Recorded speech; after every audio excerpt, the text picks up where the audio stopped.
A service of KIBMradio.com, the Internet's home for an all-old-time radio.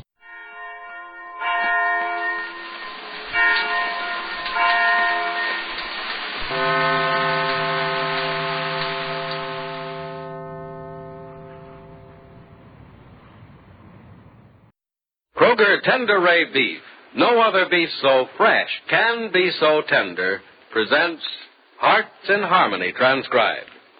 Ladies, this Thanksgiving, you'll want to make sure your family enjoys a really fine turkey. And your Kroger store is featuring the season's finest birds, the pick of the flock, Kroger priced for better value. It's not a bit too soon to ask your Kroger meat man to reserve one of these fine birds for you. Place your order now and be sure to get the exact size you want.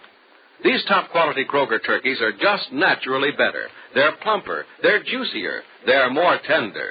They've got that unmistakable country fresh flavor. When you put a Kroger turkey in your oven Thanksgiving morning, you know that the combination of this naturally better bird and your cooking skill will turn out something super for your family to enjoy. Yes, Kroger turkeys are practically bursting with tender, juicy meat. The flesh is firm and sweet-flavored. The skin is crisp and clean. The white meat is melt-in-your-mouth tender, and the dark meat is rich and succulent. The reason? Well, Kroger turkeys are raised in the best turkey-growing areas. They're scientifically fed to make them plump and tender. Then they're expertly dressed, just like you'd dress a prize bird. And finally, they're carefully selected by critical experts to assure absolute top quality. And value. Say, the Kroger low price will actually help you save. So visit your Kroger store without delay. Order your Kroger turkey now, and be sure you get the exact size you want in these finest turkeys. And now, Hearts in Harmony. It's now 3 weeks since Penny came home from Heatherton Hospital, where she recovered from injuries received in an auto accident that proved fatal to Barry Carlton, the man she was going to marry. And though she's not ventured out of the house because of the scars on her face, Penny has been up and about for several days now, and this morning is sitting in the living room when the doorbell rings. Penny gets up from her chair and calls. I'll get it, Nora. It's probably Johnny Keith. Penny, if it's the grocery boy, tell him I'll pay him at the end of the week, will you? Yes, I will, dear. Just a minute. Yes? Hello, I'm, Don Hodges is my name. I was here 2 days ago and talked to Mrs. Billings. Oh, yes. Come on in, Mr. Hodges. Thanks. Well, you're the Hollywood agent, aren't you? Yeah, I am. Don Hodges, maker of stars who will make us of millions. Is Penny Gibbs at home today? Yes, Penny Gibbs is home. Great. Now, maybe I'll get the job done this time. I intended getting back the day after I talked to Mrs. Billings, but I got a wire from my office and had to beat it down to the city for a while. Is Mrs. Billings in? Oh, no, she isn't. Good. I couldn't get by her last time. I guess she doesn't want to lose her daughter to the movies.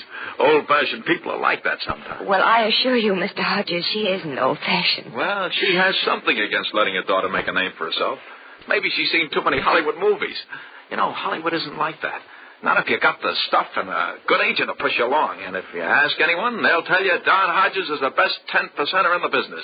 You know Penny Gibbs? Yes, I do. In fact, She's really something to look at, isn't she? They're raving about those tests she made a couple of years ago and kicking themselves all over the lot because they didn't sign her a long time ago. Oh, they're really raving. Well, they haven't missed an adjective. But they missed a bet not signing her direct. Why? Because old Don Hodges got wind of what they want to do with her, and he's going to make them pay plenty for the little girl. Will you tell her I'm here and I want to see her? Oh, you're seeing her now, Mr. Hodges. Well, I'll be... You're Penny Gibbs?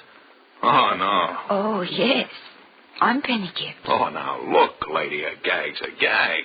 But I'm serious about this. I can see to it that Penny Gibbs makes Look, a name Mr. for herself. Hodges, as you can see, even if I did have an interest in the movies would not have an interest in me. You're not kidding.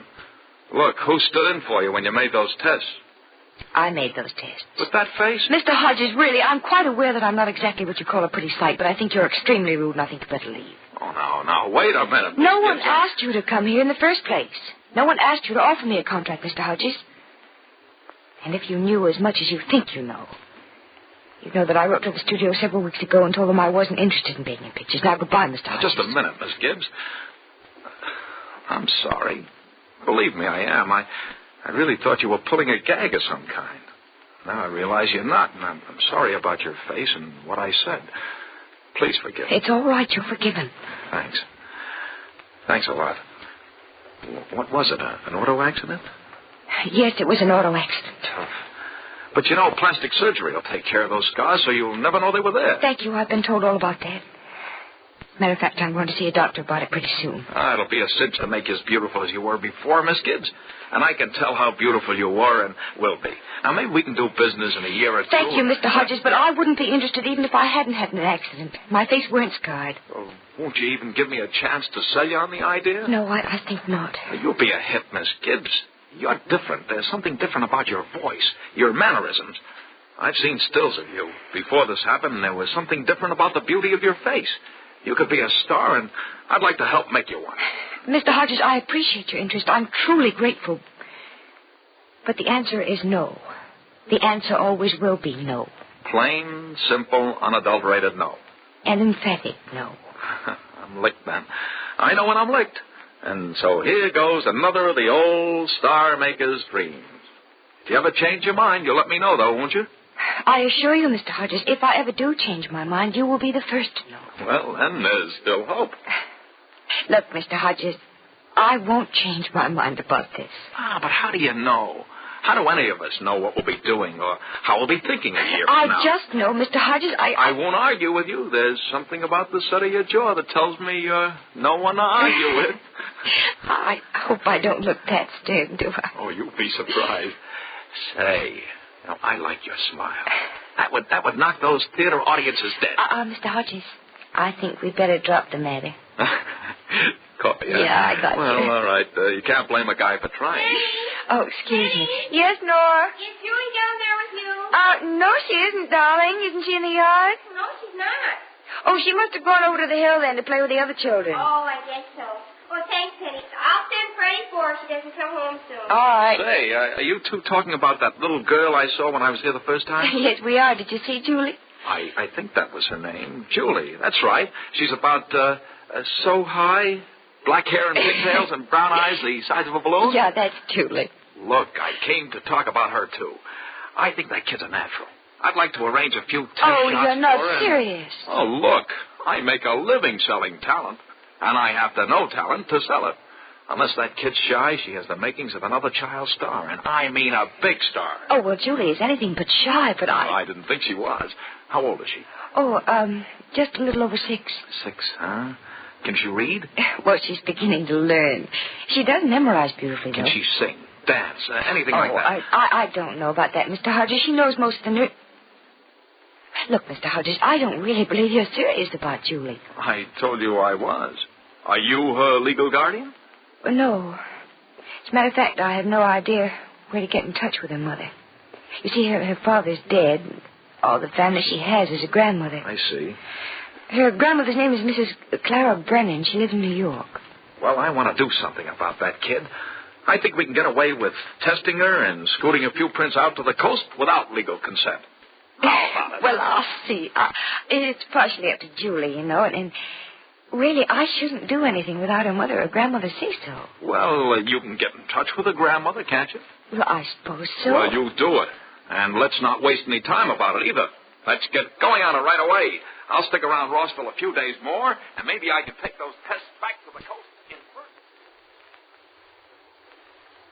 Hey, Nora! Nora! Where are you, Nora? I'm in here, Freddie, in the laundry. Oh. Gosh, Nora, you're either in the kitchen or else in the laundry. And I want you to take it easy. Well, clothes have to be washed and ironed, Freddie. Yeah, but you don't have to do them all alone, do you? I don't. Mrs. Billings helps me as much as she can. Yeah, I know about that, but gosh, you're the one that's having the baby crickets, and I get scared stiff every time I see you working so hard. Here, let me wring that stuff out for you, will you? Well, you can do me a bigger favor, Freddie. What's that? Go up on the hill and get Julie for me. Oh, Julie's already home. She came in the same time I did. Oh, that's good. Here, give me that stuff. Let me wring it out for you. Oh, crickets, would you mind? No, not a bit. Hey, these things soak up about as much water as a sponge, don't they? Mm-hmm. Oh, you can just put them in the basket when you're through, Freddie. Okay. They've been rinsed enough. Say, Nora. Little something interesting. I had a talk about dough with your dad today. Oh, is it bad? Well, we're not the richest kids in the world, you know, but I think we're going to be able to pay for the baby and everything else without having to go into hock. Oh, it's going to be terribly expensive, I know. Oh, Freddie, if you just wouldn't insist on making me take a private room and... Now, look, you're going to get the best private room in that joint if I have to go out and rob a bank. You got me? Freddie, Freddie, nothing at all. Nothing but the best for you. Got it? There. It's all done. Yeah, you want me to drain out the water for you, too? Oh, yes, would you please? Yeah, sure. Crickets? You want to know something else? What? Every time I let water run out of a tub or a basin, I get to thinking about myself not so long ago. I mean, just before I met you. You know, that water, it's going down the same place that I was headed. Down the drain to who knows where. Oh, Freddie, you weren't that bad. Oh, I was just waste, though, Nora. Plain everyday waste. Like the water that was just here. Just about as much use to anybody, too. Oh, Freddie, darling, I wish you wouldn't remember back. Oh, I don't ever want to stop remembering back, Nora. Keeps me appreciating everything I have now. You, a home, a farm, and who knows what else in the future, huh? Wonderful, wonderful things in the future, darling. Yeah, you bet. Hey, look out, your hair's pulling down. Oh, well, it always does when I bend over a washtub. Yeah, let me fix it up, will you? Mm-hmm. Here you go.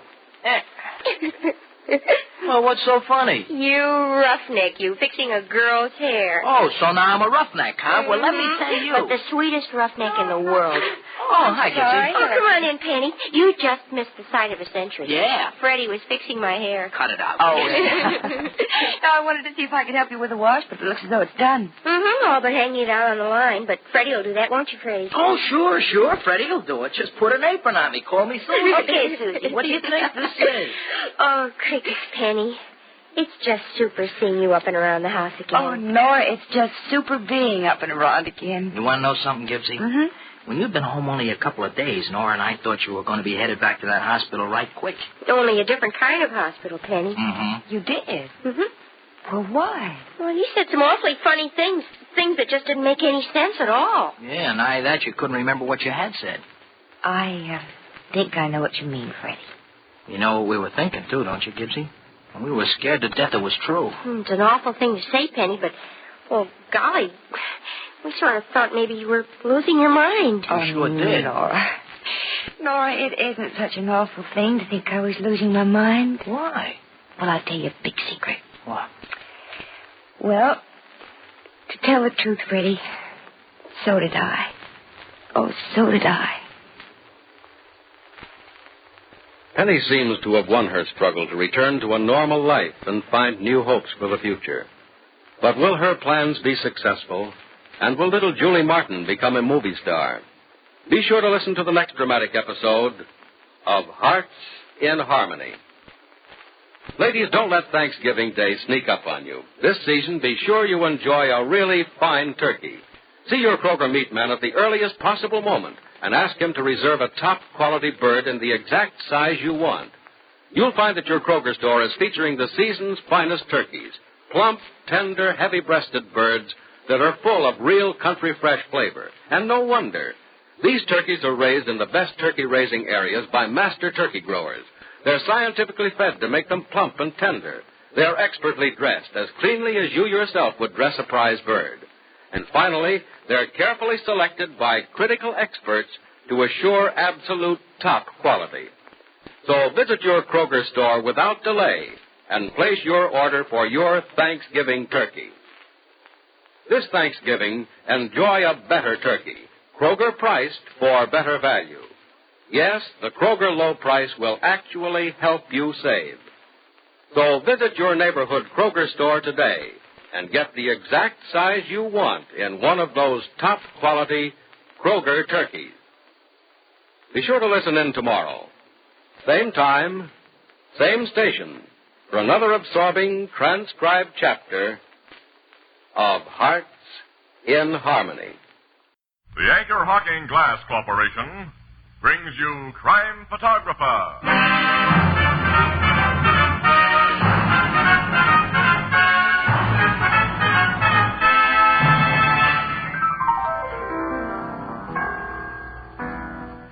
Listen, Casey, I'm a great man. Huh? What have you done now, Ethelbert? I'm the only man on the block who never saw a flying saucer. Well, that won't put you on history's pages. You mean I won't be famous? No, Ethelbert, you gotta do something. You gotta be outstanding to be famous. Sure, like Anchor Hawking, the most famous name in glass.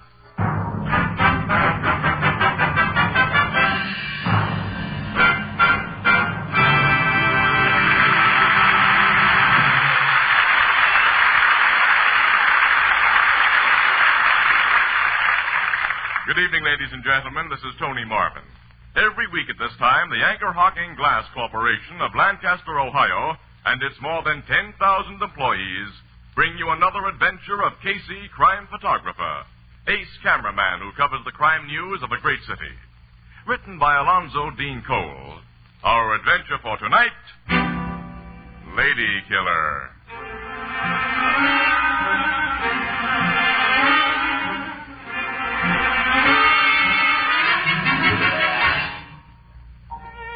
Mid-afternoon, the cocktail lounge of a luxurious resort hotel in Colorado. A man enters, surveys the place with casual approval, and saunters toward the bar.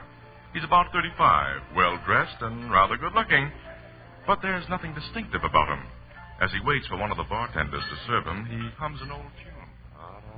What'd it be, sir? Martini, please. Extra dry. Yes, sir.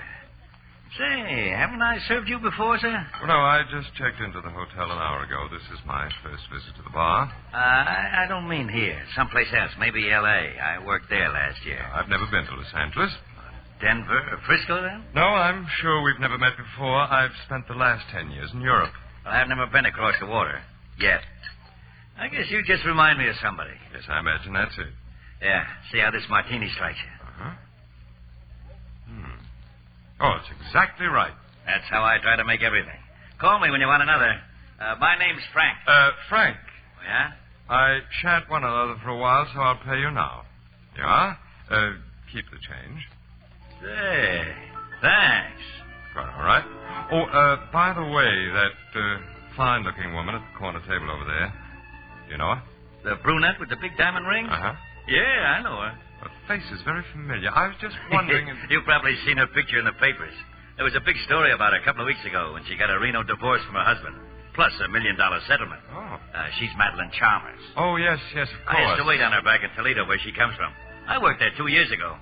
She and another wealthy lady named Utley used to say I was the only bartender they'd ever met who could make a planter's punch exactly right. This Mrs. Utley, she's a close friend of Mrs. Chalmers? Miss Utley. She was one of the bachelor girls then. Or since she's married a banker named Fisher. Yeah, she and Mrs. Chalmers were pals. Well, I'm acquainted with a banker named Fisher. I believe he married an Utley. Let's see now. His first name is... This one's first name is Douglas. He the one you know? Well, his wife's first name is... Irene. Irene Utley. Uh-huh, they're the people. I'm told they took a trip to Europe last year, where you were. I guess you met him over there. Yes, London or Paris, I think. Mr. and Mrs. Fisher aren't here by any chance. Oh, no. Mrs. Chalmers tells me they're up in Maine this summer. Bar Harbor. Well, since Mrs. Chalmers is alone, I shouldn't be intruding if I introduce myself, I suppose, and inquired about my friends, the Fishers. No, I don't think so. I'll see you later, Frank. Thanks again, Mr. Thank you.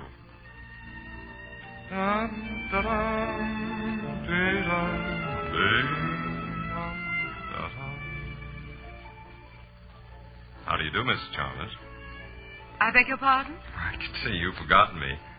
Irene Utley introduced us several years ago in Toledo, I think it was, before she married Doug Fisher.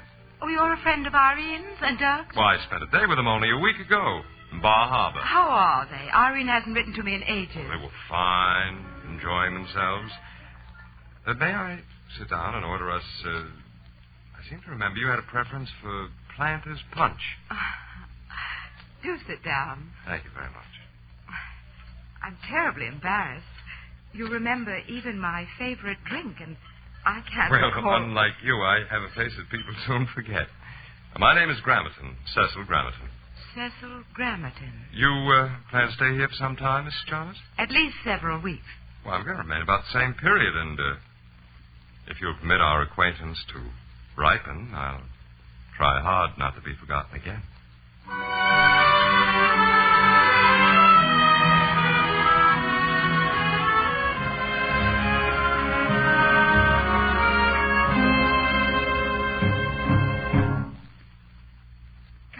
Cecil. Thank you, Madeline. Oh, you look lovely this evening. More so than usual. You like this gown? No, it isn't the gown or the perfection of your hair or those magnificent diamonds you're wearing. That's simply you. Cecil, you always say the right thing. I'm afraid you're what my dad used to call a lady killer. Lady killer? Or a wolf. Oh, well, now do I look like a wolf or a lady killer? No, which makes you doubly dangerous. A week ago, when you came to my table in that cocktail lounge, I thought what a mild, negative, innocuous man you were. And now? Now I'm in my suite alone with you. I sent my maid away tonight, as you requested. Which proves? I like you. Sit down. Mm-hmm. Hand me a cigarette, will you? Yes, of course. Here you are. Thanks. Light? Mm-hmm. You, only like me, Madeline? Last night I told you that I loved you. And I almost believed you. Didn't believe me? A rich divorcee should be careful, especially when she knows the man no better than I know you. You'll get better acquainted with me tonight. You sure we're really alone here? Of course, dear. Now, what do you want to know about me, hmm? I'll hold you close as I tell you. Do you suspect I'm a fortune hunter who wants to marry you for your money? That's a possibility. But I'm comfortable in your arms. It's an impossibility. I wouldn't marry you for any amount of money. You wouldn't marry me? Or anyone like you. Cecil, let go of my throat. Take your hands away. I'll tell you what I am, Madeline. Cecil. I'm really a lady killer. Really a lady killer.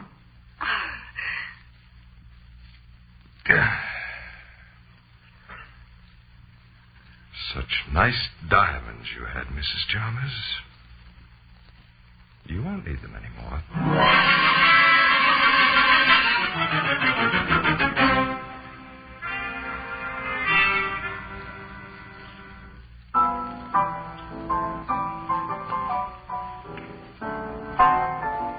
Hey, Walter. Yes, Ethelbert? Don't forget to stack some more paper napkins under the bar. I won't. Speaking of paper, reminds me, Casey, did you see the newspapers this morning? Certainly not. I only work on a paper. I don't read them. There's a deep suspicion, Ethelbert, that no press photographer knows how to read. Yeah, I heard that, Miss Williams. It's also suspected, Annie, that few reporters know how to write. Oh, yeah? Huh. Yeah, well, anyway, your Morning Express had an article saying that fellow who's believed to have strangled Mrs. Madeline Chalmers in Colorado last month, is thought to be hiding in this town. Is that true? No, it's baloney. Confidentially, Ethelbert. Papers all over the country got such a swell front-page spread out of that Colorado hotel murder, they're trying to keep it alive. Oh, wait a minute, Annie. Don't be skeptical. The police have pretty definitely tied him up with the murder of 7 other wealthy widows. Well, it's not known for sure that Cecil Gramerton has killed and robbed other women. That's just some more newspaper buildup, huh? Not in my book or in the cops. Listen, during the last 5 years, 7 other rich women have been strangled and their valuables stolen under nearly exactly the same circumstances. Casey, people in that Colorado hotel who saw Gramerton every day don't give a description of him that agrees with the men suspected of the other crimes. Well, they don't agree with each other in their descriptions of Gramerton. He seems to be one of those negative-looking guys nobody ever remembers. The bartender out there remembered him, according to what I read. All he remembers about him is that he was always humming sentimental songs. That isn't very much to go on. Whenever there's a sensational crime, a witness usually turns up who tries to get into the spotlight by telling a lot more than he really knows. Say, come on, we got to get out of here, Annie. Oh, yeah, we're due at the Fenimore Plaza in 10 minutes. That's right. What are you going to do at that swanky hotel? Oh, one of those lousy assignments. The Express has an exclusive tip that the Clara Simmons has broken her engagement to the Charlie Fawcett. And we're getting a confirmation or denial from her before we pass the news to our palpitating public. Clara Simmons is the oil heiress? Yeah. Worth about $20 million. What I've heard, though, she's Kind of a wet smack. She doesn't smoke. She doesn't drink. She doesn't approve of modern bathing suits. She's a very nice girl, Casey. She's just a little bit old-fashioned. I've met her. I haven't met an old-fashioned girl for years. They're old-fashioned now. Yeah, Oh, well. Come on, Annie. See you later this evening, pal. So long, Ethelbert. So long, Walter. So long, Casey. Walter, where are those napkins?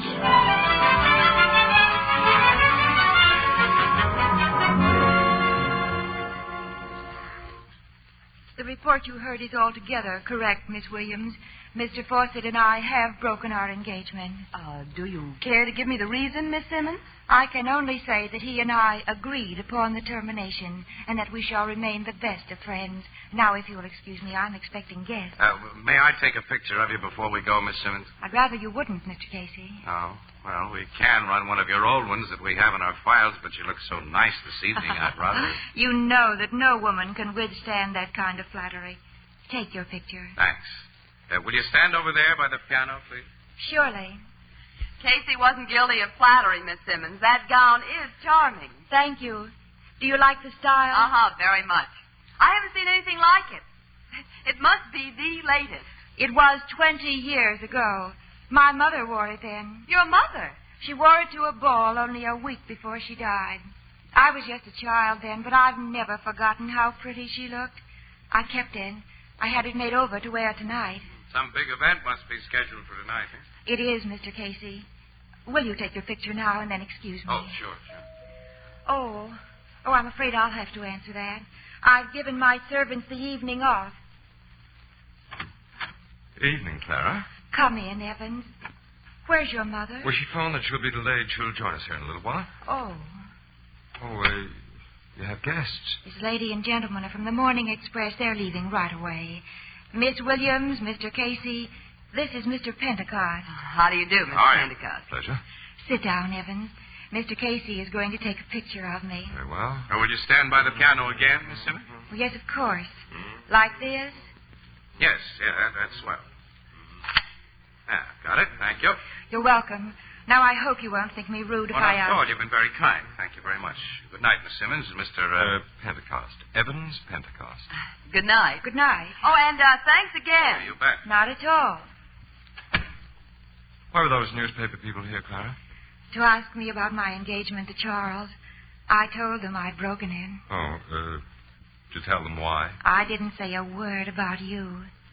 Evans, you said you were bringing your mother here to meet me. I sent the servants away, as you requested, so the three of us could be completely alone. But since your mother's been delayed, I think we should... You're worried about us being alone? Why, naturally. You're very different from other women I've known. We'll go down to the mezzanine and wait for your mother. You're lovely in that gown, Clara. Don't try to change the subject, Evans. My mother once had a gown like that. Be a good boy now. Let's go down to the mezzanine. We must be alone or you wouldn't be so insistent. Why, of course we're alone. Alone? Evans, why do you look at me like that? We're alone. Evans, you frightened me. All alone. Don't come any closer. Go away, Evans!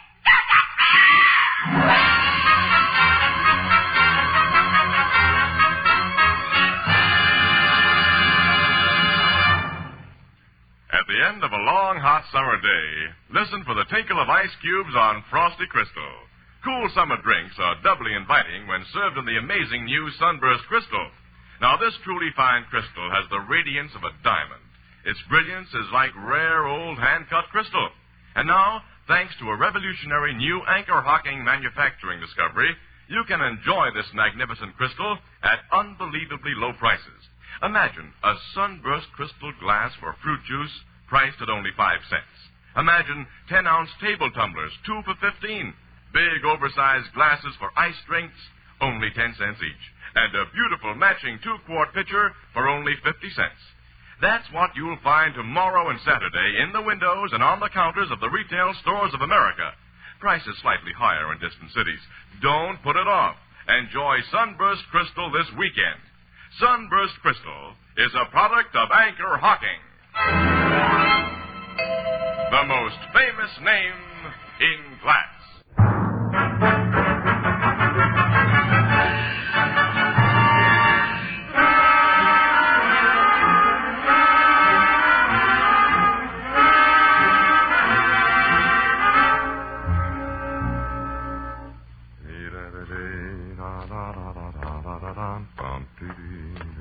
I have a taxicab for you, Mr. Pentacle. Thank you, boy. It's outside this door, sir. You've put my baggage in it? Yes, sir. Everything's all set.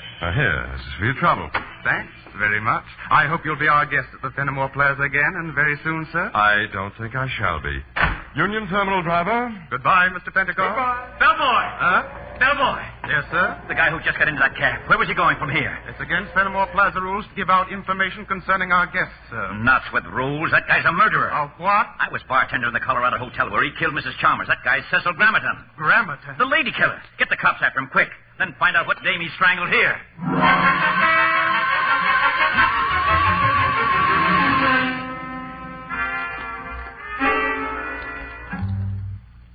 Grammerton got away, Captain Logan. Yeah, he did, Miss Williams.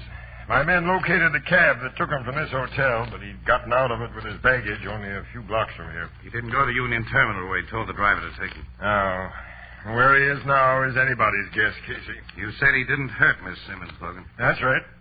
She was hysterical when they found her, but otherwise she was okay. Well, she was hysterical because he tried to kill her. Oh, he didn't even lay a hand on her, Miss Williams. What? The thing's screwy the way she tells it. She says she suddenly got terribly afraid of the guy. He started to reach for her, and there was an insane look on his puss. And all of a sudden he drops his hands, mumbles an apology, and walks out. Oh. Of course, you've searched the rooms that Grammerton occupied. Sure.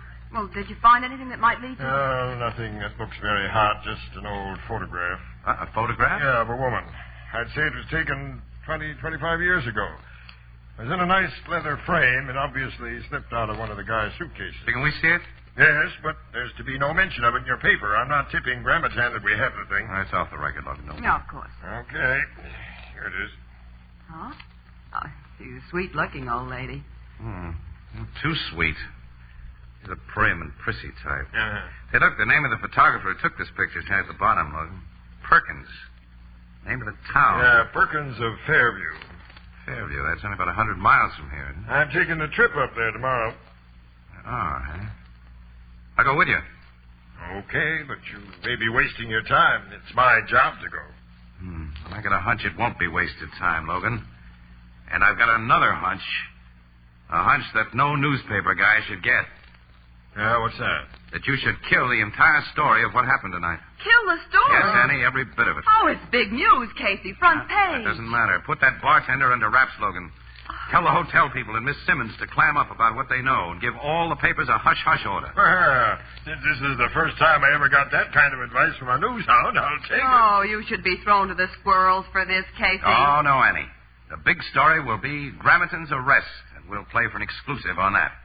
Logan, how soon can we leave for Fairview?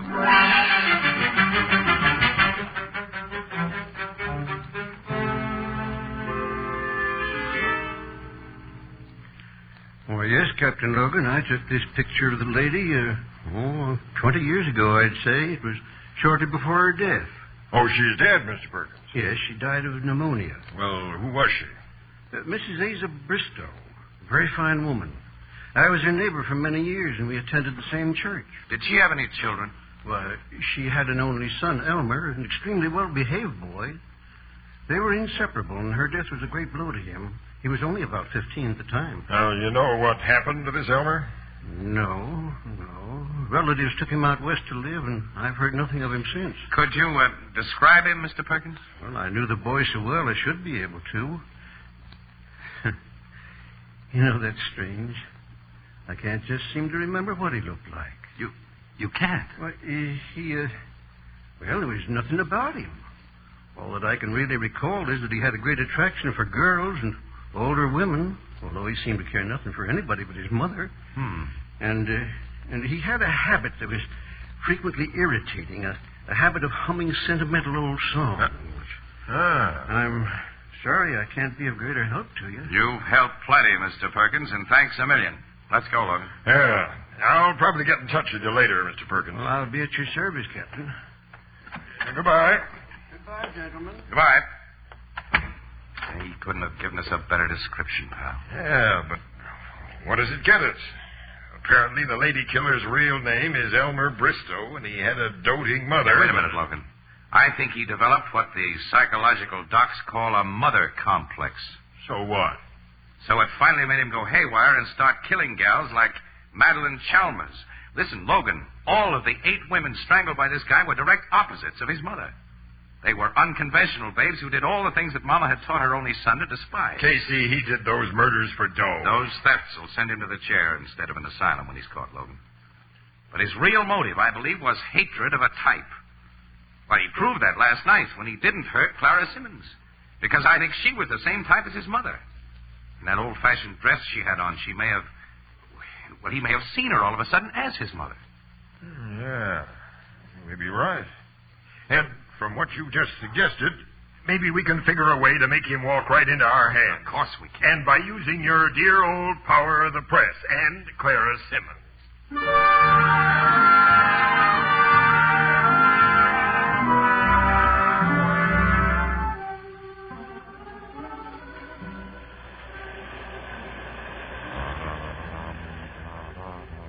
Gerard. Yes, Dorothy? Must you gaze into space and hum those corny songs? I must be dreadful company. Oh, I beg your pardon, darling. I was thinking. Light me a cigarette. Oh, sure. Shall we get another drink? Oh, not now. Sitting here on the beach has made me lazy. We're going to look out at the beach from your apartment tonight. Alone. Mm-hmm. Until tonight, every minute will seem like an hour. That romantic line is pretty old, Gerard. Yeah, well, I'll try to do better next time. I hope you do. Oh, speaking of romance, did you see this morning's papers? No. Oh, there was the silliest story about that frightfully rich Clara Simmons. Clara Simmons? Yes. Ever meet her? What? No. I have. She's a drippy little thing. What did the paper say about her? Oh, she's very ill. Ill? Pneumonia. Pneumonia? Brought on by a breakdown. Caused, the paper said, by a wrecked romance. I see. Well, did the paper say where Miss Simmons is? Well, she's in the city hospital, I believe. Dorothy, will you excuse me? I've got to go back to the hotel. Oh, why? I've got to put through a long-distance call. Business. I may have to leave here on the very first train. Leave? What's happening about tonight? Well, nothing, to my regret. Because, Dorothy, you're just the sort of woman I love to find alone.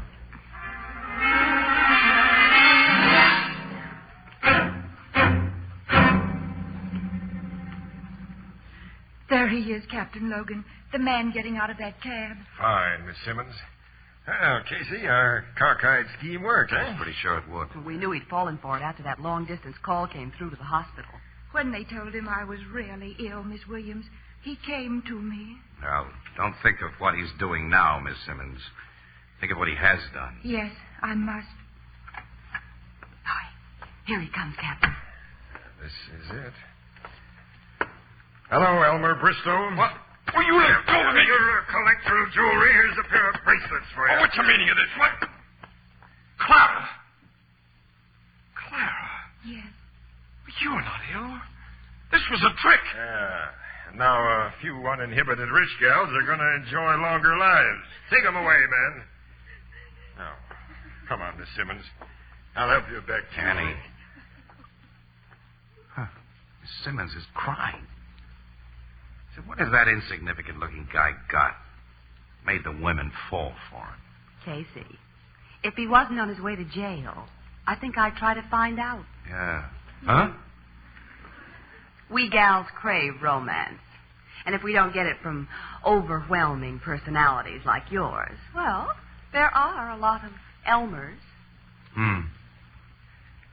Annie, I think there's going to be some nice moonlight tonight. Yeah? Uh-huh. So? Well, poor little Miss Simmons needs comforting. Maybe I should invite her to go out with... Ow! Ow! Oh, I'm so sorry, Casey. I didn't mean to kick you in the shin.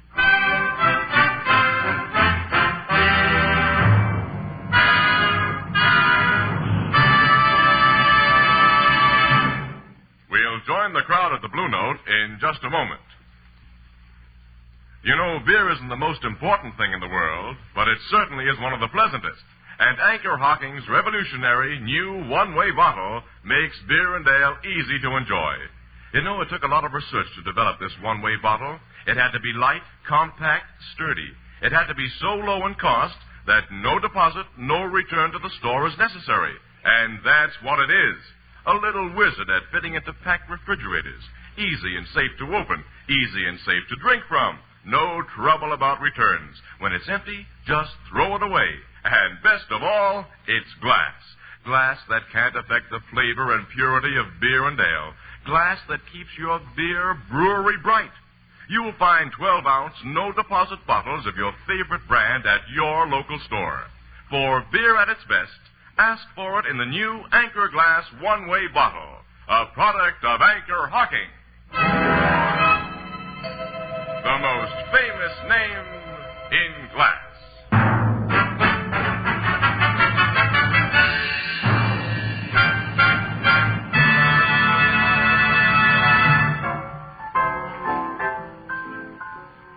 This guy, Elmer, admitted all his murders, huh? Yep, he's a psychopathic case, Ethelbert, and when his kind start talking, they keep it up. You know, that guy's proud of all his killings. He's bragging about them now. A nice, sweet guy. Yeah. And you got him to come back here by figuring Clara Simmons had the engine sign on him just as his mother had, huh? Yeah, he couldn't let her die of pneumonia as his mother died without trying to save her. So clever, this Casey. Expert photographer, consulting psychologist, and eminent authority on affairs of the heart. What? You sound bitter, Miss Williams. Do I? Well, Annie, I'm not responsible for this rain tonight. Who said anything about weather? Well, if it had been a nice moonlit night, I thought... I'm not interested in what you thought. Oh. To a person with even the slightest imagination, moonlight is non-essential. Oh. Well, care to take a drive in the rain, Annie? Well, if the right person invited me properly. Miss Williams, will you go for a drive in the rain with me? I'd love to have your company. Why, yes, Mr. Casey. Where shall we drive? Poor Clara Simmons must still need comforting. How about calling on her and... Ow, my other shin! So sorry, Mr. Casey. Clumsy of me.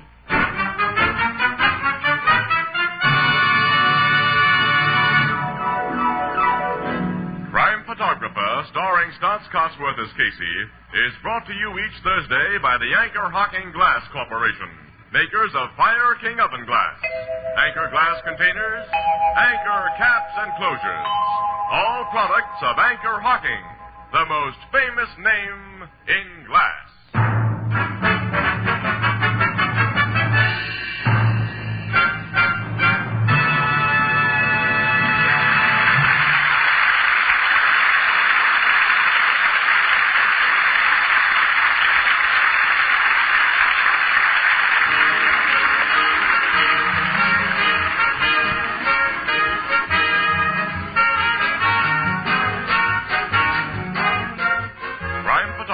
Is directed by John Dietz. The original music is by Archie Blyer, and the program features Miss Jan Miner as Anne and John Gibson as Ethelbert. Herman Chittison is the Blue Note pianist. This is Tony Marvin saying goodnight for the Anchor Hocking Glass Corporation of Lancaster, Ohio, with offices in all principal cities of the United States and Canada. Thursday night on CBS is the biggest show in town, so stay tuned for exciting dramatizations on Reader's Digest Radio Edition, which follows immediately over most of these stations.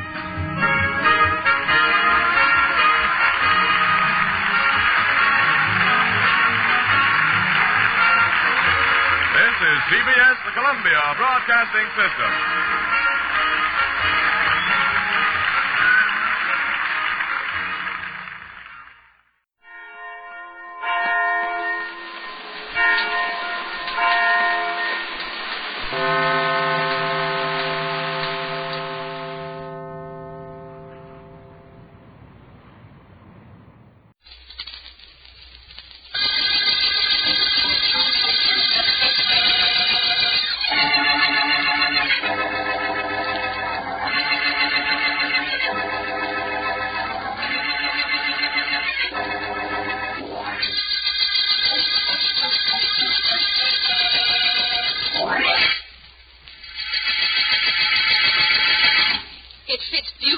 Mrs. Wentworth. Perhaps a little sleeve alteration, but... Miss Collins, could I see you a moment, please? Of course, Miss Payne. Oh, excuse me, please, Mrs. Wentworth. I won't be long. You wanted to see me, Miss Payne? Yes, I do. Would you please come into my office with me? Of course. I just saw the sales figures for last week, Miss Payne. They're up from the same week last year and the year before. Yes, I imagined they would be. The year before was the year you came with me, wasn't it? Yes, that's right. I'll be here 2 years this month. Yes, that's what I thought. Come in, Clay. Thank you. You may sit down if you like. Thank you. Now then, you were saying something about the sales figures, Claire. About the fact that they're up. Yes. I imagine profits are up accordingly. How much would they be up if you hadn't been stealing from the shop? Miss Payne. Now, let's stop the pretense. I know all about your declaring yourself in on the profits, Claire. Well, the only thing I don't know is how you are going to pay back what you've stolen. According to these records, the amount is $12,465. I needed the money, Miss Payne, and I had to have it. I'll pay you back. Will you? Then there isn't any more to be said, is there? $12,465 by Saturday of this week. That is all, Claire. Saturday of this week? But I couldn't If possibly... I don't have the money by Saturday, I shall turn the entire matter over to the police. You have until Saturday, Claire. I have until Saturday to get the money. That isn't very long, is it? But perhaps it does give me time enough to find another way out.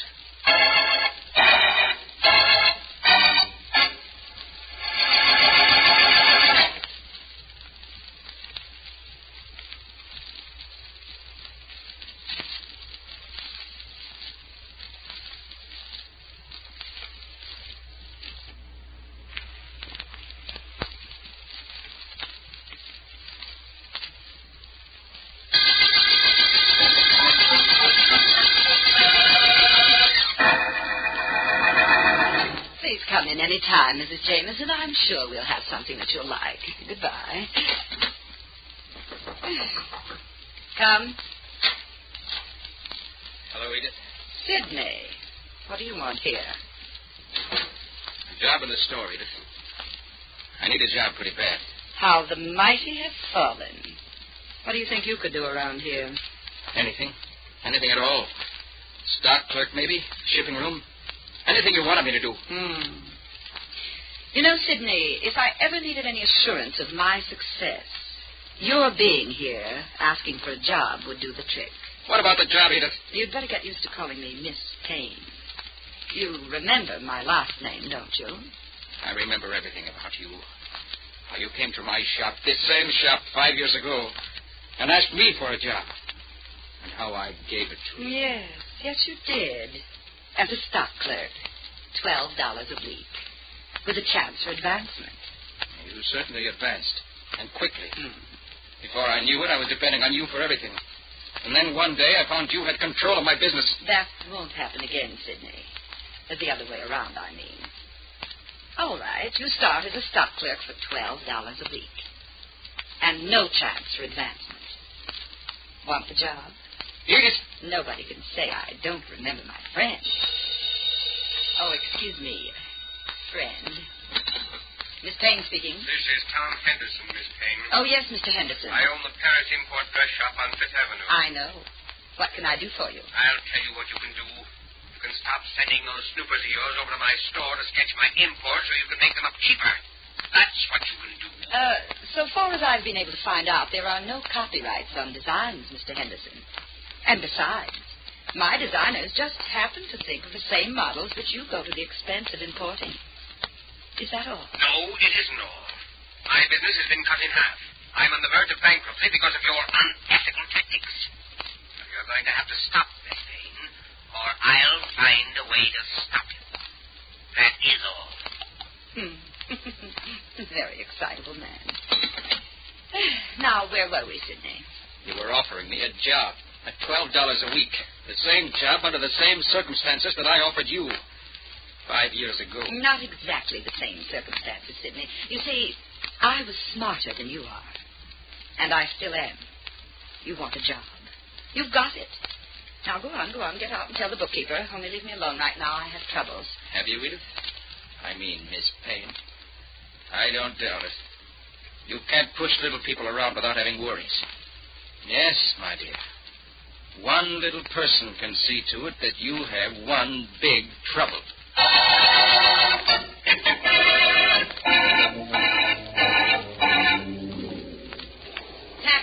Taxi. Good evening, Miss Payne. Oh, it's you, Sidney. Through for the day so early. You get me a cab, will you? All right, Edith. I mean, Miss Payne. I think I'll have better luck down at the corner. It's only a short walk. Shall I try there? Might as well. Oh, I'll go with you. Well, how did you like your first day in what was once your dress shop? I didn't mind too much. You shouldn't mind, you know. You asked for a job, and I gave you one. Incidentally, you forgot to thank me. I have a lot of things to thank you for, Miss Payne. Yes, well, I just do not hear about them.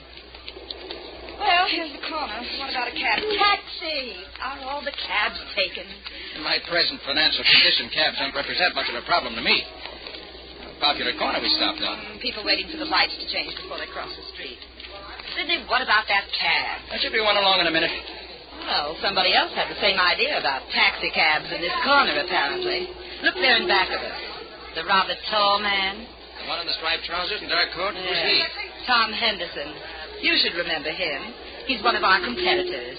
Only right now he insists I'm putting him into bankruptcy by stealing his exclusive imports and copying them. Oh, silly fellow. Taxi! Oh, darn. Plenty of empty trucks, but not too many empty cabs. Oh, wait here, Miss Payne. I think I see a cab pulling into the car back there. All right, but hurry, will you? Go.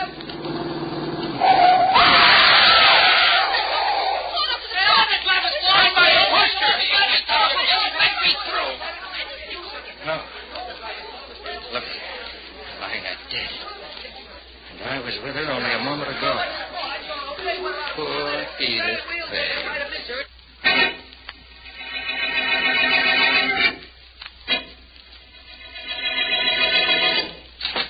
Who is it?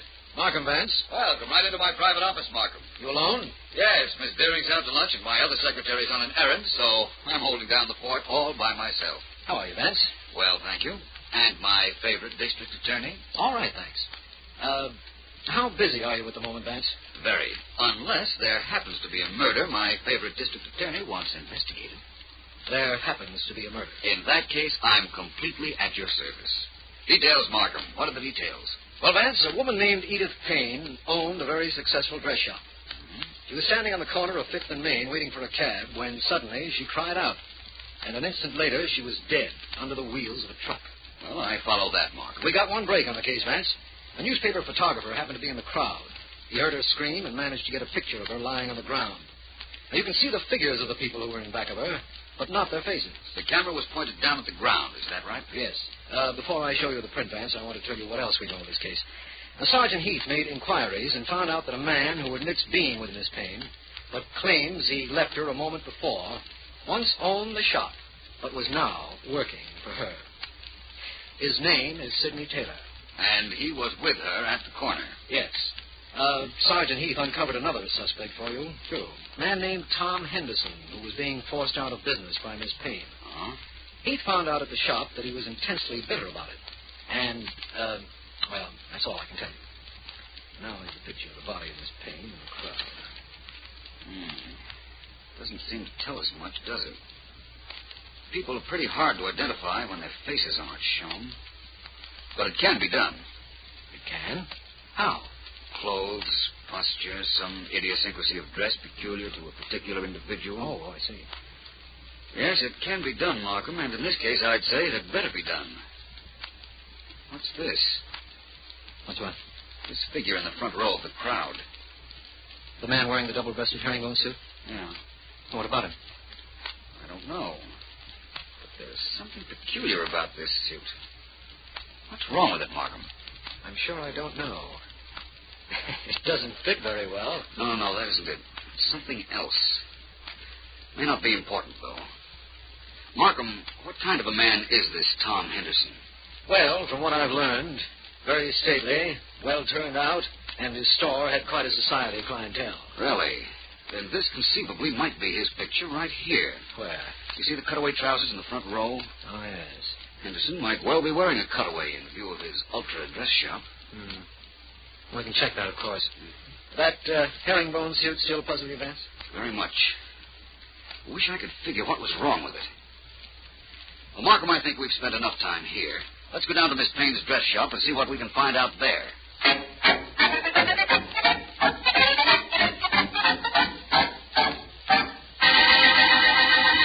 You say your name is Claire Collins, and you're the manager of this shop. That's right, Mr. Vance.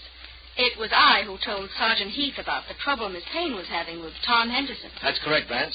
She also informed me of the fact that Sidney Taylor, who used to own this shop, was with Miss Payne. How did you know that, Miss Collins? Well, I saw them leave together. I go in the opposite direction, but I saw them walk toward the corner together. Well, that's logical enough. You may go if you like, Miss Collins. Only, please don't leave the store. You're an excellent source of information, and I'd like to keep you handy. Glad to be of assistance, Mr. Vance. Oh, just one moment, Miss Collins. Would you take a look at this picture, please? Certainly. Well? Do you recognize anyone in this picture besides Miss Payne, of course? Well, how could I? There aren't any faces shown. I didn't think you'd be able to pick anyone out, but there was always a chance. Miss Collins, there was no bad feeling between Miss Payne and you, was there? Of course not. Thank you. You may go now. I'll send for you if I want you. All right, Mr. Vance. I'll be where I can be reached. Well, that's attractive, isn't she? Yes, very. I see you're looking at Miss Payne's daily calendar. Anything there? Not yet. Just routine appointments, I'd say. Mm-hmm. What's this? What's what? On this page. Take a look, Markham. The page reserved for Saturday of this week, there are these 4 letters. What do you make of them? Well, they look like... Well, that first letter looks like a P. The second is definitely an I, and the last 2 are 2 C's. P-I-C-C. What does that spell or stand for? I don't know yet. But that first letter isn't a P, Markham. The first stroke is curved, not up and down. Well, perhaps it's code of some kind. No, I think I know what it is now. I'll give you this much of a hint. The CC, those last 2 letters, unless I'm very much mistaken. Which you rarely are. Thank you. Stand for Claire Collins, the young lady who was just in here. Oh? And the first 2? They're shorthand symbols, Markham. Pittman shorthand. Transcribed, the notes under Saturday's date read, Last Day, Claire Collins.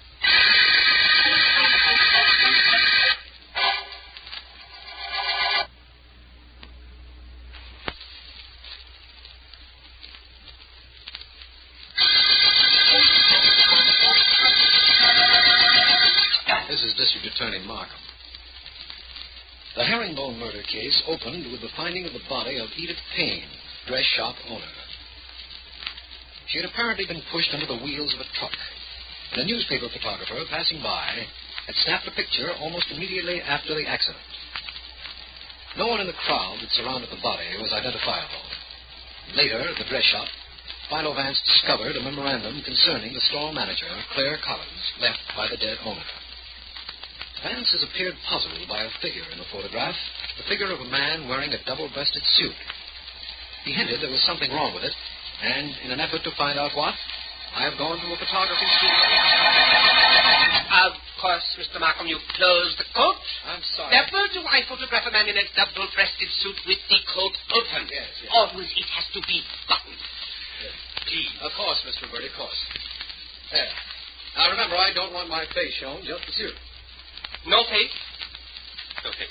40 years I have been taking pictures. This I never heard of before, except perhaps if this is to be a fashion picture. No, hardly. Very well. You tell me what you want. I take the picture. Thank you. Hold still, please. I'm sorry. One moment and it will be all over. That's fine, Mr. Roberti.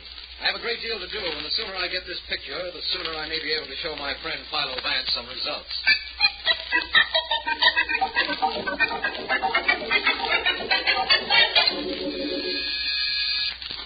Yes? Mr. Henderson, there's a gentleman in the outer office who wishes to see you. He says his name is Sidney Taylor. Taylor, huh? Fine. Send him in, please. Sidney Taylor coming to see me. I wonder if... Mr. Henderson? Come in, Mr. Taylor. Sit down. Thank you. You know me, Mr. Henderson? I know about you. You once owned the dress shop Edith Payne was running. That's right. I have no love for her, Mr. Henderson. I have no feeling of remorse now that she's gone. Remorse? You mean you killed her? Mr. Henderson, How much do you think the police would like to know that you were on the corner in back of us when Edith Payne was murdered? If they knew that she was ruining my business, I imagine they would be very interested. If I were there. Well, you were there, all right. I saw you. Only I had no intention of telling that to the police. No? No. And this isn't blackmail or a threat of any kind, Mr. Henderson. I just would like a job in your store. I know the business very well, and I could be valuable. It isn't blackmail, but you want a job, or you'll talk. That's right. Sorry, Mr. Taylor. If you'd come here an hour ago, I might have listened to your proposition. An hour ago? Yes. You see, Philo Vance was here. He seemed to know I was on that corner. Something he figured out from a picture. There's nothing you can do to me or for me, Mr. Taylor. I'm in this thing right up to my neck.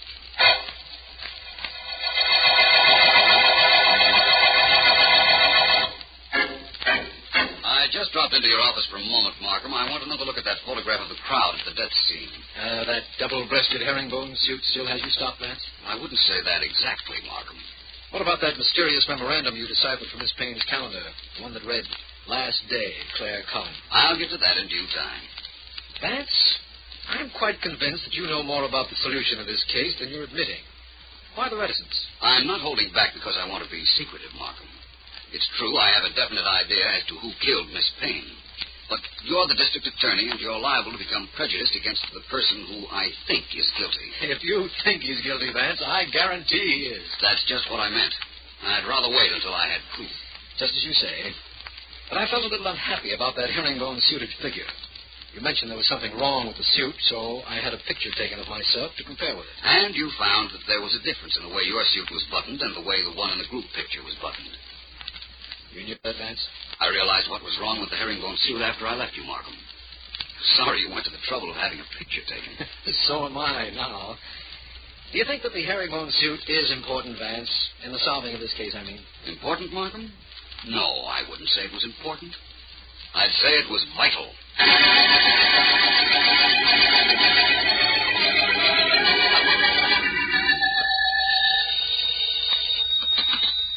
Officer Philo Vance, private investigator. Miss Gorham speaking. Miss Gorham, this is Mr. Vance. Is Miss Deering there? No, she's not. She's doing some research at the library. Can I help? Yes, you can, Miss Gorham. I'm going to give you the home addresses of two people, Sidney Taylor and Thomas Henderson. I want you to use some pretext or other and get into their homes. I want to know whether either of them owns a double-breasted herringbone suit. I'll try to find out, sir. Good. Give me the addresses, Mr. Vance, and find the herringbone suit for you. Frankly, I hope you don't. Oh? You see, I'm going to see a man whom I don't know, doesn't know me, but who I think can supply the ending to the herringbone murder case.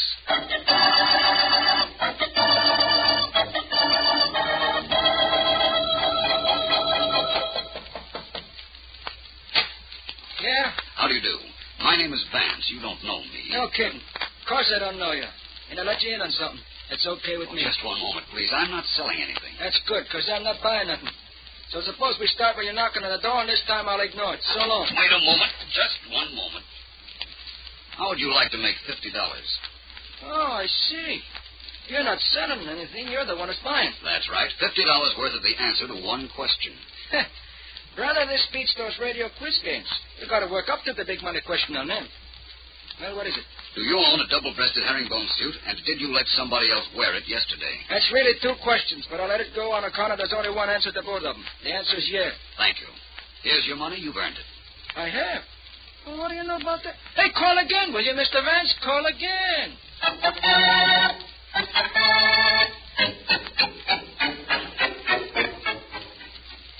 Where is Vance, Mr. Markham? I'm not used to standing on street corners I'm like sorry, this. Miss Collins. Apparently Mr. Vance has been delayed, but he'll be here, I'm certain. Why don't you join Mr. Taylor and Mr. Henderson? They don't seem to mind waiting. Look, I don't care what they mind. All I can tell you is that Mr. Vance asked that you, Taylor, and Henderson be here. Here comes a truck headed for this corner. I thought I left orders for no traffic to come through here. Maybe the truck is getting restless, too. That isn't the reason. Look who's riding with the driver. It's Vance. What happened, Vance? Couldn't you get a cab? Hello, Markham. Miss Collins. Sorry I was delayed a bit. Well, I see you have Mr. Taylor and Mr. Henderson waiting. Yes, Vance, I have. What's this outdoor meeting for? You should know by now, Markham. You mean this is the payoff? You know who killed Edith Payne, and you're going to prove it. Make that I hope to prove it, and you'll be right. Call our two friends over here, will you, Markham, please? Of course, Vance. I'll go get them first. I hope you have a good reason for all of this, Vance. I have, I assure you. Now, you all want to know why you were brought here, don't you? Of course we do. You're entitled to that information, Mr. Henderson. This is the corner where Miss Payne was pushed under the wheels of a truck. I know you were in the crowd, Mr. Henderson, so please stand where you were at the time. Well, I'm not sure exactly where I was. I am. I studied the photograph taken at the scene a dozen times. You were immediately in back of where Miss Payne had been standing. Right there, please. All right. Thank you. Yes, but what am I doing here, Vance? You, Miss Collins? Yes, me. I told you I wasn't here when Miss Payne was killed. I'd gone the other way, to the subway. Yes, you did tell me that, didn't you? It must have slipped my mind. Mr. Taylor, you were right alongside of Miss Payne a moment before she was pushed, right? Yes. I was standing right about here before I went for a cab. Vance, what about our mysterious man in the double-breasted herringbone suit? Where does he fit in this? I'll show you in a moment. I brought a double-breasted suit coat with me on the truck. Mac, will you hand me that coat, please? Right. Thanks. Now, Miss Collins, will you put this on over your dress and stand right about there? All right, but I never heard anything so ridiculous in my life. Perhaps not. Oh, button the coat, will you, Miss Collins? Certainly. There. Now what? Now, Miss Collins, I'm sure you won't give Mr. Markham any trouble when he takes you to headquarters. You see, you've just convinced me that you are the murderer of Edith Payne.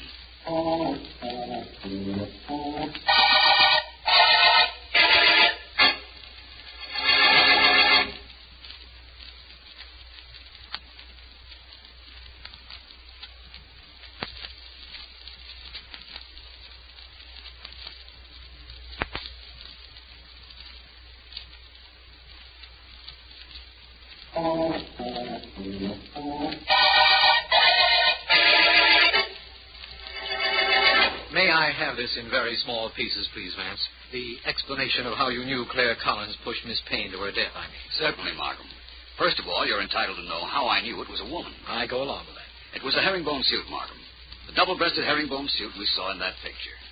It was buttoned the wrong way. Yes, I know. Buttoned from right to left. A woman buttons everything that way, from a blouse to a topcoat. And a man buttons everything from left to right. I'm beginning to understand your logic now. You were convinced that the herringbone wearer was a woman. You wanted to know what a woman would be doing at the scene of a crime wearing a man's suit. Right. She probably wore it so that if she had to skip in a hurry, witnesses would say a man was seen running away. She didn't have to run because apparently nobody saw her push Miss Payne. But, Vance, any woman could have been wearing a man's suit. Why did it have to be Miss Collins? Markham, where would a woman get a man's suit? Rent it. Or buy it, I say. Renting it would be dangerous. The suit wasn't new, so it wasn't bought. Of course, it could have been a second-hand suit that was purchased, but fortunately it wasn't. Well, how was it done? It was borrowed from a neighbor, just as I thought it would be. I went to Miss Collins' apartment house and questioned her neighbors until I found a man who'd loaned her his double-breasted suit. Then, when I rode up on the truck this afternoon, I had her put on a coat just to make sure she buttoned it as all women do, from right to left. Yes, I understand now. Vance, do you know why Miss Collins killed Miss Payne? No, I'll admit I don't know the motive. Well, then, for a change, I can tell you something. It seems that Miss Payne had given her until Saturday to return the money she had stolen or be turned over to the police. She couldn't return the money, so she did away with Miss Payne, and would have been in the clear if it weren't for you. A lot of people must hate you, Vance. Most criminals do, I imagine. You're not included in that not-so-select group, are you, Martin? Me? Oh, no, Vance. I'm on your side. I'm one of the many who want to see you operate and wind up mysteries, just as you wound up the Herringbone murder case.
all detectives. A man whose mind contained 1,000,000 facts walked out on a stage and could barely remember his own name. That is the situation on this page from my casebook, the casebook of Jerry Browning, private detective. People lose all sorts of things, and when they do, a private detective like me, Jerry Browning, sometimes gets the case. There's something about the way people in show business carry themselves that identifies them every time. That's how I knew the man who entered my office was showfolk even before he handed me his card.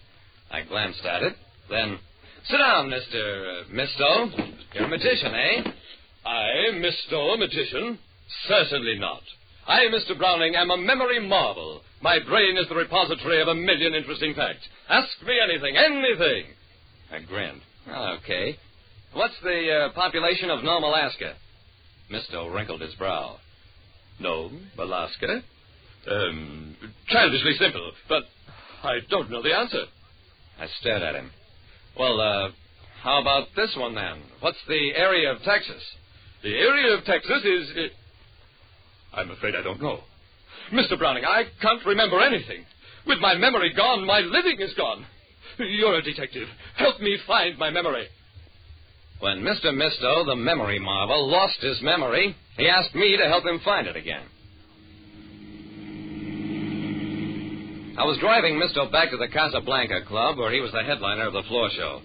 My memory deserted me as I went on for the second show last night. I just blanked out, Mr. Browning. I pretended to be sick, got off somehow, but I don't know what I'll do tonight. If this gets out, I'm finished, washed up. What's your real name? Where do you come from? George Peabody, Erie, Pennsylvania. Why? Just a test to see whether you had a complete amnesia, but you haven't. I shook my head. I understand. Well, I'll do what I can.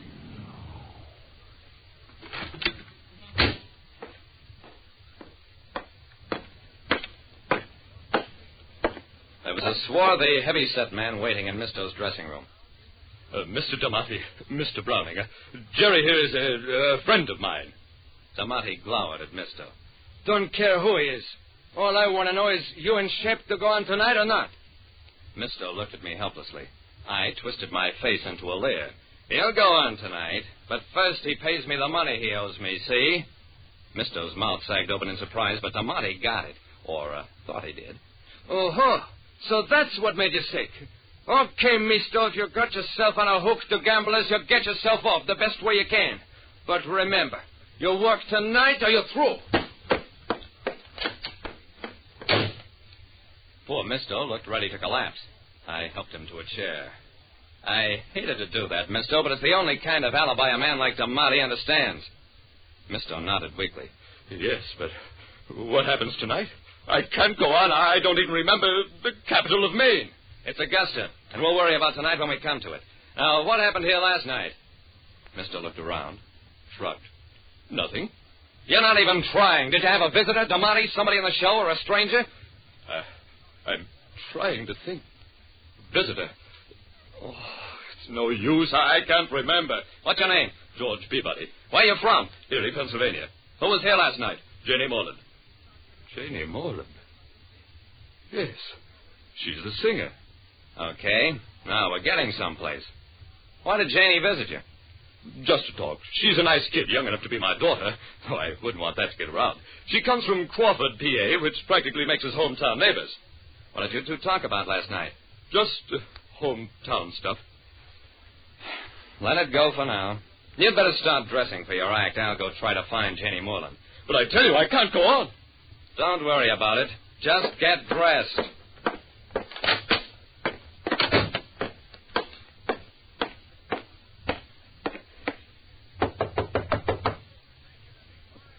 Nobody answered my knock at Janie's dressing room. I tried the doorknob, was just about to go in when... Just a minute, Bob. Where do you think you're going? I turned to face Damati. Well, I wanted to talk to Miss Morland. Figured she could give me a line on this Welsher Mysto. Now, look, pal. If Mysto owes your dog, get it, but don't bother the rest of my people. Anyway, you won't find Jenny. She quit last night, walked out. Walked out or was carried out? I don't care whose mob you're tied up with. Get out of here and stay out. I got it, but not out. Instead, I went back to Mysto's dressing room, opened the door. Mysto, I apologize in advance for what I'm going to do.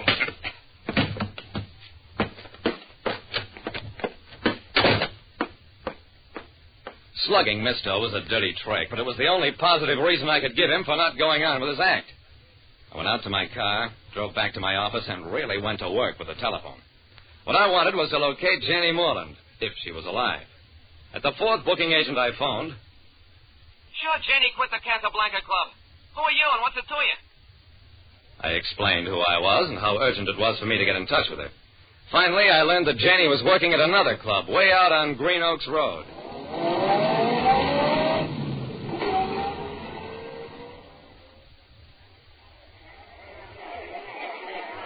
I had a long talk with Janie after she'd finished the first show. Then I got back into my car, drove to the hotel where Mysto told me he was staying. I found Mysto in bed, nursing the biggest shiner I'd ever seen. Oh, you didn't restore my memory, and you almost killed me. Relax, Mysto, your memory will come back. And as for that wallop, I didn't know it at the time, but you had it coming. I pulled up a chair, sat down at his bedside. Mysto, you told me yourself you're old enough to be Janie Moreland's father. Well, you didn't remember that last night. You mistook her homesickness for love, asked her to marry her. And when she refused, you got nasty about it. She finally slapped you, said she'd tell Damati. Mysto's stricken face told me that memory was flooding back. You know you've been slipping. Your kind of act isn't as popular as it used to be. If you got fired for bothering a performer, you'd be washed up. But Janie knew that, too. She's a trooper, so she said nothing. Just walked out on the show. Now, what's the area of Texas? 267,339 square miles. Okay. Your memory block is cured. You owe me $250 and Janie Moreland a formal apology. In writing.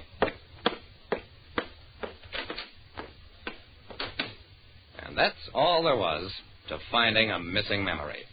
Like I said, if you search your mind for the things you've forgotten, you'll generally find, if you find at all, that they're the things you're ashamed to remember. Listen next time to Calling All Detectives, mystery drama, mystery quiz, and a chance for you to match wits with yours truly, Jerry Browning, Private Detective.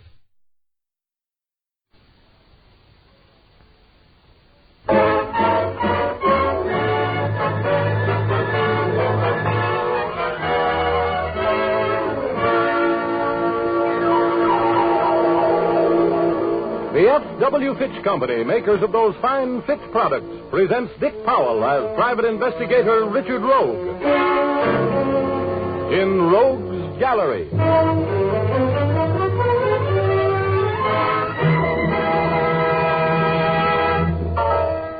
Rogue speaking. Well, things were a little slow at the office, which is my way of saying I didn't have a client or a dime. And I was indulging in my favorite form of athletics. A fast game of snooker pool with Herb Heidi, the bookie at the Deluxe Pool Hall. Heidi was born with a pool cue in one hand and a cue ball in the other, and I was born with an 8-ball birthmark. He was trimming me like a Christmas tree, and I was glad when the elevator boy from my building yelled into the door that I had a customer in my office. So I shoved off to talk to this volunteer victim. When I opened the door to my office, I saw him standing there, a dignified-looking, white-haired gent, with a strong nose, a weak mouth, and the nice middle-class air of substantial citizenry. You're Mr. Rogue? That's right. You want to talk business with me, Mr. Grant. George Grant, yes. Oh, have a chair, Mr. Grant. No, thank you. I prefer to stand. Mr. Rogue, I understand that you have connections with the fire insurance companies, that you are sometimes retained by them to investigate losses which might have been caused by arson. That's right. Go on. Are you interested in the fire at the Matthews Fur Company warehouse a week ago? I could be. That fire was arson, Mr. Rogue. Mm-hmm. I can tell you some very interesting facts about it. Well, good. That was a pretty important claim, wasn't it? The fire destroyed over $100,000 worth of furs. Yeah? Well, start talking, Grant. I'd like to have $1,000 before I talk with you, Mr. Rogue. Well, I don't usually pay out that kind of money until I know what I'm buying. I'm not saying a word, sir, till I get $1,000. I've been double-crossed once on this deal, and I don't intend to take a chance on getting the same treatment from you. Just how much did you have to do with this torching, Grant? I don't intend to answer that question. Do I get my $1,000, Mr. Rogue? Come back in an hour. You have the money for me then? Yeah. Come back in an hour. And your story had better be good, Grant. I'm a busy man. I haven't time to fool around with crackpots. I'll have the proof. Okay. So long now. Oh, it's 4 o'clock, Grant. I'll see you at 5. On the dot, right? I'll be here.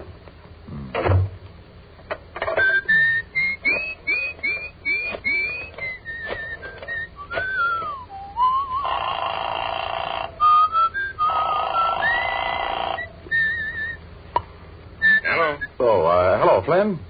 Say, your outfit had the Matthews Fur Company warehouse fire covered, didn't they? Who is this? This is Richard Rogue. Yes, we had it. $160,000 claim. Oh, fine. Would you pay me 10% of what I saved you on that claim if I could prove the fire was arson? $16,000? No. Okay. Save $16,000 and lose $160,000. I can afford it if you can. Wait a minute. How can you prove arson? Well, I've got a man. He wants to talk. He says he can prove arson. I believe him. I'll give you $10,000 for a conviction. I'll take it. Look, send the $1,000 retainer over here, special messenger, right away. It's important. Hey, wait a minute.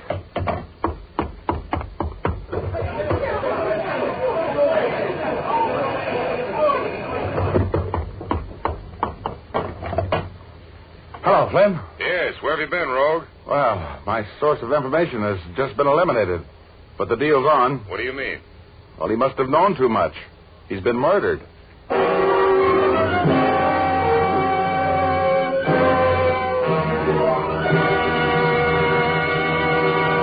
Well, that's the beginning of a case out of my crime gallery called Fortune and Furs. I'll tell you the rest of the story in a minute. But first, here's Jim Doyle, who's going to tell you men how to shave off stubble without fuss or trouble. Thanks, Dick. Men, if you have that show-me attitude when it comes to shaving cream, we invite you to try Fitch's No Brush. We think it has the qualities you want in a shaving cream: a smooth, non-greasy texture, a skin conditioner ingredient to protect sensitive skins, and a fast action that instantly prepares your face for the grandest, coolest shave you've ever had. And to top it all off, Fitch's No Brush is reasonably priced. So we suggest you try it. See if we're not right when we say Fitch's No Brush gives a solid comfort shave. If you're one of the many who swear by a lather cream, try Fitch's Brush Cream. This cream gives loads of swell lather that stays moist all during the shave. It rinses off easily, too. Like Fitch's No Brush, it contains a skin conditioner that makes even the most sensitive skins feel cool and smooth. Yes, men, for shaving comfort, try either Fitch's Brush or Fitch's No Brush shaving cream. Both come in a form you like at a price you like. What's more, both will give you the kind of shave you like. So ask the man behind the counter for Fitch's shave cream. Fitch, spelled F-I-T-C-H. And now back to Dick Powell as private investigator Richard Rogue in Rogue's Gallery.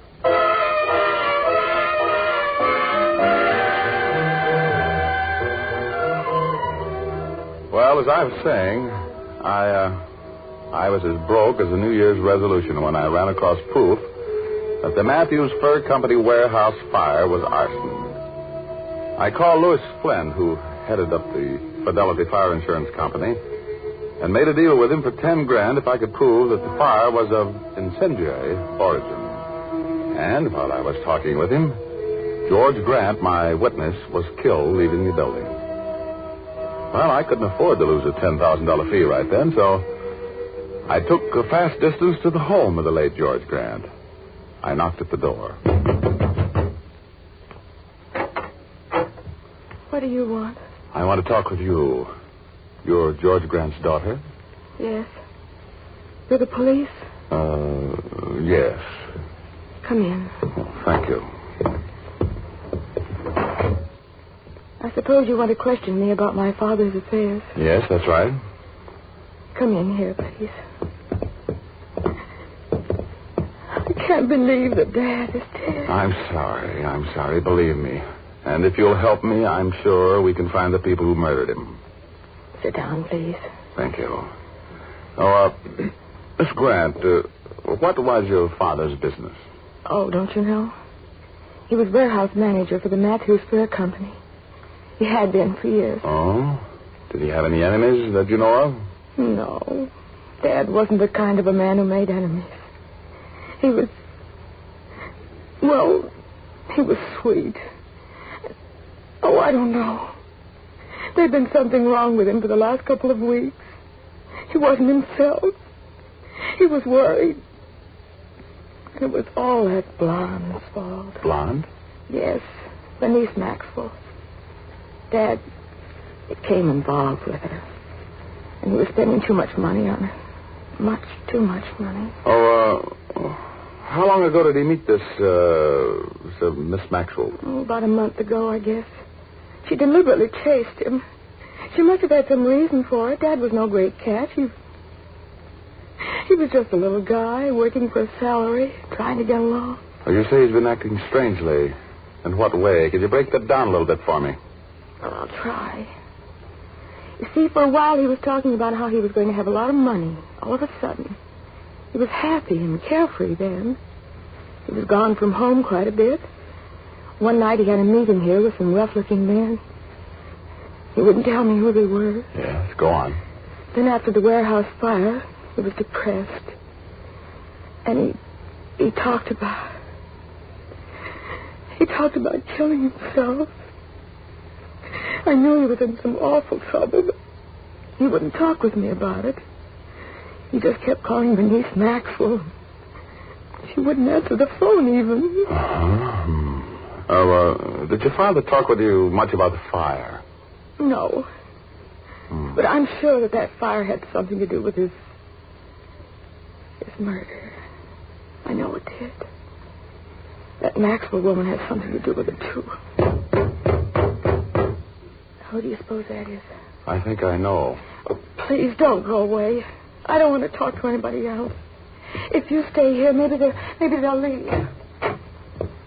This the residence of George Grant? Yes. Who are you? Lieutenant Urban, Homicide Squad. Oh. Won't you come in? Hello, Evan. Rogue, what are you doing here? Isn't he a policeman? No. What are you doing here, Rogue? I'm working on a case. Do you know anything about a murder that took place outside your office an hour ago? A little. I see. What are you doing out here? Well, I'm working for a client. I've got a license to do that. You want to see it? If he isn't a policeman, who is he? He's a private investigator, which is a Harvard version of a gumshoe. His name is Rogue, Richard Rogue. It is? Well, he told me he was a policeman. I wouldn't have let him in. Well, that's not very gracious of you, Miss Grant. Shut up. Miss Grant, did you give this man any information which you should have withheld for the police? Well, I don't know. He kept asking me questions about my father. I answered him. What do you know about a murder, that murder, Rogue? Who did it? I don't know. How did he get out here so fast? How did you know who the murdered man was? I don't have to answer that. Well, he'd been up to your office to see you, hadn't he? Daddy? Miss Grant, do you know whether or not your father planned on seeing a private investigator today? Well, I don't know. He didn't tell me if he did. I'm getting a little fed up with your ethics, Rogue. Aren't you getting a little out of line, Urban? You're withholding information. Can you prove it? This man was shot on his way out of your office. What was he talking to you about? Answer me. Did you see him talking to me? Oh, now let's not get technical. Well, let's do. You're going to take me down to the station and sweat me? Not if you'll be reasonable. Well, I'm not going to be reasonable. So either pull out your cuffs or shut up. Oh, please. Oh, I'm sorry, Miss Grant. Believe me, I really want to help you. I'm going to take care of the people who are responsible for this murder. Even the cops can't keep you from doing that. Now, wait a minute, Rogue. I'm walking out of here, Urban. I'll see you later when I deliver the killers to you so you can take a bow for the newspapers.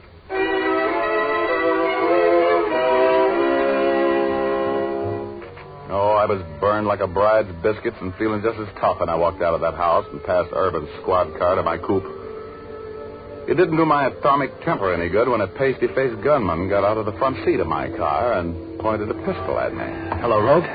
Get in. We're going places. Huh? Oh, okay, Junior. But be careful of that thing. It might go off. Where to, Junior? Straight down the street. I'll tell you when to turn.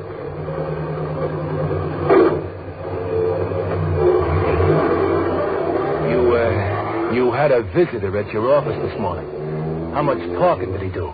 Oh, you mean George Grant? You know who I mean. Well, he didn't talk much. Why? Who wants to know? The boss? Hey, look out where you're going, Rogue. Well, I'm not worried. I've got the wheel. Let's get this thing out low, shall we? What are you trying to do, Rogue? Kill yourself? No, it makes me feel safer going this fast. Because you pulled the trigger on that heater and you're just as dead as I am. Slow down, Rogue. Hey, that guy almost crashed us. What's the matter, bully boy? You yellow? I've got a tank full of gas and this car will make over 100. You're going to kill us both. That's possible. As a matter of fact, it's probable. But you were going to take me for a ride anyway, weren't you? I got nothing to lose. Give me that gun. Hey, keep your hands on the wheel, Rogue. Hey, cut it out. Give me that gun, Buck. Come on. Get your hands on the wheel, Rogue. You're going to crash. Give me that gun or I'll rip right into that wall ahead of us. You know me, kid. I mean it. Now, give me that gun. Would you let me go? No. Give it here. Oh, Come on, hey. Well, I'll be. He's passed out. Hey.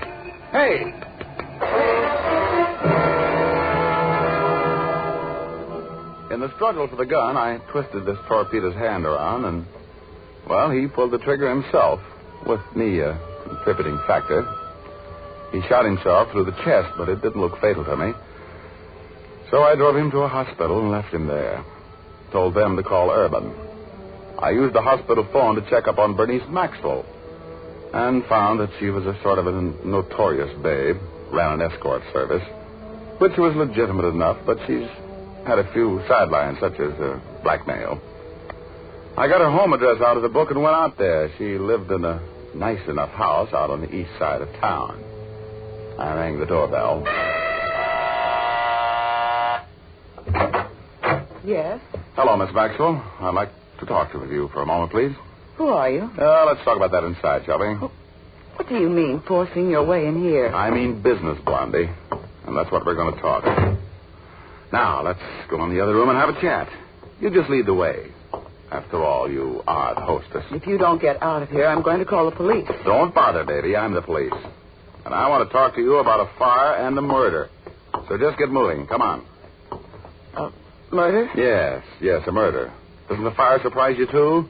Sit down. I don't know what you're talking about. Who are you, anyway? That's beside the point. I want to know what you had to do with the murder of George Grant. You can talk now or later. I've got nothing but time. George Grant? He's dead? Yes, very. He was murdered about 5 minutes after 4 downtown on Grand Avenue, and I think you know who did it. I don't know anything about it. You never heard of him, huh? I knew him slightly. Oh, now, please, Miss Maxwell. You knew him better than slightly. You've been running around with him or giving him the runaround for the last month. You deliberately set a trap for him, didn't you? You mixed him up in that arson job on the Matthews Fur Company's warehouse. I don't know anything about arson. You can't come in here and sweat me. Oh, look, lady, I'm not going to be polite about this. George Grant has been murdered. You had a hand in that murder, and I'm going to get the information out of you if I have to beat it out of you. And if you think I'm bluffing, just keep on dumbing up. Now, who was mixed up on that arson job that Grant was killed for knowing too much about? Look, I'm going to count 3. Then I'm going to come over there and slap the information out of you. Look. If I tell you what you want to know, will you fix it with the district attorney to let me turn state's evidence? It depends on how good your information is. You have nothing on me. Now, don't start that again. You almost had your mind made up to be smart. Don't double-cross yourself. Now, come on. Talk. I have everything you need right here in this desk. Well, now you're talking. Now, wise guy, get your hands up. Huh? Oh, no kidding.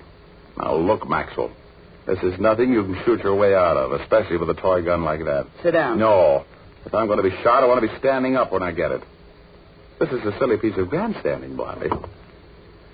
I'm going to take that gun away from you before you nerve yourself into pulling the trigger. Don't come another step. I'm telling you, if you do, I'll shoot. Now, you don't think one bullet from that little .25 is going to stop me, do you? It won't, Maxwell. I'll just keep right on coming, and I'll take it away from you. And I'll put you in the pen for the rest of your life for attempted murder. I'll be there anyway if I don't get rid of you. Don't be a sucker now. Think of those 13 steps to the death house. I'm coming after that gun, Maxwell. You take one more step. Well, I hated to slap that gun out of your hand, Blondie, but you didn't want to shoot me anyway, did you? Let go of my arm. You're hurting me. Now talk. Who was behind that arson deal? Who was the touch-off man? Who was the brain? I can't tell you. I can't. If I don't, they'll kill me. Come on. I haven't much sympathy for dames like you. You killed George Grant just as much as if you pulled the trigger on him. Now talk, baby. Talk, do you hear?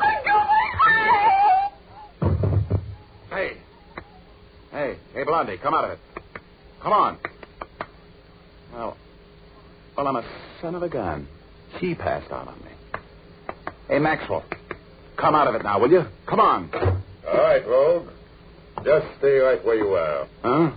What did you do to Bernice? Well, nothing. Did she talk? No, she didn't. That's good. How did you get here, Rogue? I thought. I got rid of that little pasty puss gunman you sent after me. Where is he? He's been taken care of. That's funny. That's exactly what's going to happen to you, Richard. Stand still while I get this gun out of that shoulder holster. Okay. You're in the driver's seat. You just couldn't ever learn to stay out of trouble, could you? Trouble's my business, Bub. Get up and keep your hands in the air. Oh, sure. Well, if you're going to let me have it, this is as good a time as any, isn't it? Time's all right. But I don't like the place, that's all. I'm going to take you out in the country. That's nice to think about. I love the country. You know I'm going to have to kill you, don't you? You know too much. Sure. You couldn't stand a police investigation, could you, Bob? No.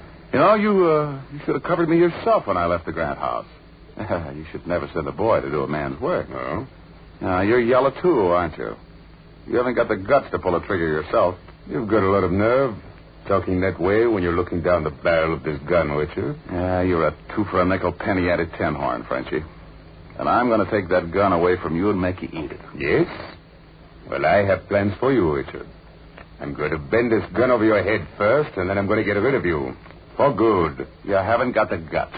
No. Turn around, Rogue.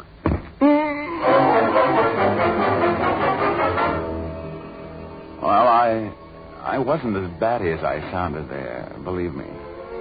I'm no hero, and usually when a guy has the drop on me, I obey orders like a corporal bucking for sergeant. But I didn't have much to lose, and for once I wanted to be hit over the head. Oh, I got my wish and rolled with the blow. Those old familiar stars started to circulate around my indestructible cranium, and I started to black out.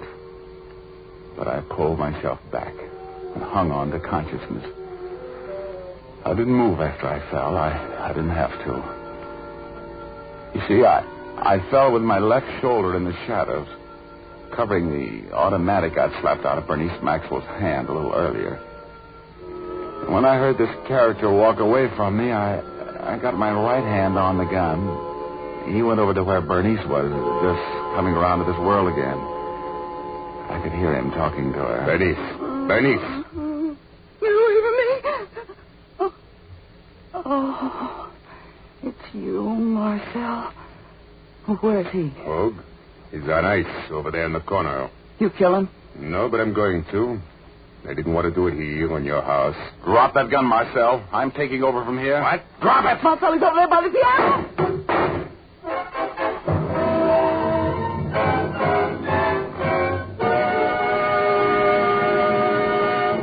We'll return to Richard Rogue in just a moment, but first I have a suggestion for the ladies.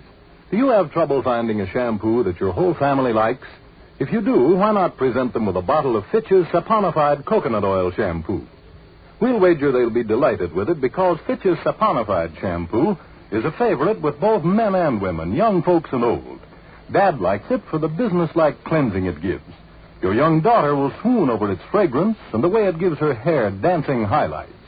Junior thinks shampoos on the whole are a nuisance, but if it's got to be done, he'll take Fitch's saponified shampoo because it's so quick and easy to use. Yes, ladies, for a good all-around family shampoo, it's Fitch's saponified. Made from pure natural oils, this shampoo will not dry the hair or make it harsh feeling. Fitch's saponified shampoo has been granted the Parents Magazine Commendation Seal. When you buy shampoo, look for the bottle with the bright yellow label. Fitch's saponified coconut oil shampoo.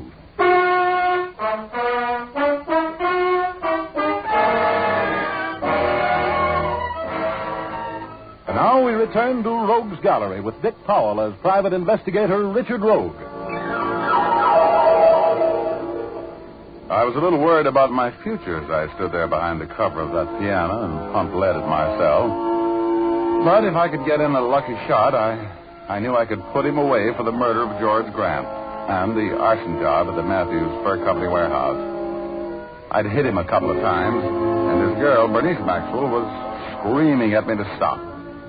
But my cell kept on trying to luck a shot into my anatomy.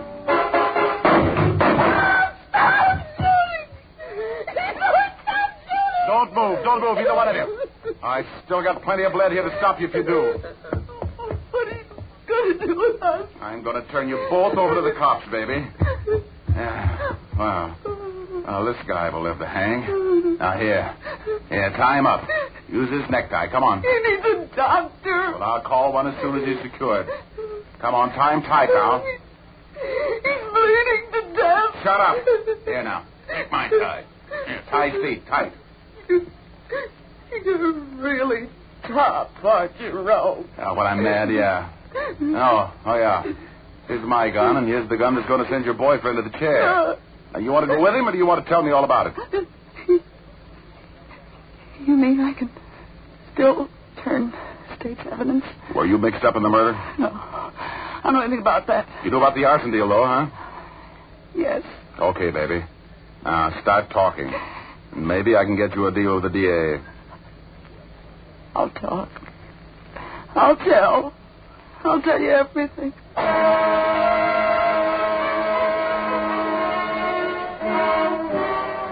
Well, she sang. Yeah, she sang plenty. And the words were music to my ears. When she was through singing, I tied her up tight and called homicide to tell Urban where he could pick up a murderer and an accessory before the fact. Then I told him where I'd be later. I called Flynn at the Fidelity Fire Insurance Company and told him to meet me at the home of Paul Matthews, owner of the Matthews Fur Company, in 10 minutes. He did, and we went in together.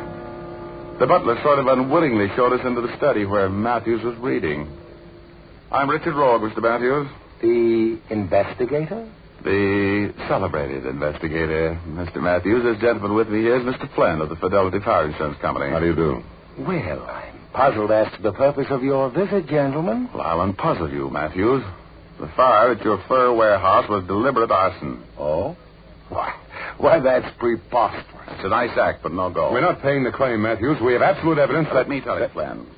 You made a deal with Mysto Loses, one of the West's leading arsonists, to start that blaze, Matthews. But you needed the loyalty of an old employee of yours, the manager of your warehouse, George Grant. Grant was an honest guy. So you and Marcel sicked a dame on him, a dame named Bernice Maxwell. You convinced now that I know what I'm talking about? No. I tell you what. Okay, then I'll give you some more dope. With Grant's help, you took all of the expensive furs out of the warehouse and filled it up with a lot of junk. And then Grant sopped it all down with the gasoline and touched it off. So you want the insurance on $160,000 worth of minks and sables for burning $1,000 worth of cat skin. It was a swindle, Matthews. We're not paying the claim. The cops have the Maxwell woman, Mysto Loses, and a pasty-faced gunman who worked with them. They've all talked. You're through. That's the police now, the homicide squad. Show them in, will you, Flynn? Sure. Looks like the end of the road for me, doesn't it, Mr. Rogue? Yeah, it sure does, Matthews. You know, amateurs like you shouldn't go around mixing up with professional crooks. That's right. Hey, cut it out. Drop that gun. Matthews, hey. Hey, what's going on in here, Rogue? This guy, this Matthews tried to commit suicide. I had to take the gun away from him. That's all I've been doing all day long. Is that living?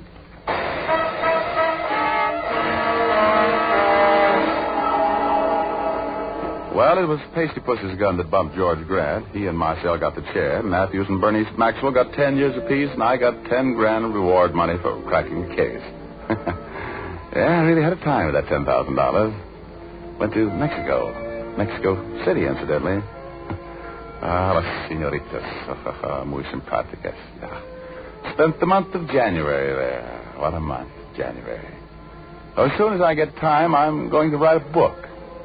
You know what the title's going to be? I'm going to call it Lost January.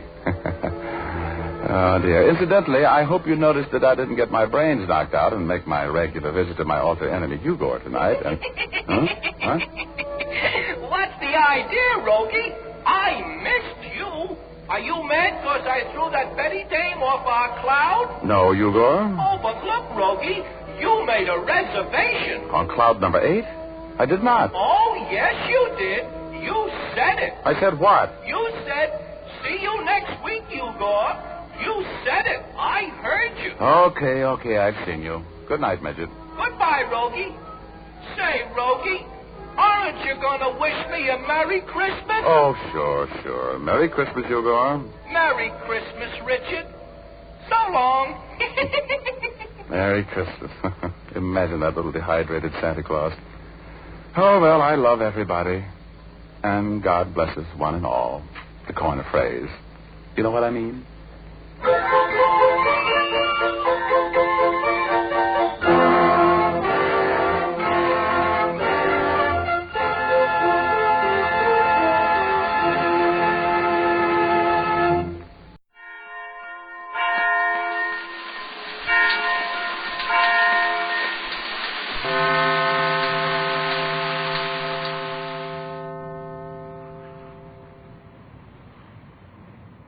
Alibi. Today's adventure starring Ron Clark as Nick Carter, brought to you by new post-war Old Dutch cleanser. The streets of the big city are strangely silent as a sleek, black convertible hurries its way down Seaton Boulevard. Suddenly, what the deuce? Oh, are we home already, Nick? No, Patsy, we're not. Then why did you stop? I'm curious to know why the art museum is all lighted up at 3 o'clock in the morning. Oh, Nick, don't tell me that you're going to stop and investigate just because there are a few lights on. I certainly am. Oh, okay, Nick, you go prowl around all by yourself then. I'm going to stay right here and finish my nap.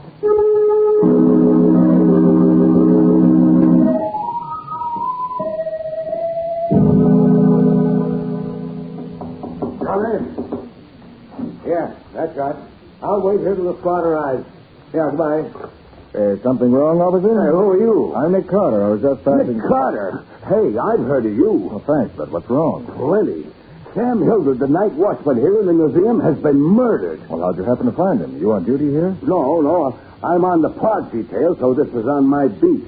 You see, I go off duty at 2 o'clock, and I usually stop in and have a cup of tea with old Sam before going back to the station. And that's what you did tonight? Yeah. Well, Sam wasn't in the office, so I waited for him, thinking maybe he was making his rounds. Did you hear anything while you were waiting? Not a thing.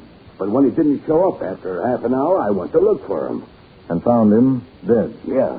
Lying on the floor in the Egyptian section with 3 bullets in him. And you didn't see anybody? Not a soul. The place was deserted. So I called headquarters. Uh-huh. Do you mind if I take a look at the body? No, come on. I'll show you where it is. He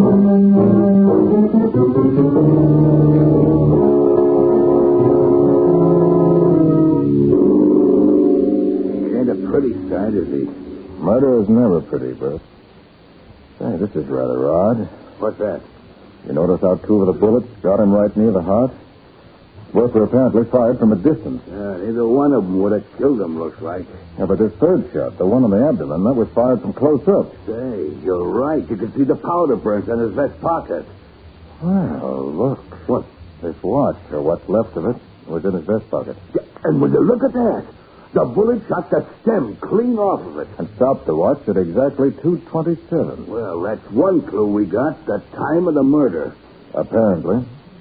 Did you look to see whether anything's missing? Oh, I didn't take time. But there's a display case right over here that's pretty badly smashed up. Now, let's have a look. I just happened to see it when I was... It's smashed up, all right. Hey, what's that card say, Mr. Carter? This exhibit is from the collection of Tyler Van de Vries. Hey, ain't he that rich guy you always hearing about? He's not only rich, he's one of the most famous collectors of Egyptian relics in the world. Gee, this stuff must be valuable, huh? Can you tell what's missing? Well, there's a vacant space in the center of the case, but I wouldn't know it was there. Well, we can find that out from the museum fellas. They'll know. Well, first, let's see whether... Hey, wait. Oh, there's a gun on the floor. That must be the murder weapon. Shouldn't be surprised.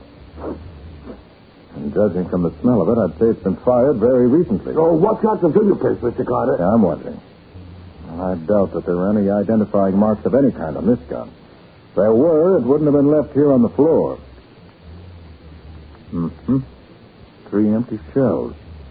There's no doubt that... Hey, somebody's coming, Mr. Carter. So here. Oh, dear.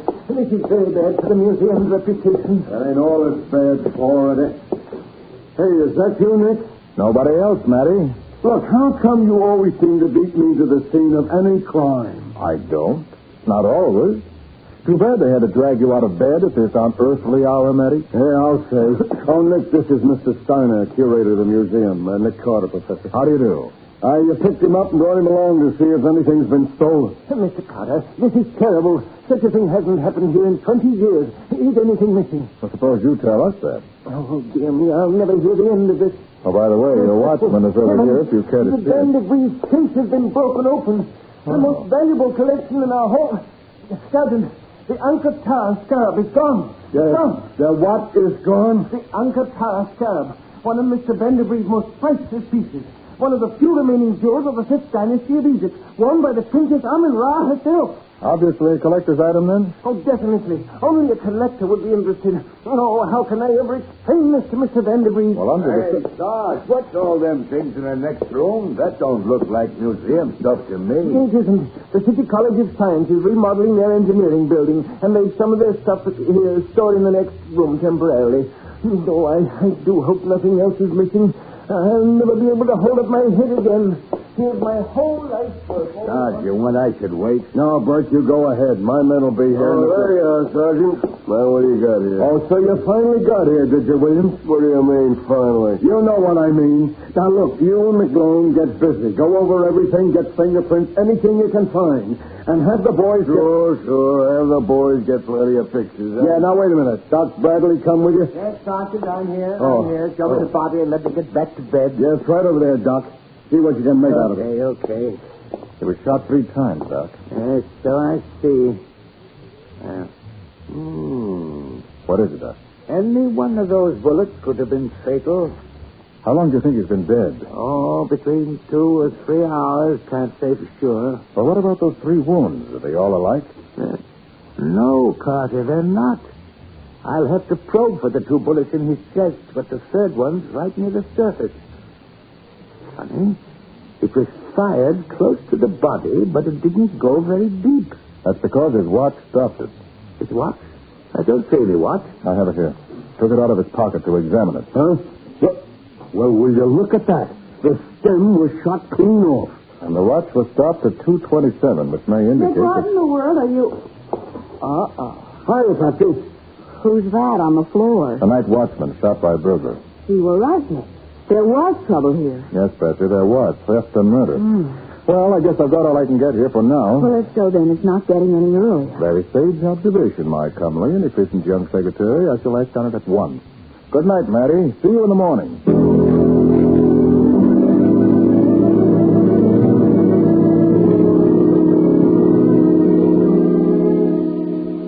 Good morning, Nick. Why, good morning, Patsy. Didn't expect you for hours yet. Well, I was going to sleep late, but I couldn't.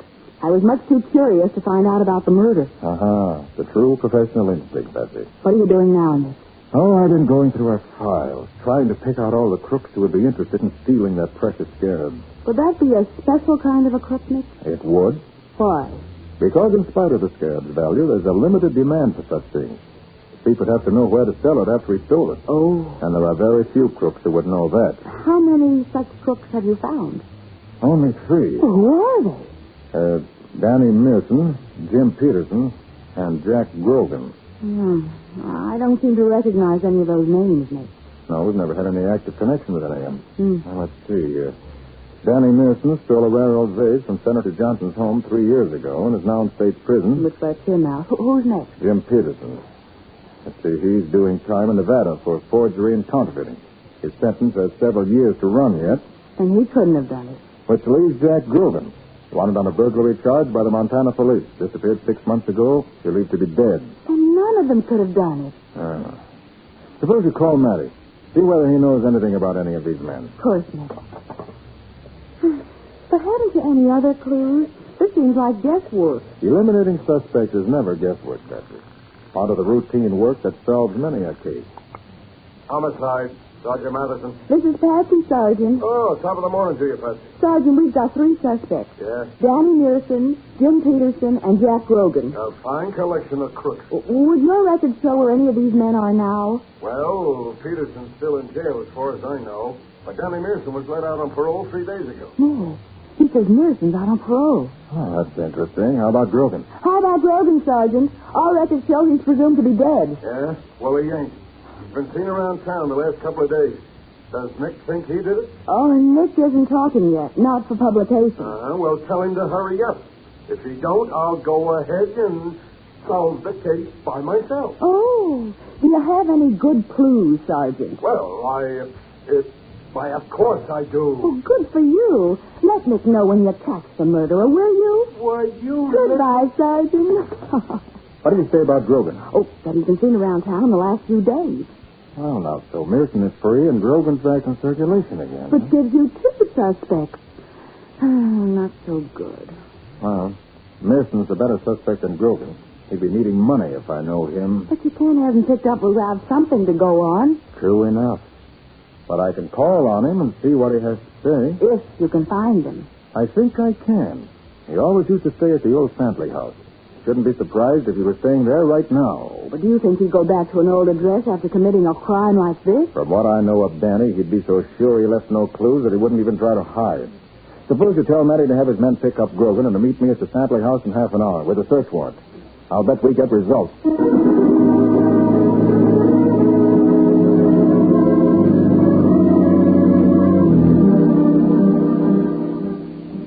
Nick, I give up. There ain't a thing in this room that shows that Danny Mearson ain't been strictly on the up and up since he got out. I'm afraid I have to agree with you, Matty. Uh-oh. That must be Danny coming back. Nonsense. He wouldn't knock on his own door. Quiet. Well, if it ain't Jack Grogan. Okay. This is darn nice of you, Grogan. Yeah. What's nice about it? Well, I had the boys out looking for you, and they couldn't find you, so now you find us. What you looking for me for? Just wanted to ask you a few questions. Questions? Mm-hmm. About what? Suppose we go into that when we get down to headquarters, okay? You ain't taking me to no headquarters cover. Hey, wait a minute. Don't be a fool, Grogan. You can't cover us both with that gun. Well, if either of you moves before I say so, you'll see if I can cover you both. Grogan, look at me a minute. Yeah? What's in your mind, copper? I just want to warn you. What's the matter? I told you.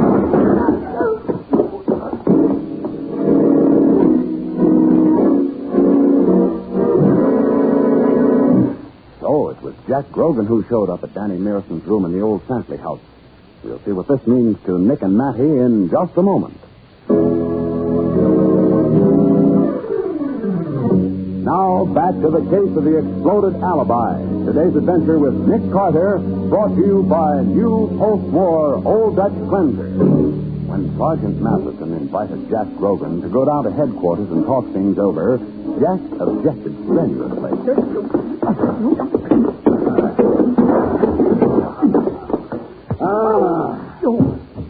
Nice work, Nick. That did it. Never thought he'd be fool enough to think he could keep the two of us covered. Not when we were on opposite sides of the room. Come on, Grogan. Get up. Get up. What you picking on me for, copper? You just pulled a gun on an officer of the law. Put your hands up. Okay.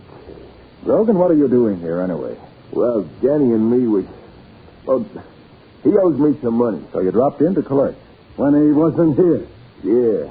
I thought maybe... Look, you and Mearson wouldn't have been working together on that job last night, would you? What job? Well, we'll talk about that down at headquarters. Are you coming, Nick? No, I'm not through here yet, Matty. Suppose you turn Grogan over to the coppers waiting downstairs and come back here, will you? Okay, Nick. Come on, Grogan. Come on. Now, look, copper, Now, let me see. If Grogan and Mearson were working together, maybe Grogan came back here to double-cross Mearson. Yes, he did that. Maybe something's hidden here after all. But... Hey, what the... Well, hello, Danny. Nick Carter. Hey, what are you doing in my room? Why, just looking around. Looking around for what? I think you know.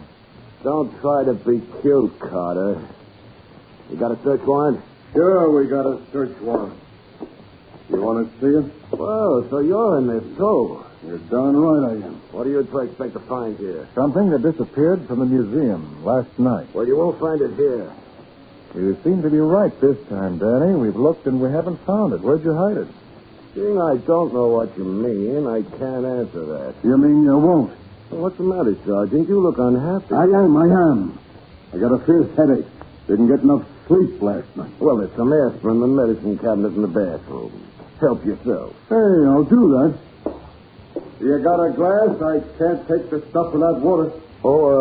I'm sorry, Sergeant, but, well, I broke the only glass I had this morning. You broke the only glass, Danny. What's that on the shelf behind you? On the shelf? Oh, yes, I forgot that one. Here you are, Sergeant. Oh, thanks. I'm sorry, Sergeant. It slipped out of my hand. Okay. I'll take it plain. Danny, you didn't drop that glass accidentally. Hey, what are you getting at, Nick? For some reason, Danny doesn't want you to have a drink of water, Matty. Huh? Maybe he doesn't want to run the water in the beach. Look here, you dope. I just got... Turn on the water, Matty. See what happens. You can't... We can't do what? I mean, here, I'll do it for you. That faucet is kind of tricky. Oh, yeah? You see, you have to... Don't move, Sergeant. Right. I got my gun right in the middle of your back. If you make a move, Okay. I ain't moving. And if your friend tries anything fancy, you'll get it. I understand, Carter? Yeah, I understand. What's the proposition, Danny? Just take the thing you've been looking for and get out of here without any interference. Otherwise, you'll... Well, that seems fair enough. What do you say, Mary? I say you're crazy, Nick. You gonna let this... Shut up, Mary. Yeah, but You might say the wrong thing and make Danny sore. Look, you two. I got a gun in the sergeant's back and my arm around his neck. If either one of you guys try anything... Nick, I don't get it. No, Clam up, copper.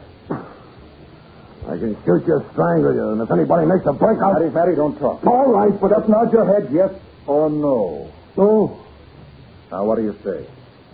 Should we make a deal? Good boy, Mary. You got it. Get his gun. Go right in here. Hey, my arm. Let go. You're breaking my arm. I won't break it, not if you hold still. Okay. I knew when I'm licked. Nick. Oh, you're a cute one. You know, I learned that trick of banging my head against the nose of a guy holding me from behind, but I forgot it till you reminded me. Give me a towel. My nose is bleeding. Keep me covered, Matty. Yeah? I want to get the scarab. You mean it's really here? Say it is, unless I miss my guess. You got it, Nick? Not yet, but I'll bet that it's down. Yeah, here it is. Yeah, where? Here in the wash basin drain. Oh, it's a beauty. Are you kidding? You mean that's what we've been looking for? That beetle thing? That's it, Matty. This is the scarab of Princess Amun-Ra. Well, I'll be doggone. Well, Danny, there was a pretty smart trick suspending this thing in the drain of the wash basin by a thread. So that's why he didn't want us to run the water. Of course. If we did, thread might break. Besides, the scarab just about filled the drain, and the water wouldn't have run off as fast as it should. Uh-huh. Well, Danny, are you ready to confess?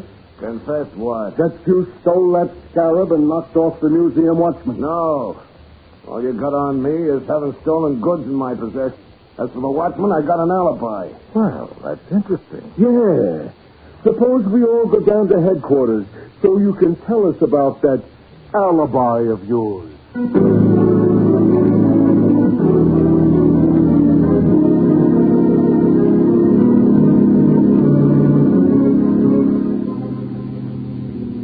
Nick, do you really think you can prove Danny killed that watchman? Oh, that depends on how good his alibi is, Patsy. Yeah, but an alibi can be faked, can't it? It can.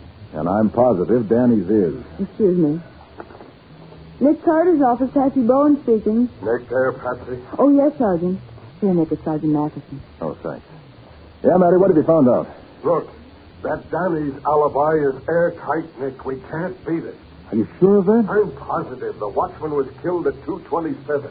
Between 2:10 and 2:35, Danny was in an all-night drugstore 3 miles from the museum. Are his alibi witnesses good? Well, the drugstore clerk remembers him, but what's worse, the cop on the beat stopped in there at 2:20 and talked to him. He knows Danny and swears to the time. Matty, that just isn't possible. Oh, maybe not, but look, Nick, we gotta prove we're right before we can take him before the grand jury. Okay. I'll find some way. Now, I hope you can, Nick, but make it fast. I'll try. So long. What'd he say, Nick? Danny's alibi is airtight. But I still don't believe it. Well, of course he could be innocent. Why are you so sure he did it, Nick? Because he started swearing he had an alibi before he even knew what time the murder occurred. And another thing. The watchman was shot twice from a distance, and once close up. It was a close-up shot that stopped that watch. At exactly 2:27. So what? Look, Patsy, the first 2 shots killed the watchman. Oh, I understand that, Nick. Okay, so suppose the killer took the watch out of the dead man's pocket, set it ahead to 2:27, then put it back in his pocket. And then in order to stop the watch, and also to make it look as though it stopped at the exact time of the murder, he shot the watchman a 3rd time, from close up. But you really think that's what happened? I'm sure of it. I've got to find some way to prove it. Oh, I'll say. No jury would believe that story without proof. No. Patsy, let's go back to the museum. Okay. Maybe we overlooked something that'll give us the facts we need.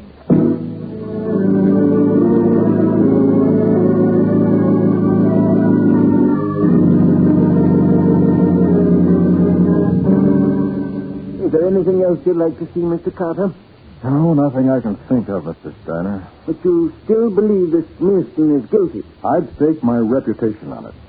But belief and proof are 2 very different things. Couldn't you try a lie detector on him? Yes, we could. But unfortunately, some juries still believe that a lie detector is only a makeshift and not real evidence. A clever lawyer can sometimes talk his client out of the results of a lie detector test. I suppose they think a wiggly line running across a chart doesn't really mean anything definite. Ridiculous. Any scientist knows better than that.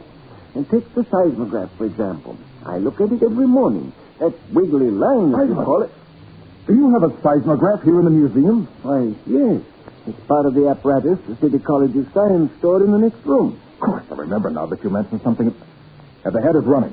Why, yes, they have. Then I want to see it quick. But why, Nick? Patsy, that seismograph is going to prove that Danny Mearson's guilty of murder.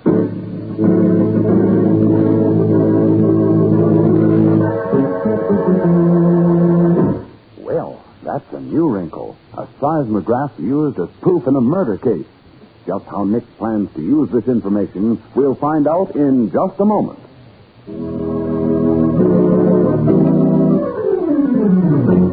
Now for the conclusion of the case of the exploded alibi. Today's adventure with Nick Carter, brought to you by new post-war Old Dutch Glanter. The scene is Sergeant Matheson's office at police headquarters. The sergeant and Nick are discussing Danny Mearson's case with Danny and his lawyer. Mr. Carter, I demand to know why my client, Mr. Mearson, is being treated like this. He's admitted to being a receiver of stolen goods, but he's guilty of nothing else. Mr. Amberley, you claim that Danny couldn't have stolen the scarab and killed the watchman because at the time the murder and theft were committed, he was at a drugstore some 3 miles from the museum. That's absolutely correct. Mr. Amberley, the watchman was apparently killed at 2:27, if we can judge by the time his watch stopped. But actually, he was killed exactly 1 hour and 12 minutes before the time shown on the watch. Why, that's impossible. The watchman's time... The watchman's timepiece was set ahead by Mearson to establish an alibi for himself, and I have positive proof of that fact. That's a lie. It certainly is. It's absolutely ridiculous. Is it? Well, the evidence I'm talking about is unemotional, truthful, and positive. It's a seismographic chart. Now, what's that?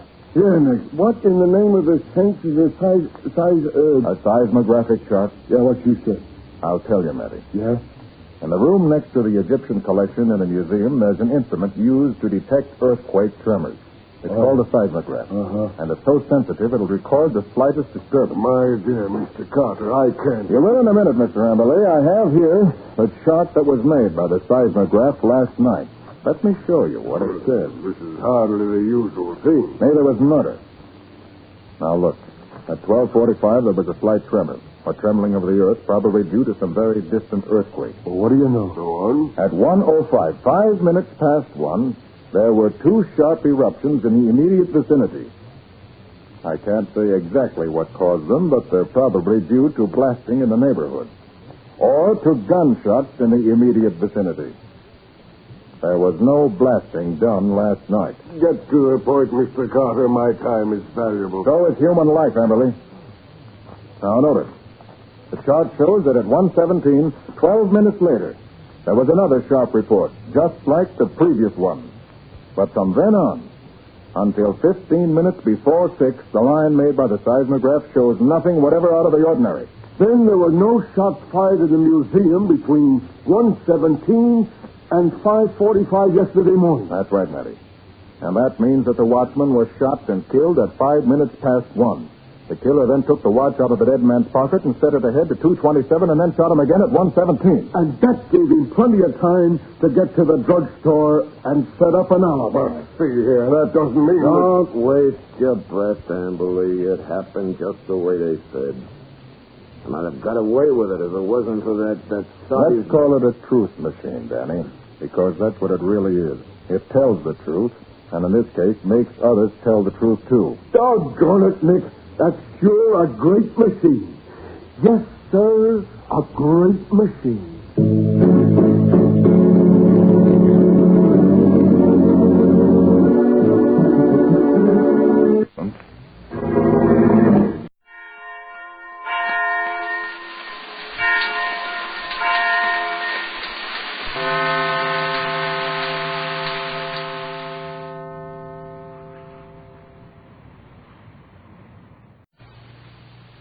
Wheaties presents Night Beat.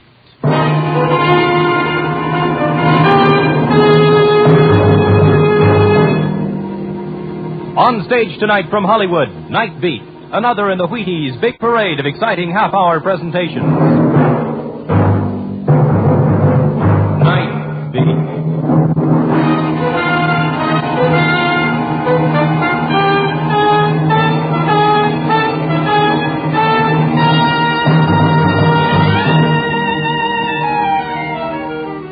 Hi, this is Randy Stone. I cover the Night Beat for the Chicago Star. Stories begin in many different ways. And sometimes when you start digging for the facts behind a story, you end up by finding that you've dug yourself a grave. Night Beat, starring Frank Lovejoy as Randy Stone.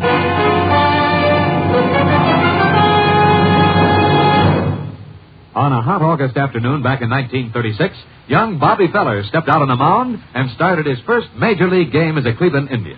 He was just 17 years old. Bob, step up here and tell us what happened that day. Well, Ed, I was really loaded with Wheaties for that game. I struck out 15 St. Louis Browns. You think the Wheaties helped, eh, Bob? Ed, I'll tell you, Wheaties always help. I've been eating them for pretty near 20 years, 4 or 5 times a week. And Wheaties with milk and fruit are still my favorite breakfast dish. That's wonderful, Bob. Thanks for stopping by, and best wishes to a real Wheaties champion. Yes, thank you, Bob Feller. And folks, did you hear what the man said? Wheaties always help. Now, you may not play baseball for a living, but you can use whole wheat energy, too. You try it. Breakfast of champions.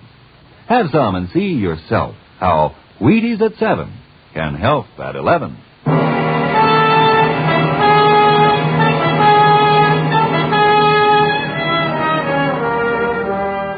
If anyone had told me once about seeing flying saucers in the sky, I'd have tagged him either as a joker or a candidate for the booby edge. But nowadays, anything is possible, apparently. You know, you could tell me that you saw a little man from Mars 3 feet high, and I wouldn't disbelieve you. Because tonight, I saw someone almost as strange. Fred Muller's bookshop is a shabby little place amidst a teeming stretch of tattoo parlors and penny arcades. It was the book in its window that caught my eye as I was passing. An early edition Bible, richly bound in antique leather, hand-tooled and inlaid with heavy gold leaf. Stood out against the books that surrounded it like a 90-carat diamond in a display of 10-cent jewelry. I looked up, and there was Mr. Moeller watching me through the dusty window with the smile of a man holding in his fear. And I went in. Hello. A little early, aren't you? Early? It's almost 10 o'clock. I know. I'm just looking at that old Bible in your window. You are a collector of old Bibles, no doubt. No, not exactly. I just happened to see that same book on Mr. Ron Heileman's living room floor the night he was murdered about 6 months ago. I am aware of that. You mind if I have a look at it? You brought the money with you? No tricks? No tricks. Look, all I want to do is see the book. One moment.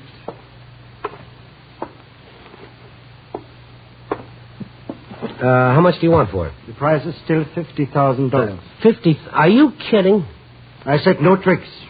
You've already agreed on the price. Oh, you've got your wires crossed. I haven't agreed to anything. Who do you think I am, anyway?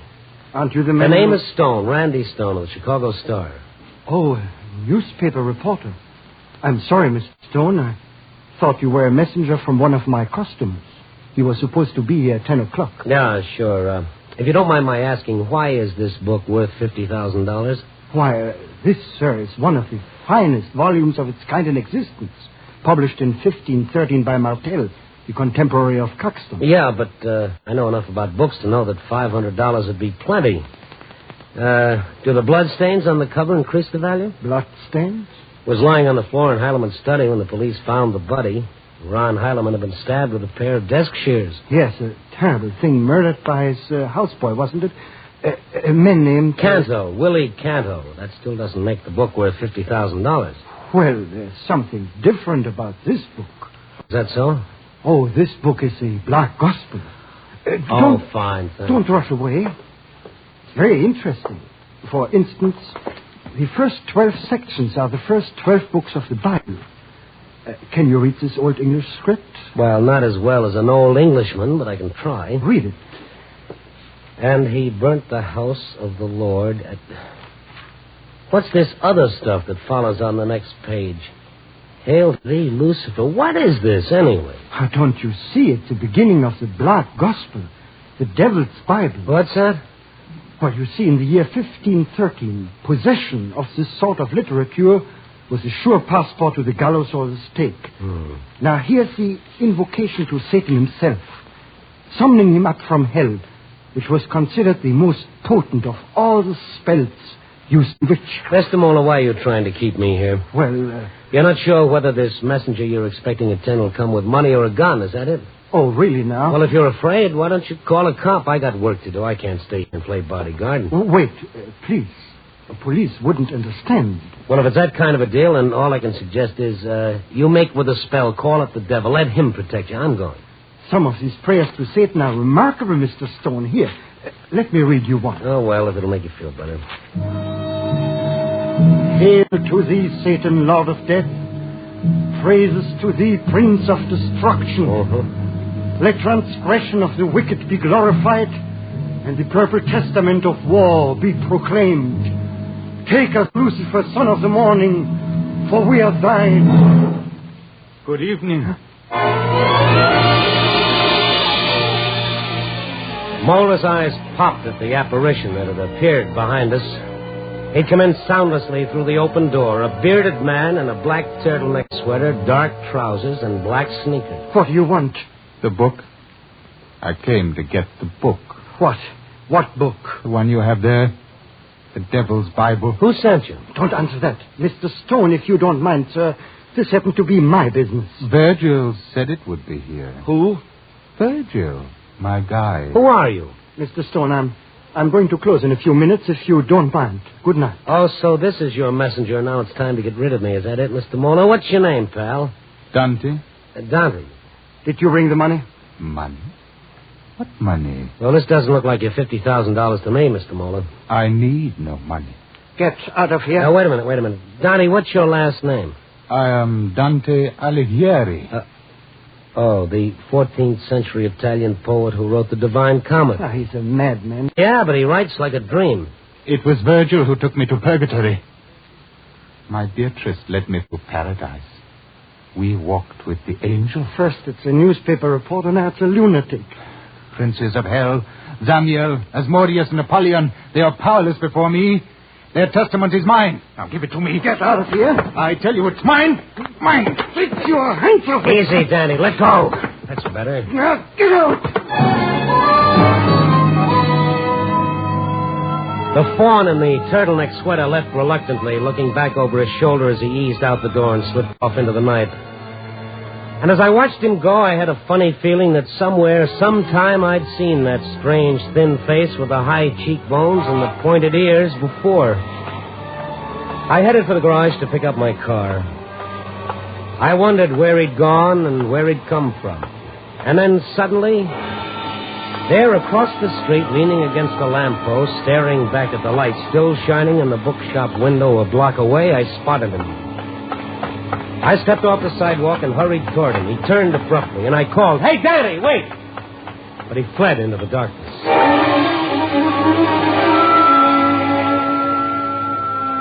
When I got to the office, I figured that Moeller's little bookshop might make the basis of a human interest yarn if I tied it in with the breakup of the late Ron Heileman's famous book collection. So I had our librarian, Benny Marcus, dig out the files on the case from the morgue. I found something that made me do a fast take. What is it, Randy? Well, I just looking at the picture on this story. Huh? Oh, Mrs. Beatrice Heileman, huh? Ain't bad, is she? Young enough to be Heileman's daughter instead of his widow.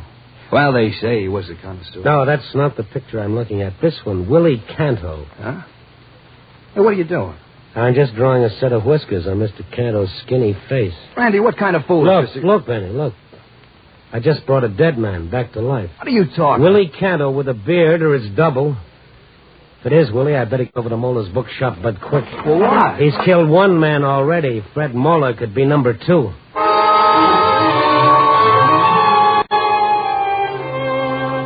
I'd have called the police if I hadn't been afraid of raising a false alarm, which proves that silence is sometimes a poor substitute for brains. It was raining as I pulled up in front of Moeller's bookshop. I saw that his lights were still on. The Black Gospel had not been replaced in the window. When I went in, it was neither on the counter nor anywhere that I could see. The place was deserted. I walked to the door of the back room and knocked. Mr. Moeller? Mr. Moeller? Where's that light switch? Ah. Well, it's his office. He must have... Mr. Moeller. The old man lay sprawled on the floor. I knelt beside him. His body was still warm, but he was quite dead. A small black bullet hole in the center of his forehead explained why.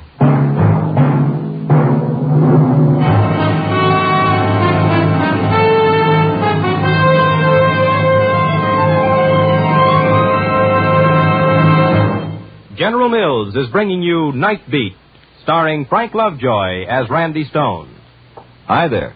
This is Frank Martin, the man about the Wheaties. You know, I like talking about Wheaties on Night Beat because our star really eats them. And incidentally, I eat them. The burning question is, do you eat them? Truth is, millions of Americans do eat Wheaties. And I have a hunch one reason is that Wheaties taste so good. Nothing I can say about crisp flakes and all that will tell you half so much as the fact that millions of us eat them and love them. So, not one more word will you get out of me right now on the good, solid, whole wheat taste of Wheaties. You try them, and you'll know all. Now, of course, there's another reason why so many millions of us dip into Wheaties come breakfast time. It's the whole wheat energy, the wonderful energy that makes the whole morning go better. There's a whole kernel of wheat, for goodness sake, in every flake of Wheaties. That's why they give so much. That's why they're so poppin' full of vitamins and minerals for your good morning. That's why Wheaties with milk and fruit starts a breakfast to remember. So why don't you join us tomorrow morning, us millions of Wheaties eaters? Make yours breakfast of champions, too. Join us, and you'll see how Wheaties at 7 can help at 11. Do that, huh?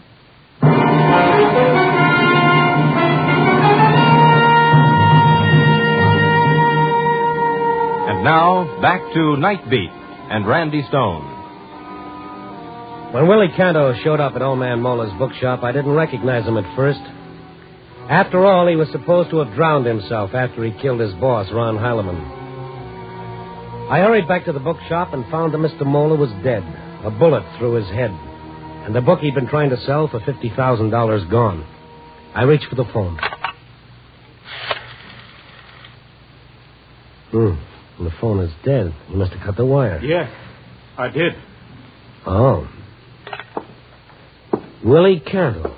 My name is Dante Alighieri. Oh, yes, I remember that. You've been standing behind the door all this time pointing that gun at me? Yes. Now, look, Dante. Don't come any closer. I must kill you. Why? You usually kill your friends? You're no friend. But I am. Oh, then why did you plot to harm my Beatrice? Beatrice? Oh, yes, Dante and Beatrice. I forgot. You've made spells against my Beatrice. But you are finished. You must die. The book can't save you now. Wait a minute. Let's talk some more, Dante, old boy. So you've got the book, huh? No. Virgil has taken it. Virgil? Oh, sure, Virgil, of course, your guide through hell and purgatory. Where is he now, on the Chinatown at night run? That's enough of talk. It makes my head hurt. Yeah. You must die. You don't want to kill me, Daddy Chum. If you killed me, you'd be a murderer. No. You'd never see paradise with Beatrice. You'd go to hell. No. Give me the gun, Canto. No. We stood facing each other about 12 feet apart while he struggled with himself. I couldn't afford to wait. A little pressure on that trigger and I'd be featured in the obituary column. I tensed for a spring and then... Willie Canto's gun hand fell to his side, and his dark eyes were suddenly filled with tears. I stepped forward and took the automatic from his long fingers. I should kill you, but I cannot. I cannot. Oh, don't feel too bad about it. I don't. Now, let's get on out of here and go for a little drive. The fresh air will do us both good.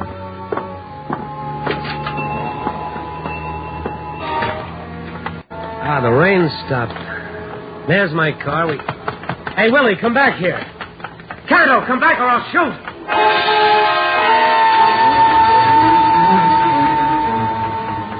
I wasn't going to, of course, but on the bare chance it might give him pause, I pointed the gun to the sky. The shot seemed to give him jet propulsion. He dived into an alley and vanished. I turned around and headed back toward my car. I got there just as a couple of prowl cars pulled up behind mine. Oh? Well, Sergeant Blank. No, it is you who called the police. Why didn't he give you a name? You bashful or something? I haven't had a chance to call anybody yet. Well, somebody called. He said that some guy just killed a fellow who runs this bookshop. What are you doing with that gun? Oh, don't look at me like that, Buzz. It belongs to a fellow who was found dead in the river 3 months ago. Well, who gave it to you? He did. Huh? What are you talking about? Willie Canto, the fellow who killed Ron Heilemann. He's as big as life and he's twice as crazy. You're the one who's crazy. Everybody in the Heilemann household identified Canto's body. His wife, his secretary, John Talbot, the butler, the gardener. So they made a mistake. Then we better go out and have a talk with Mrs. Beatrice Heilemann. If Canto's on the loose, they may be planning to call on her. Mind if I come along?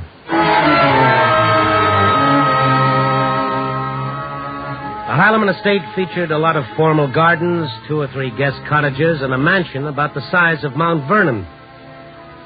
The only thing that could have made the interior more early American was a stuffed Indian over the mantelpiece. Tears shimmered in Beatrice Heilemann's lovely violet eyes as Sergeant Black told her what had happened. Oh, poor Willie. I guess I was wrong when I identified that body as his. But even John Talbot, my husband's secretary, thought it was he. I don't want to alarm you, Mrs. Heilemann, but there's a chance Canto may show up here. Oh, but Willie wouldn't harm me.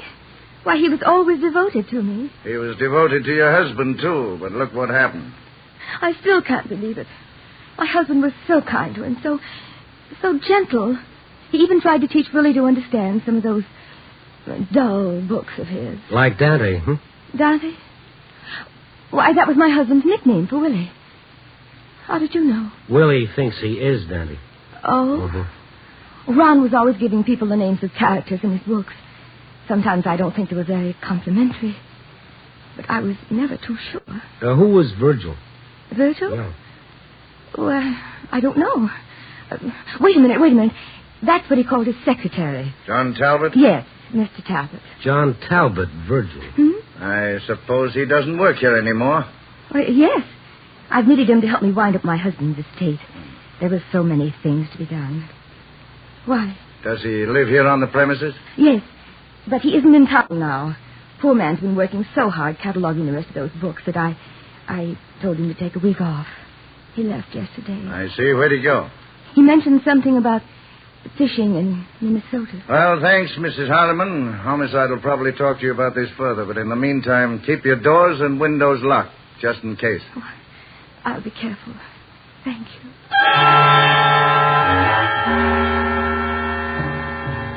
When we stepped out into the night, it had begun to rain again. Sergeant Black drove off to make his report to headquarters, and I stopped to light a cigarette and try to make some sense out of the mess. And then I saw a dim figure emerge from a side entrance to the big house.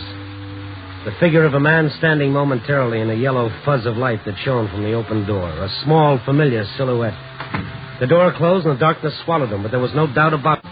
It was Willie Cantle. I jumped out of the car. Willie! I caught sight of a shadowy figure as he whirled and ran toward the back. Willie! He headed toward the guest cottages, barely visible in the faint glow of a distant street lamp, and for a moment I lost him. Then I heard him leap across the veranda of one of the cottages, and I charged after him. He didn't have time to bolt the door in my face. Willie, what's the matter with you? Just want to have a word? Where are you? Turn on the light. Where's the switch? Wait. Well, that's better. What are you scared of? You're the police. What gave you that idea? I heard you. In the house. We're talking to my Beatrice. Oh, I see. She knew you were there all the time, didn't she? Why, yes, of course. I was in the next room. Well, I'm not with the police. I'm just a broken-down reporter. So put that nice big knife down, Willie. Huh? First a gun, then a knife. You're a bad boy, Willie. What do you want of me? That knife, put it on the dresser, and then we'll talk. Yeah, that's better. Now, what were you doing out there in the rain? Going away. Far away. Why? She says, if I love her, I will go away. Farther than before. Than before? Where was that? Where you been spending the last 6 months? On the island. What island? Where Mr. Heileman has his summer cottage. So she told you to go there? Yes. She's so kind. She gives me money. She sends me food. But it's so lonely. I had to see her. Why does she tell me to go? She told me before she loved me. Beatrice doesn't change. She's kind and generous.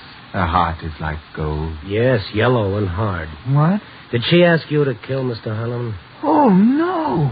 I wouldn't kill her. Yes, I killed him. It was me. I killed him. Pretty mean, wasn't he, Willie? Oh, no. He was a nice man. You killed people who were nice to you? No, I wouldn't. I killed him. Beatrice wouldn't want you to lie, not even for her sake. She'd want you to tell the truth, Willie. Did the secretary stab Mr. Heileman? No. But he killed a man in the bookshop.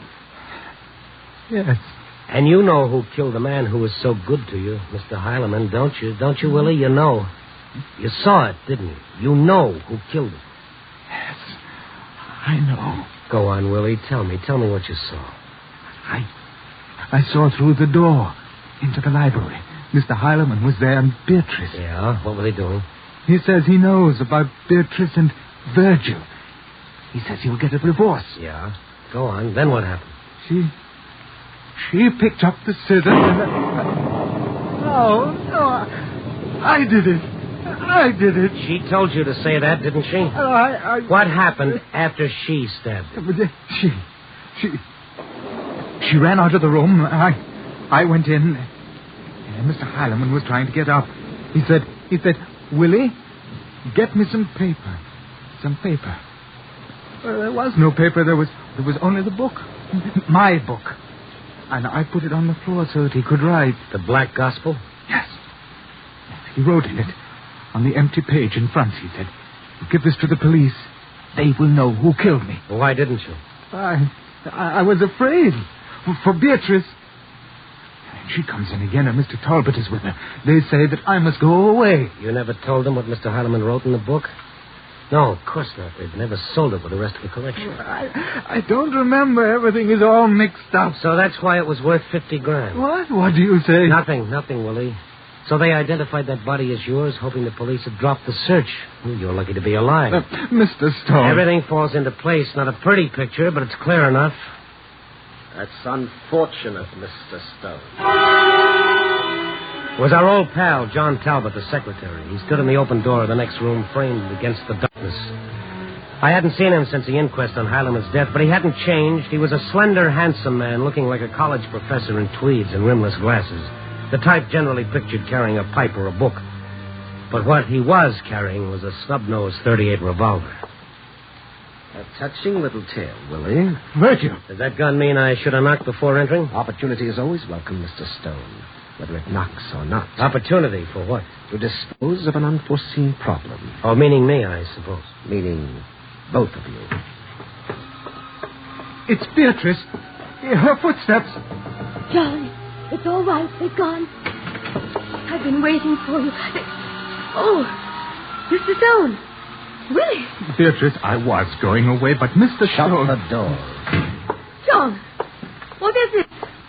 Why the gun? It seems that your faithful Dante has been talking to this newspaper fellow. What? Rather extensively, I'm afraid. Willie, have you gone crazy? Oh, Mr. Stone wouldn't harm you, Beatrice. You wouldn't touch her, would you, Mr. Stone? Not without gloves. What did he tell you, Mr. Stone? That lunatic. And you believe him? John, is that why you're holding the gun? You fool. What does it matter what Willie said about me? There's no proof. You consider yourself safe just because I destroyed that wretched book. Oh, no, my dear. That's not enough. I've got to silence him. Throw away that gun. Let go of me, you little fool. This fellow knows too much. I can't stand anymore. Let I can't stand it. Let go of my arm. So many terrible things. I can't stand it anymore. I said let go. Oh! You hit her. You hit her. Willie, no. I'll kill you. Get back. Drop that knife. Willie Canto staggered as I leaped forward and knocked the gun from Talbot's hand. Talbot reeled backwards and sat down heavily on the sofa behind him. It was then that I saw the dagger in his side and the red stain spreading. Beatrice stood with her back against the wall, her eyes wide, staring at Talbot, and then at Willie lying doubled up on the floor. And suddenly she gave way. I snatched up the gun and went to the phone. As I reached for it, I saw that Willie had risen to his hands and knees, his thin face glistening with sweat. He began to crawl towards Mrs. Hylaman, one hand reaching out for her, his eyes glazed with pain. Beatrice. My Beatrice. No! Don't touch me! Beatrice! Keep away! I can't stand you! No! No! No! Beatrice, come back. Oh, please, please. My Beatrice. Dante's Inferno. Yep. Hello, operator. Get me the police.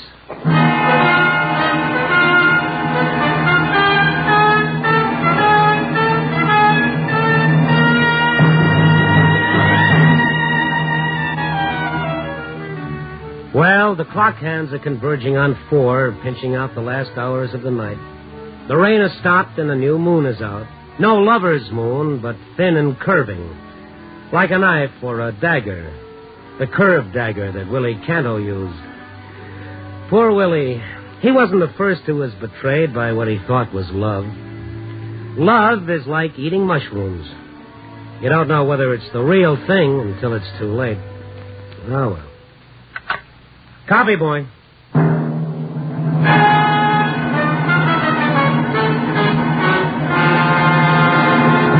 You are listening to Night Beat on the Wheaties Big Parade. If you're a mother or a father with a warm spot in your heart for pink-cheeked, happy-eyed youngsters, here's something you should know. Good food builds good health, and Wheaties are good food. Now, I don't know what you've been doing about breakfast for the kids, but did you know that there's a whole kernel of wheat in every Wheaties flake? With the sunny, wholehearted goodness of field-grown wheat in every flake?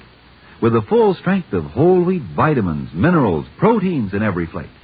It's true. Whole wheat in all its richness. That's what you furnish when you fill the cereal bowl with Wheaties. Don't slip up. See that they get Wheaties. Crisp, sunshiny, good. Pour on the milk, put on the fruit, and know the youngsters are getting all that whole wheat can give. Do that now. Wheaties, breakfast of champions.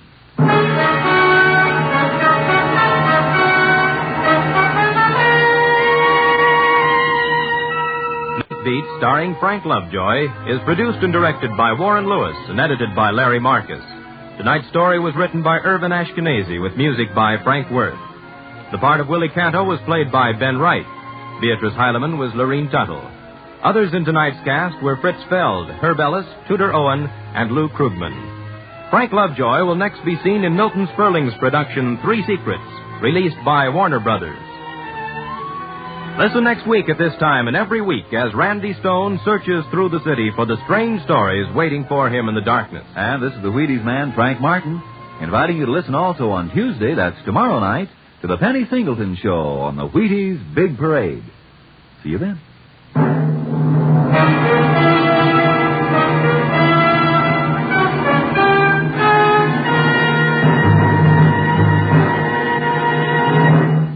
This is Frank Lovejoy reminding you of today's biggest bargain, United States Savings Bonds. You pay for 3 and you get 4. Save with United States Savings Bonds and build your own future. Night Beat came to you from Hollywood. Stay tuned for the first piano quartet on NBC.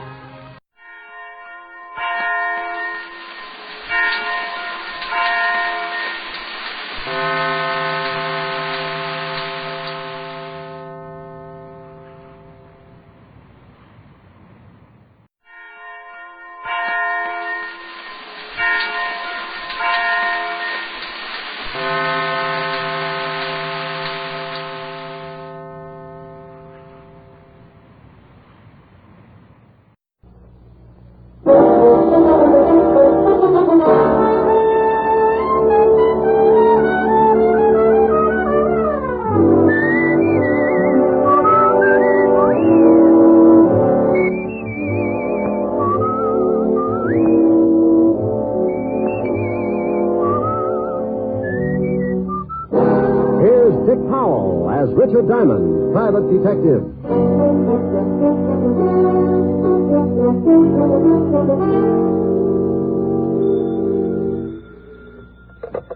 Diamond Detective Agency, the Smiling Gumshoe. Rick. Sign up for our new contest and win yourself a beautiful all-chrome, pre-tested, genuine electric chair. Oh, lovely. What do I have to do? Just tear off your scalp and send it along with 25 words or less why you love Richard Diamond. I can do it in 2 words. What are they? You're pretty. Oh, you win, you win. Where do you want the chair sent, madam? 975 Park Avenue, but I think I have AC current. No problem with the Jiffy Toaster chair. It works on any current AC/DC.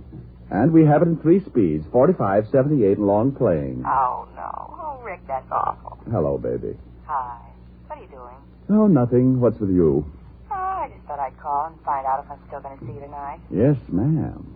We going to stay in? Well, I thought I'd have Francis fix dinner and we could sit around and listen to records or something, but if you'd rather go out, No, baby. I think that would be lovely.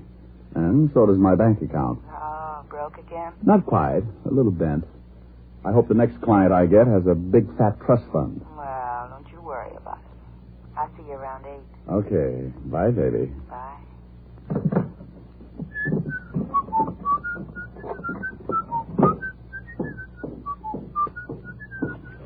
Now, let's see. 6 shirts, 4 pairs of socks, and... Hey, how did that get in there? Well...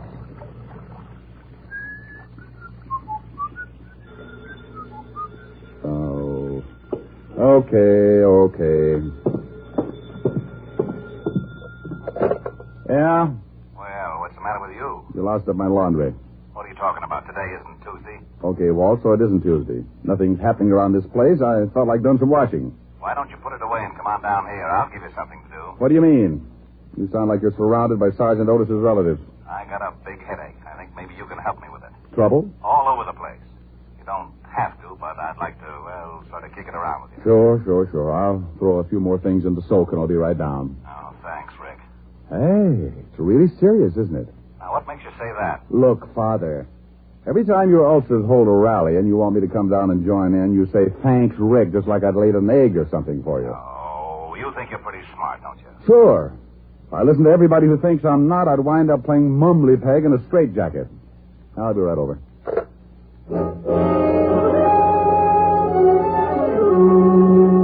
Well, that's the way trouble can get in the way of an otherwise quiet afternoon. Walt doesn't usually call me like that, but when he does, I know things are bound to get pretty rough. I tossed all of my shirts into soak, closed up the office. 20 minutes later, I was walking into the squad room of the 5th Precinct Police Station. I spotted Sergeant Otis hopping around like a crapshooter on his 10th pass. Well, what's with you, Otis? Oh, don't bother me now, Shamus. I got to get these reports into Lieutenant. Well, get you. What's the matter? Did you suddenly discover you were working for the police department? Now, that's very funny. Ha, ha, ha. Okay, you got to laugh. Now beat it. The lieutenant expects you. Well, all right, but for Pete's sake, Otis, stop acting like that and don't bust into the lieutenant's office like that. You swear you've been doped and start an investigation. Shamus, someday I ain't even going to bother to answer you. Sergeant, the day you don't open your mouth to say something stupid, the whole world will start singing. Oh, yeah? Yeah. And when I think about it, why don't you start combing your hair? What's the matter with it? Looks like a mattress after the lions got through with it. Oh. Hello, Walt. Hello, Rick. Sit down. Oh, maybe I should have worn black. That or a propeller on my hat. First I run into Otis, acting like he was shot out of a cannon. Then I waltz in here and you give me that big hello like you just discovered a body in your desk. Lan Jacoby is back in town. What? Yeah. Oh, but we got an indictment on him. Got him deported 6 years ago. Look, Rick, there's no mistake. One of our stoolies brought us word. Oh, but that's crazy. Jacoby knows the feds will pick him up in a second. How'd he get back in? Who knows? Florida, maybe. Last we heard, he disappeared in Italy. And about 6 months later, we got a report he was seen in Cuba. Oh, are you just going to take the stoolie's word for it? What else have you got? I got 3 bodies to date, and they're all very dead. Jacoby? It's got to be. Why? Well, the first 2 are the guys that turned state's evidence and helped to put Jacoby away. You remember them, Ross and Kreisel. Jacoby swore he'd get him someday. Who's the third? The stoolie who gave us the tip. Walked out of the station, and somebody with a Thompson scattered them all over the front steps. Right in front of the station? Yeah, it'll be in the evening paper. The commissioner is very unhappy. How about the feds? Are they working on it? Up to their necks, but nobody can find out how he got in or where he might be hiding out. Oh, here's something else that makes us sure it's Jacoby. In this town, there are at least 5 of Jacoby's old mob. The minute this thing broke, we started to check. They've all disappeared. You think they're organizing again? Oh, Walt, come on. Rick, now. I don't know what to think. That's why I wanted you to come down. You're one of the guys who worked on the Jacoby case. You remember a lot about it. Well, sure, but... Oh, now you can't tell me Jacoby is going to try to start operating again. It's a one-way pass to that little green room up at Sing Sing. I know it, but you tell me. I don't know how to figure it. You can't find anybody else who's seen Jacoby, huh? No, just the stoolie. He's going to make a swell witness. Yeah. Lieutenant. Yeah? We just got a report on the teletype. Jacoby? Yeah. Florida reports the body of a man found out in the Biscayne Keys. They checked and found out he was a Cuban, a charter boat for fishing trips. And the immigration boys checked with the authorities in Cuba, and it turns out that this dead guy took a party of 2 out for a trip and never showed up again. Wait a minute. You said a party of 2? Yeah, a dame and a guy. Well, what makes you think the guy with the dame was Jacoby? Because the description fitted Jacoby exactly. And the feds say that Jacoby married a dame in Italy. And the dame that got on the boat fits the wife's description. Mm-hmm. Well, Rick? That's ridiculous. Okay. We now agree on 2 things. Lan Jacoby is back in the States, and it's ridiculous. Will you give me a hand? I need somebody who really knew Jacoby. Hey, Diamond, did you really know Jacoby? Sure, Otis. We used to go out and shoot dumb police sirens together. Oh, hey, Lieutenant, why don't he ever give me a straight answer? Because it wouldn't fit your crooked head. Now go out and dig up some more reports. Oh, okay. All right, Walt. Now, let's say Jacoby's going to start operating again. He's made sure of one thing. Nobody who's seen him is alive enough to testify. So? So this. Hour 8 to 5, Jacoby's going to make a quick haul someplace and do one more killing. You expect the killing? I expect an attempt. He's gotten 2 of the guys who put him away. He's just got one more guy to tag. He said he'd do it himself and with a knife. That means he's got to find you. Yeah. The haul must be really important for him, the risk coming into the States. He probably needs money to keep going, so he'll pull off the job and then try to get me. And he'll leave the country the same way he came in. Nobody can ever swear they saw him. Except the 5 guys in his mob. I think he'll kill every one of them, too. That's a lot of doing. Jacoby's a lot of killer. Now, we've got to find out where at least one of those guys is. We'll find Jacoby and try and stop the slaughter. Yeah, but you've got to watch your step, Rick. There's no telling when he's going to pull off a job and try to go to work on you. Look, I'm not happy about it. I'm really the guy who's responsible for putting Jacoby away, and I know him pretty well. He's got a vendetta, Walt, and guys like Jacoby don't figure they're their brother's keeper. The score is 2 out of 3 with 1 to go. He'll try his best to kill me and even it up. Well, where do you say we start? I know. Oh, give me a list of the 5 guys you think of with Jacoby and all the information on them you got. It's right here. All right. Put 2 of your best men on these 3 guys at the bottom of the list, and you and I will start with these 2 on top. Okay, but I hope we find Jacoby in time. Walt, so do I. The way he uses that knife, I'll have to have all my clothes made out of bandage. Walt assigned 2 of his best men to start checking on the 3 names at the bottom of the list, and we took off for Flatbush. Our first man was a hoodlum named George Vale, and one of his favorite hangouts was a pool hall on Church Avenue. Snooker or straight pool? We want to talk. You want to talk? Go over to the park. Get yourself a box. Oh, look, your wisecracks can only give you a hollow mouth. Show him the badge, Walt. Oh, cops. Oh, well, what do you want? You know a man named George Vale? No. Let's go. Hey, wait a minute. Look, I'm not going to fool around. The answers here will be a lot easier. We know Vale comes here a lot. If you don't want to tell us about him, the boys at the station have got time to help your memory along. You can't haul me in. What's the charge? Withholding police evidence. That can get you a couple of years. Let's go. Hey, wait a minute. Okay. Okay, what? Oh, wait a minute. I just want to be sure no one sees me talking to you. Okay. I don't know much. Vale ain't been in here for a couple of days. Where does he live? I don't know. I swear I don't, but I do know it's in the neighborhood. Sometimes I see him coming out of a little delicatessen across the street with a bundle of groceries. Let's go, Walt. Yeah. Oh, thanks, Sporty. It's guys like you who make the police department such a happy little group. So,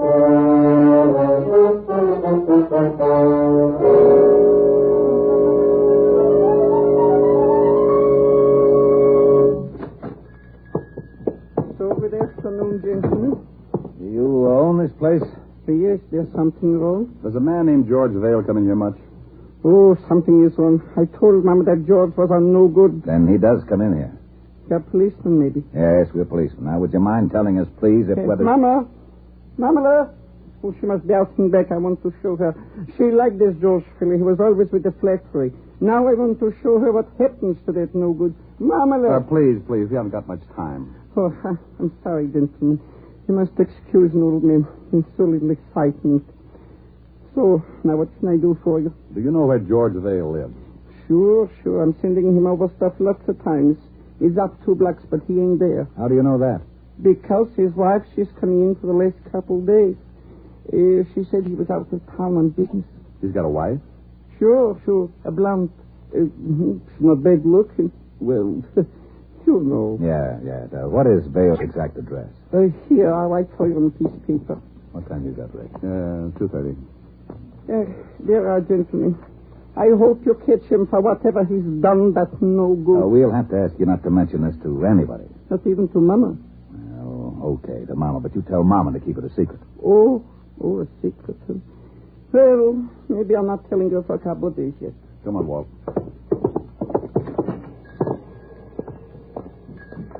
We going down to see Vale's wife? No, I got a better idea. Don't you think she'd know where Vale is? Maybe, but she's not going to tell us. But if we throw a scare into her, she might tell her husband something. If she knows where he is. Get Otis down here with a recording outfit. We'll wait until we see her leave the apartment and bug the place. No sense in tailing her. If Vale is with Jacoby, he wouldn't give her the address. Maybe he didn't tell her anything. Maybe he just took off. Well, that's a chance we got to take. Maybe he gave her a phone number where he could be reached. On the way down to the Vale address, put in a call to the precinct. Right. KXKB to KQAR. I'm at the corner of Flatbush and Church. Have Sergeant Otis report to me on a code 3 and tell him to step on it. Walt finished his report, and we both went over and talked with the landlady in Vale's building.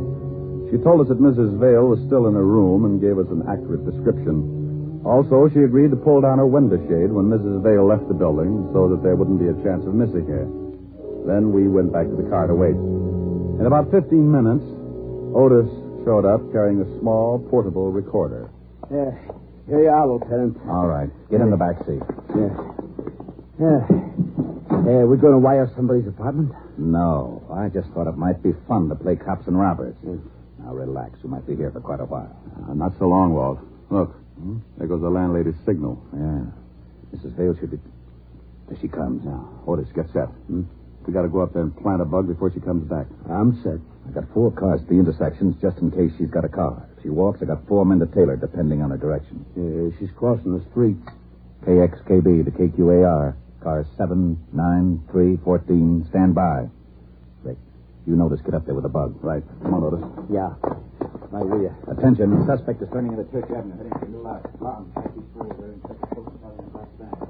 In here, Otis. Yeah.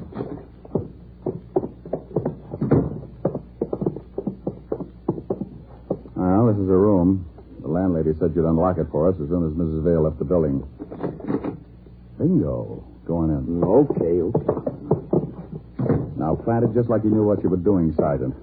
I'll take the box down in the basement where we can listen. Give me 5 minutes and then give me a quick test. How long have I got to set it up? Who knows?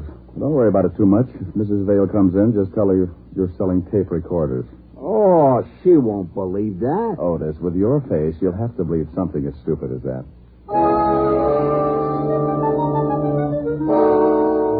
I dropped the wire out of the window and went out and down into the basement. It was a slipshod way of wiring a room, but we were in a hurry, and it would have to be enough. I set it up and waited for Otis to start croaking. Okay, Damon. I'll start counting. 1, 2, 3, 4, 5, 6. Hey, I think I hear somebody coming. I'm going out the window. I'll see you in the basement.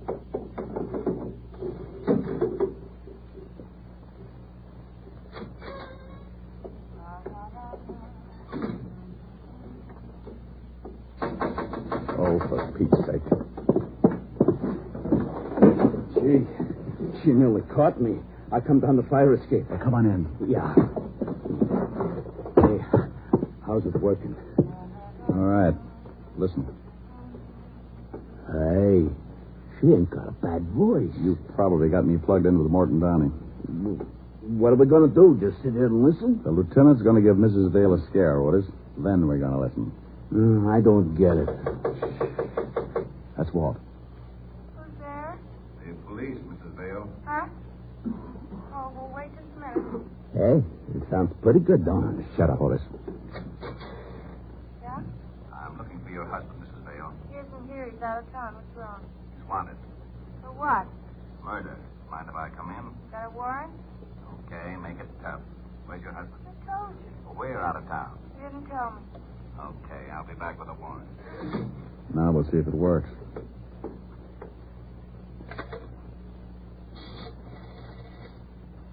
Oh, operator. Evergreen 33349, please. Yeah. Oh, is George there? Oh, tell him Mary. Hello, honey. Oh, look, I'm sorry. Yeah, I know, but this is one of those times. Yeah, a cop was just here. Yeah, a cop. Murdered. I don't know. No, I didn't let him in. Huh? Oh, I never thought of that. Okay, I won't call again. Bye, baby. Okay, Otis. Stay here and keep this thing going. I got to get back to the lieutenant.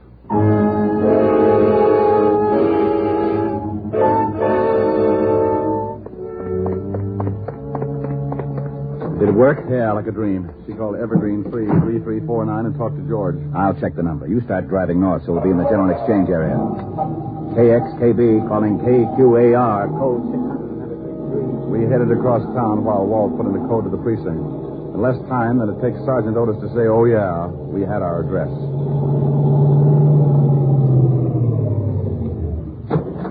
Oh, wouldn't you know it? Another pool hall. Yeah, guy must like the game. Hope he's in.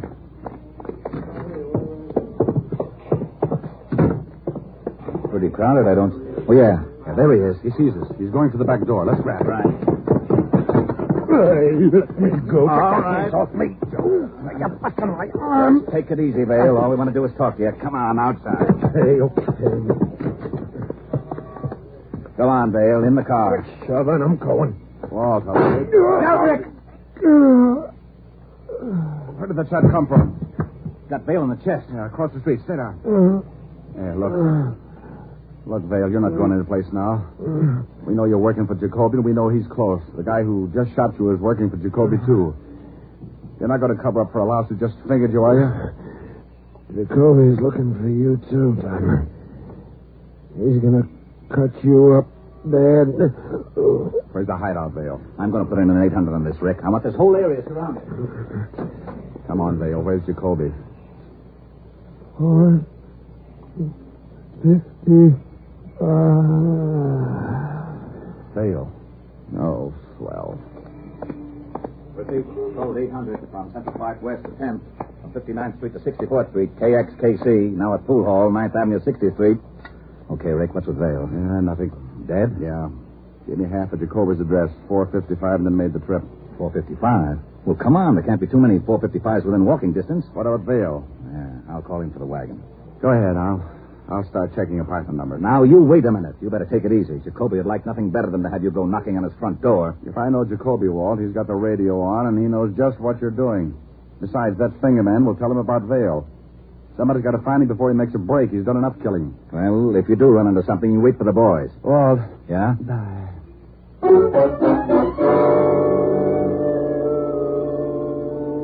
I took off and started checking addresses that began with 455. The first was Cold Turkey, nothing but a married couple who looked like they were in training for Madison Square Garden. I moved on. Somewhere in that neighborhood, Leon Jacoby was listening to his radio.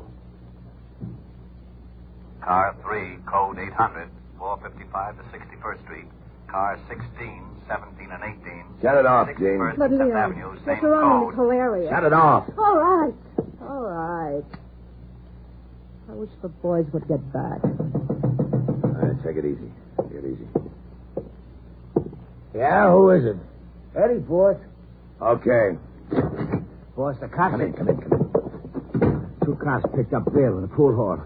Oh, so that's what it's all about. That Vale will talk. No, he won't. What do you mean? Well, I waited across the street. Got Vale when he came out with the 2 pigs. Oh, you did, huh? Well, you did me a favor, Ed. When I figured he didn't want anybody around that might squeal, you know, Vale, wife and everything. Yeah. Yeah, you know what else you did, Ed? Well, no, what? When you plugged Vale, you brought the whole New York police force right down on my neck. Huh? Yeah. So, I gotta return the favor. Well, what do you mean? I just didn't think. No, you didn't. Leon, come on. We got to get out of here. Will you shut up? Hey, now, wait a minute. What's with you? I got a present for you, Ed. Huh? Leon. Oh, no, boss. Put that knife away. Sure. Okay. Oh, Leon. Oh, no. No. What's the matter with you? What did you do that for? I'm in a tough spot. I go faster alone, baby. Alone? Yeah, baby. You mean... Yeah, that's right. You'd leave me. Look, I got no choice. You know how it is, kid. 1 might get through, but 2, no chance. Nothing to say, baby? Yeah. Go on, get out. Just like that, huh? Then what would happen to you? You might help the cops find me, huh? Ellie, aren't you a little scared? No. Just sick. I've been sick since we got here. I wish I'd known what you were really like. I'd have laughed at you when you asked me to marry you. Oh? Well, go on, baby. Laugh now. Maybe it'll help. Well, go on. Laugh your head off. Nothing funny? You're trying not to act scared. Jacoby don't scare you none, huh? No, I laugh. You're scared plenty because you think I might kill you. Well, say something. Don't just stand there. You're scared. You gotta be scared. Everybody's scared of Jacoby. You slapped Jacoby. Okay, baby. Nobody slapped Jacoby. Not you, not the cops, not anybody. Maybe you like to beg me not to kill you, huh? Go ahead, go on, beg. Oh. Okay. I think about you when I'm back in Forenzy, baby.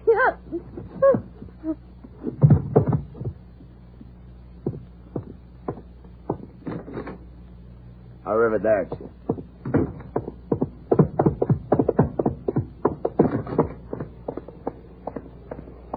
Jacoby, hold it. What? Stop, Jacoby.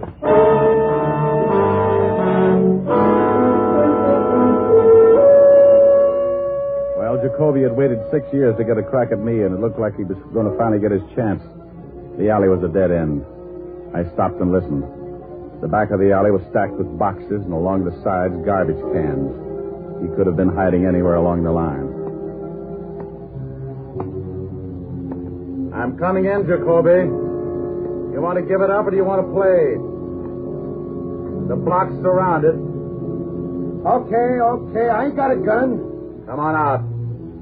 All right. Only don't shoot, Diamond. Walk over here. Hey, you see, I ain't got a gun. Now, don't shoot, please. Shut up, slob, and start walking out. What do you got to act like that for, huh, Diamond? Come on, Jacoby, move. So, what do you cops got against me? What'd I do, huh? Nothing, Jacoby. Not a thing. Start moving. Well, why you got to get so tough? Or maybe you're scared. Scared to death. Now, if you don't hurry up and move, I'm going to shoot you full of holes. I'm so scared. All right, Diamond, all right. I ain't got no gun, so you can push me around like that. What are you going to do to me, huh? Why, not a thing. Haven't you heard? The city went out and bought you a yacht. They like the way you kill people, so they're going to give you the yacht and send you back to Italy. Now, walk out of that alley. Okay. Now, you dirt.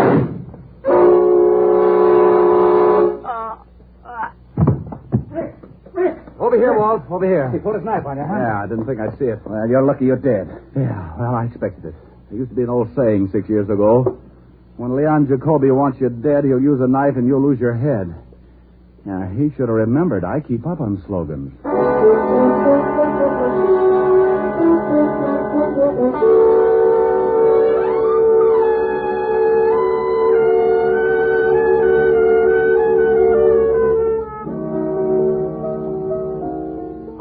That's an awful story. Well, you wanted me to tell you about it. But it's so terrible, and you're so lucky. Yeah, I guess so. You'll certainly know better next time. Oh, I'll never make the same mistake again. Oh, I should hope not. Imagine being in such a hurry you've forgotten threw your socks in with all those lovely white shirts. Plaid now, baby. Did the color run that much? Sweetheart, when I got back to the office, it looked like Picasso had been in my wash basin. My shirts are ruined. Well, don't you fret. Mommy's going to buy little old Rick a whole new batch tomorrow. Oh, no. Really, I couldn't. It's just against my principles to take anything from a woman. It is, huh? Definitely. What's that song you're playing? 16 neck, 33 say what? Oh, you idiot. Oh, I bet. I dropped a real hint. Well, I'll drop a little hint, too. Very subtly, of course. Sing. Oh, baby, you're the simplest. Climb aboard a butterfly and take off on the breeze. Let your worries flutter by and do the things you please. In the land where dollar bills are falling off the trees. On a dreamer's holiday. Every day for breakfast there's a dish of scrambled stars. And for luncheon, you'll be munching rainbow candy bars.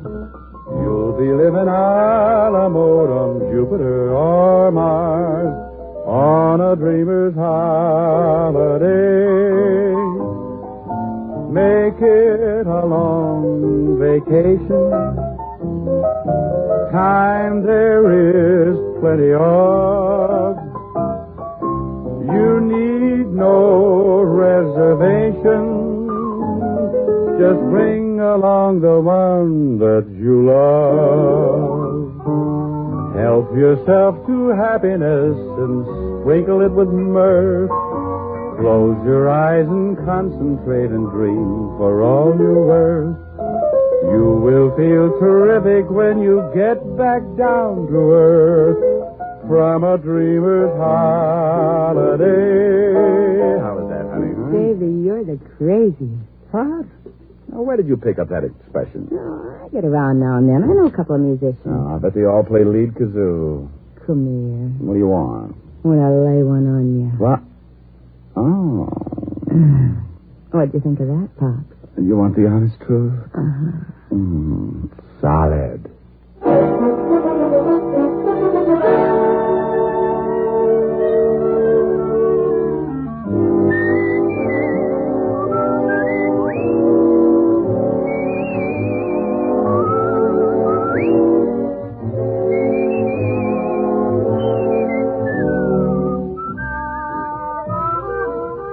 have just heard Richard Diamond, Private Detective, starring Dick Powell. Helen was played by Virginia Gregg.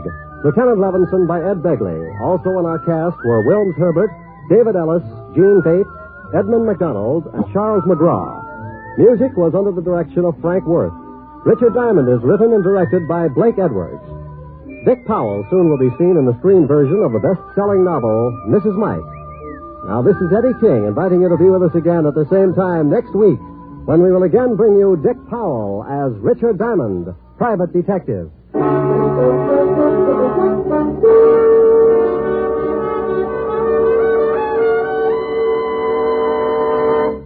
Sunday evening means stellar listening on NBC. Tomorrow, be sure to hear the American theater's foremost acting couple, Alfred Lunt and Lynn Fontanne, in the whimsical comedy The Great Adventure on the Theater Guild on the Air.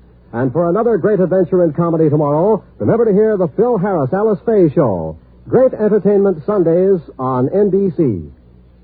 Next, it's Death in the Rain with Maureen O'Hara on NBC.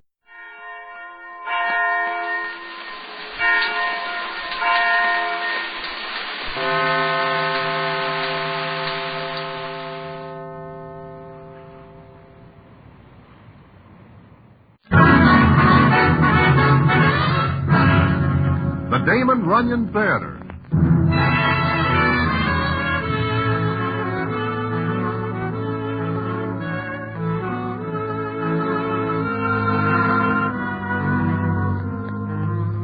Once again, the Damon Runyon Theater brings you another story by the master storyteller, Damon Runyon. And this one, Old M's Kentucky Home. And to tell it to you, here is Broadway. Thanks. Chances are you never hear of a citizen by name Itchkey Ironhat, or his horse, Old M. Itchkey claims that Old M is a racehorse, but the truth is she is not even able to keep up with the lead pony at the track, even when the pony is walking at a slow gait. However, that is more than somewhat beside the point. The point being the story about Itchkey and Old M, which I will tell you in a minute.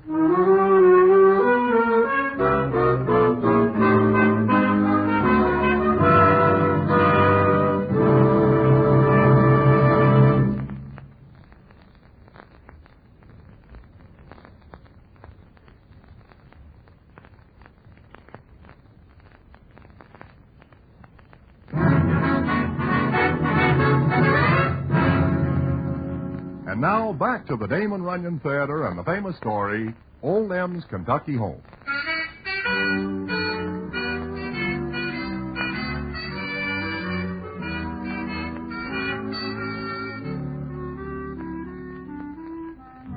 Well, it is of a Thursday night, and I am sitting in Mindy's enjoying a choice pot roast with potato pancakes when I look up and see Itchkey Ironhat. Now, this is not his real name. In fact, nobody remembers his right name, but he is called Ironhat because he always wears a derby pushed down over his head, so he looks like a jug with a cork in it. Itchkey spots me and slides into a chair next to me and opens the conversation as follows. How are you, Broadway? I am fine. And you, Itchkey? Oh, all right, I guess. Things could be better. I am broke and not good for a touch, even a slight one. To tell the truth, I too am in need. The horses do not run right for you, huh? It is not that. Then what is the matter? My ever-loving wife and me are no more ever-loving. Oh? Since when does this happen? Yesterday. You, have a disagreement? Yes. Over Old M. Your horse? My racehorse. I am sorry, your racehorse. So? My ever-loving wife, Mousie, delivers an ultimatum. Maybe you better tell me from the beginning. Does not matter where I start, Broadway. It comes out the same. It comes out that you and Mousie are no longer ever-loving because she delivers this ultimatum. But what is the ultimatum? She says to me, Itchkey, either you give up Old M or you give me up. Oh, I see. You are sorry that you lose Old M. That would make me very sad. But I give up Mousie. Itchkey, I do not understand you. Old M never wins a race for you. Meanwhile, you have got no ever-loving Mousie. No. Well, see you around, Itchkey. No, I wish to offer you a proposition. Me? Uh-huh. It comes up soon, the Kentucky Derby. And from what I hear, you would like to see the race. That right? Well, yes. But I do not have the necessary bobs to take care of the transportation to the land of the bluegrass. That is what I figured, and that is why I come to you. Broadway, I am going to take you to Churchill Downs with me and Old M. Wait a minute. You mean to tell me you are going to take Old M to the Derby? The Derby is only for 3-year-olds. Maybe I will enter her in one of the smaller races. Then why do you wish my company? I figure I will need you along. Will you go? Is this going to cost me? Not a bob. You have got yourself a customer. Good. Meet me tomorrow morning at Jamaica. We will start out from there. I will meet you at Jamaica.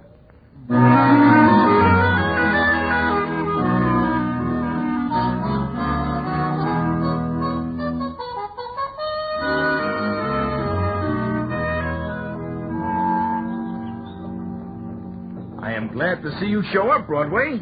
Are you ready to go? I am ready, but this is a funny place to catch a train. Oh, we are not going by train. We are driving. Huh? Driving? In what? I have bought this truck.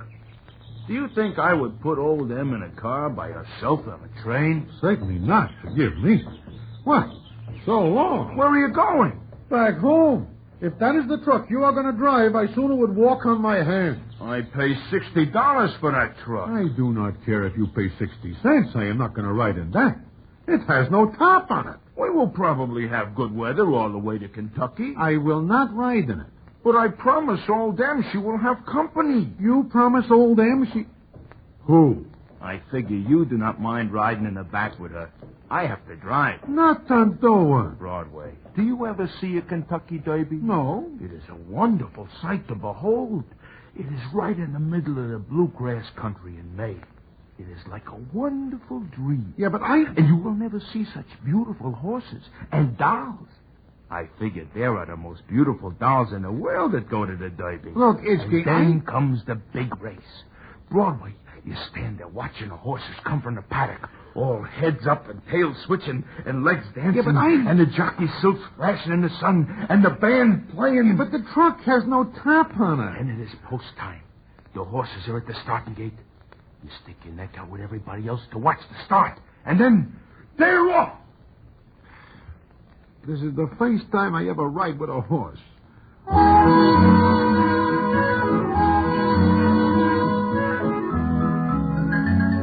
So, that is how I start out for Kentucky with Itchkey and Old M. When I am not in back keeping Old M company, I lean over and talk to Itchkey. And it is along the way that he opens up and tells me how he gets Old M. I do not always have Old M, Broadway. And her name is not always Old M. No?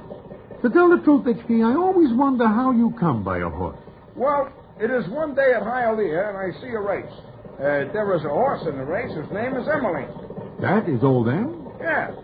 But she bows a tendon, and her owner is going to shoot her. Just like that? Yeah. I stand there, and I am not very interested until she looks at me. Who? Emily. You know, Broadway, it is just like she talks to me and says, "Do not let this citizen put a slug in me." So I ask for her and get her. And then? And then that is the beginning. I own her now for 5 years. It must cost you plenty of potatoes to keep her in food and things. Yeah. Yeah, it does.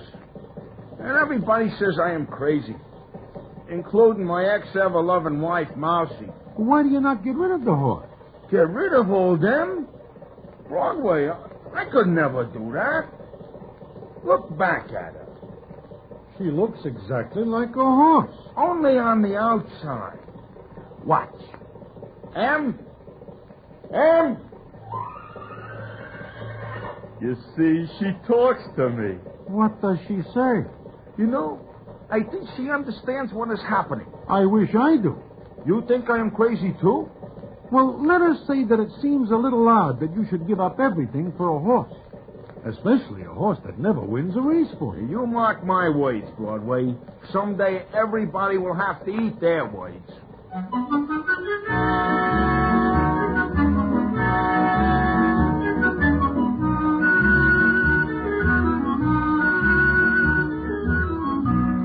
Of course, I believe that Itchkey is talking through his iron hat. Because what can a horse do for him? Nevertheless, we continue our trip to the Blue Grass. And I notice that Itchkey is looking close at signposts and mumbling to himself over road maps. Also, we almost get in 8 or 10 fights, because when Itchy stops to ask directions of the various citizens, somebody always makes a crack about old M, and Itchy starts after the person who is rude to the horse. It is a continual source of trouble to me. Then we get well into the state of Kentucky, and the scene is as follows. You know, Broadway, it seems to me that we are just about where we should be. Huh? What are you talking about? I see a signpost some miles back that indicates we are still a considerable piece from Churchill Downs. Oh, I am not looking for the Downs. Not yet. You are telling me that you dragged me into Kentucky just for the ride? Oh, you will admit it is a nice ride. Oh, sure, it is a nice ride. Except when it rains, and I give up my overcoat to old M. I will never forget it, Broadway. Neither will old M. What can she do for me? Broadway, take a look at this road map with me.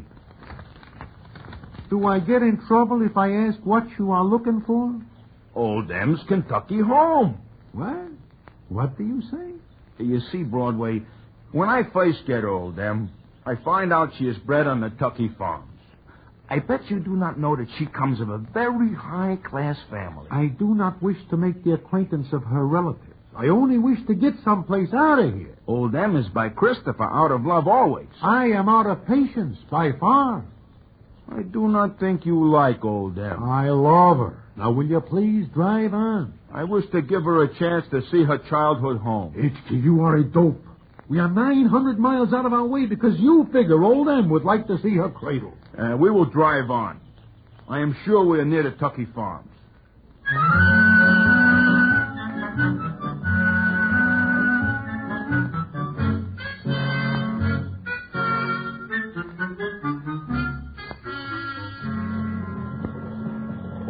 Broadway, look up ahead. Do you see what I see? I see a little white house, and there is a citizen of these parts standing in front of the gate. We will ask him the way to Tucky Farm. I hope he knows. Hey, Broadway, look back at old M. Look at her. What is the matter with her? She knows that she is near her childhood home.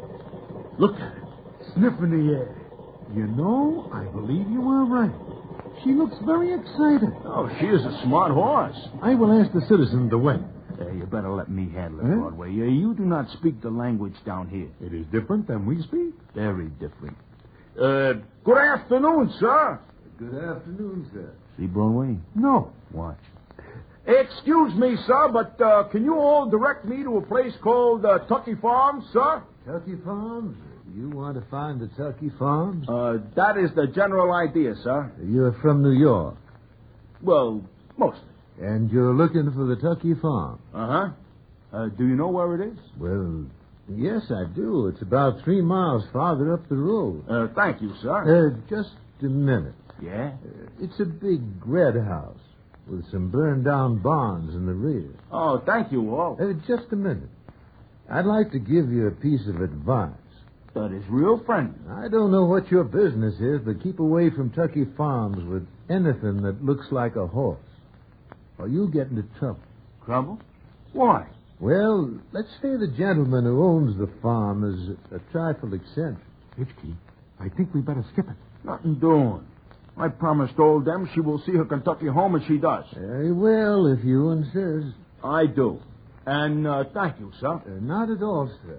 Oh, by the way. Yeah?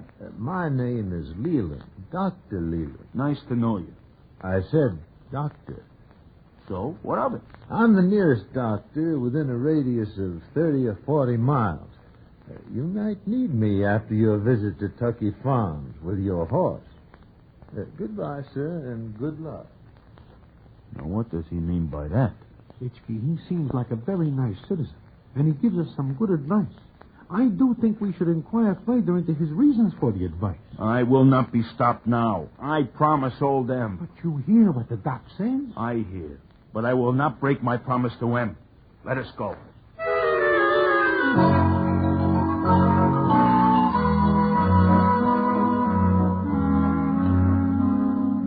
Well, I am unable to persuade Hitchkey to turn back. And because I am in the middle of no place, I go along. And what happens when we get to Tucky Farms, I will tell you about in a minute.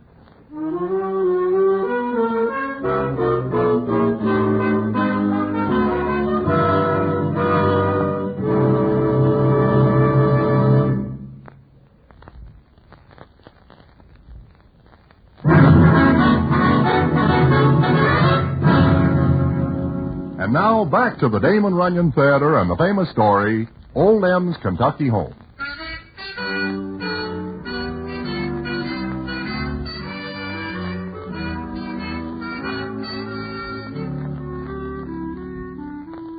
As I am saying, Itchkey does not pay no never mind to Dr. Leland's advice, but drives straight to Tucky Farm.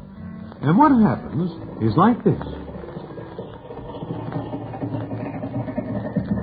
Well, here we are. Here we are. But what about it? It is a little quiet here, is it not? I do not see a single soul. Itchkey, I do not like this. Let us leave. What is there to be afraid of? I do not know. That is why I am nervous. It looks to me like you never hear of Southern hospitality, Broadway. Do you not know that these people are famous for hospitality? If you will look slightly to your left, you will see some of it. Huh? It has got two barrels, and it is pointed right at our heads. A hijacker.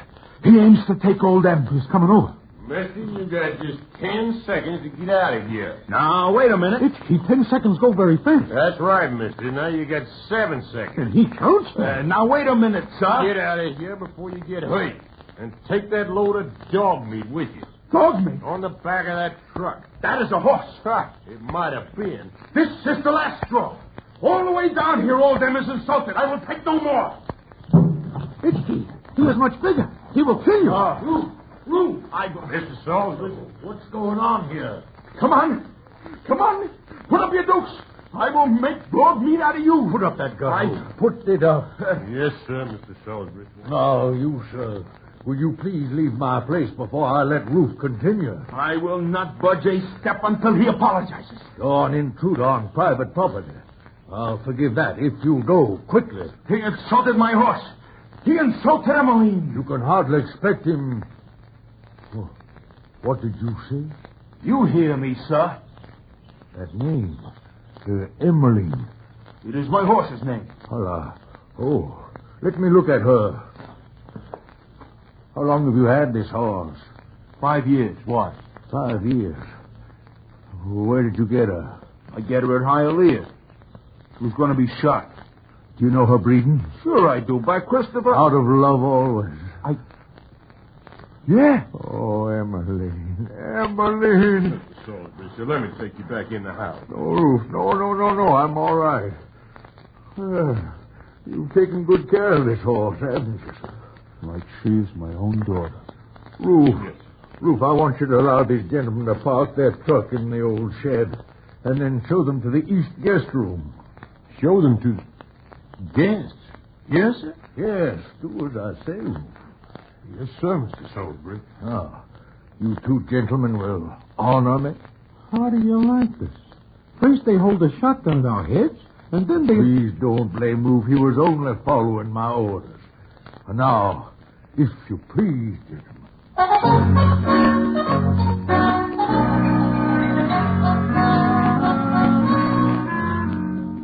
Well, this is a funny setup, and there is quite a bit of mystery. But he does not seem to think anything is wrong. Well, the day goes by and we are treated fine. Then we are in the guest room that night. Itchkey talks me to sleep, but then about 1 in the morning I feel him shaking, and the scene is as follows. Broadway, wake up. Hey, wake up. Itchkey, what is the matter? There is something fishy going on. The man is here with the gun? No. Take a look out the window to the shed where old M is. I am looking. And what do you see? I see a light moving around in there. Broadway, you remember that Doc Leland tells us that the people here are funny and they do not like horses? I remember. What about it? I bet they are doing something to old M. I'll kill him. Come on. So I pull on my pants and shoes and follow Itchkey. We get outside with no trouble, and then we walk to the shed where old M is bedded down for the night. Is that you, Ruth?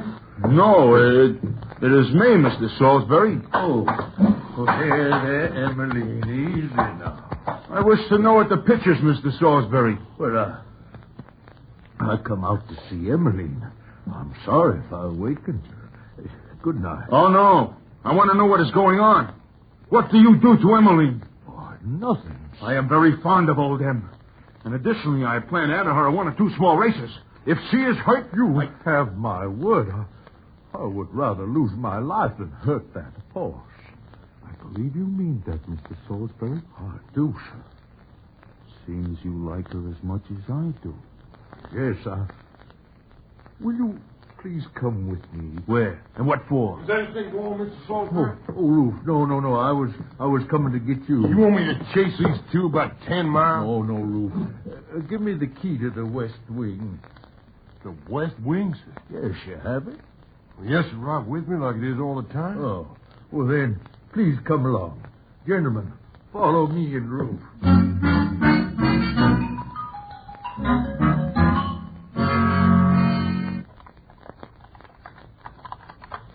There. Now, lend me your flashlight, Ruth. Yes, sir. Maybe I better stay. No. Go back to bed, Ruth. Yes, sir. I'll be right within call, sir. Yes, thank you, Ruth. And now, gentlemen, follow me.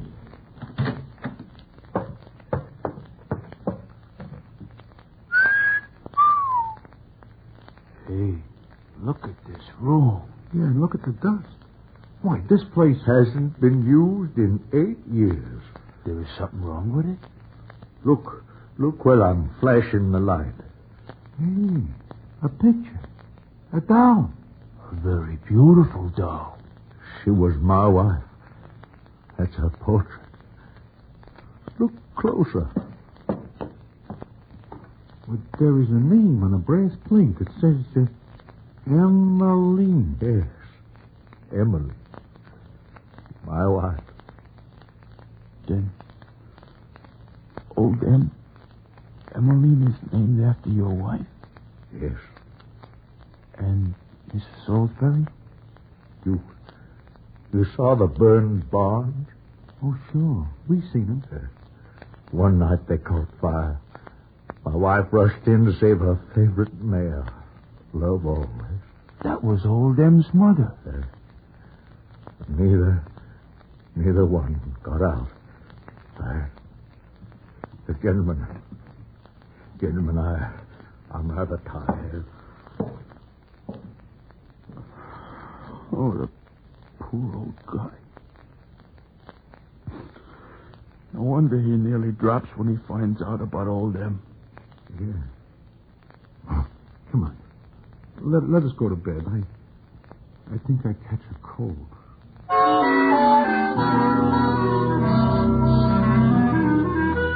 Well, it turns out that we stay at Tucky Farms.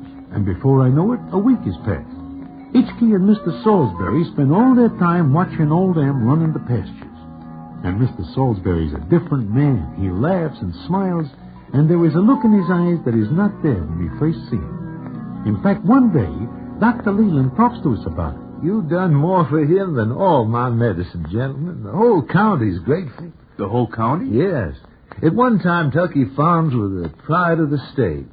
Then, after the accident, well, you saw him and the farm. I take it the citizens hereabouts think highly of the old guy. Well, they do.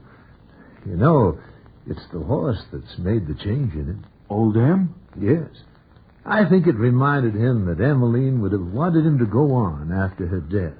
Why, he's even asked to have the Emmeline Salisbury Award reinstated. And what is that? Well, each year, $1,000 was awarded to the person who was kindest to a horse. Somebody gets $1,000 for being nice to a horse? I am able to understand that. I give up Mousie for old Em. You what? My wife. It is her or old Em. You're that fond of the horse? I am. Oh. Then I take it you leave here with the horse. Does anyone say I won't? Well, I guess I was mistaken. About what, Doc? I thought perhaps the horse would stay. Well, you get that idea out of your head right now. I would not give up old Em for anything. No, of course not. Well, see you later, gentlemen. See you later. Some nerve. Expecting me to leave old Em. Why, I would sooner leave my right arm. Besides, like I say, we need the dough, and old Em figures to win a cheap race, that right? Sure, that is right, Itchkey. Why do you look at me like that? Oh. Never mind. You know how. Listen, we are leaving here tonight. We will sneak old them out of the shed and go. Sure, tonight. That is right, tonight.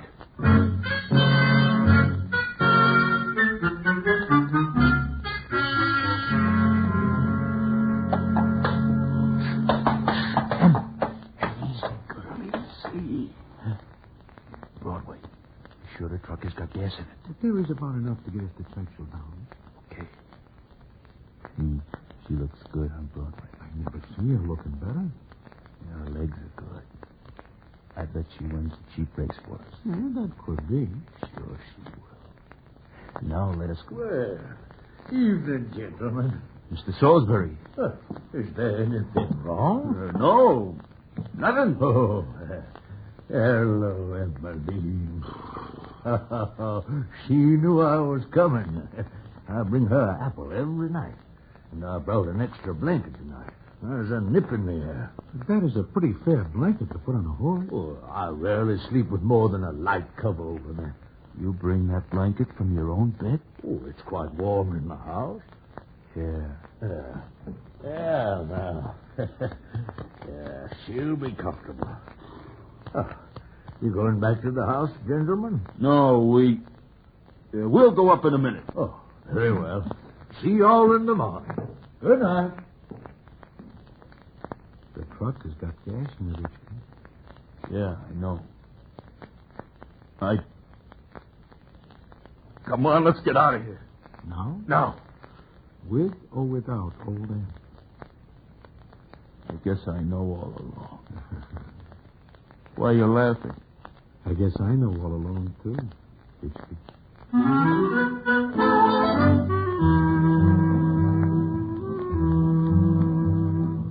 So we sneak out that night, but not until after Richkie spends an hour saying goodbye to old Em.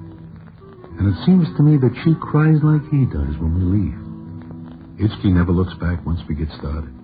Of course, we never go to Churchill Downs, and I never see the Derby. We go back to New York. And I think that is the end of the story. But it is not. The payoff comes maybe a week later. And I will tell you about it in a minute.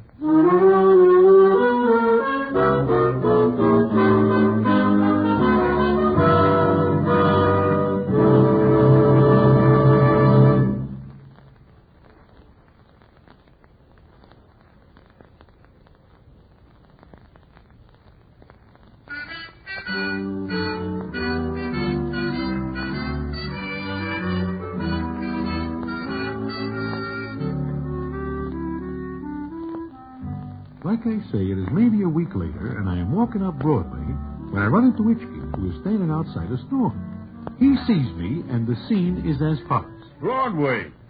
I'm just coming to look you up. Well, Hitchkey. How you doing? Fine. Just fine. Oh, that is good. In fact, I am waiting for Mousy to come out of the store. Mousy? Your ever-loving wife? The same. But you tell me that it is not ever-loving between you and her. Oh, that is all fixed up. You mean she forgives you for walking out on her with a horse? What else can she do when she gets the money? Money? What money? Oh, you do not know. I do not know. Well, you remember that there is the Emmeline Salisbury Award for people who are kind to horses? I remember. Oh, you get the 1,000 for being so kind to Emily. And your ever-loving Mousy likes that. No. I do not get the grant. Well? Mousy gets it. She does? Why? Well, the committee that gives the award decides that anybody who gives up her husband for a horse must be very kind to horses. So they send Mousy the grant.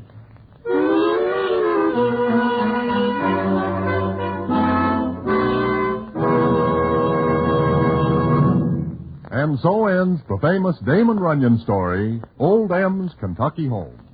Listen in again next week for The Damon Runyon Theater.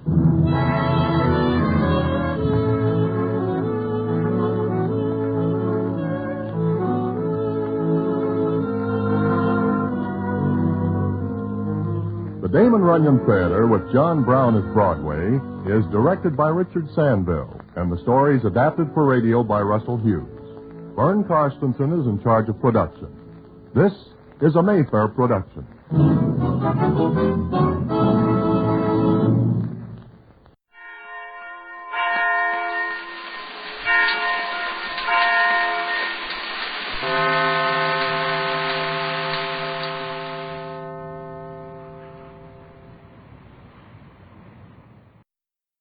The Irene Dunn, Fred McMurray Show. Starring Irene Dunn as Susan and Fred McMurray as George. Together in a gay, new, exciting comedy adventure, Bright Star.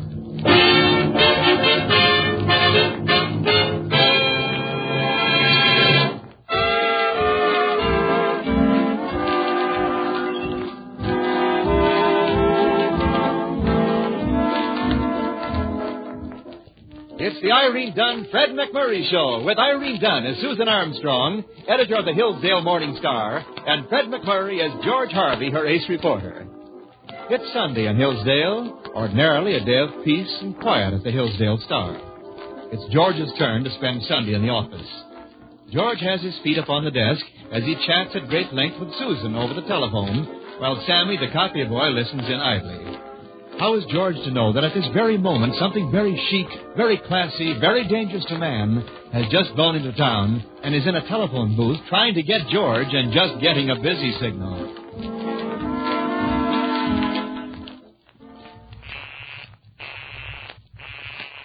Oh, who can he be talking to so long on Sunday? Doesn't he realize he's keeping an old flame burning up? Oh, same old George, always in demand, even on Sunday. Here goes once more, dreamily.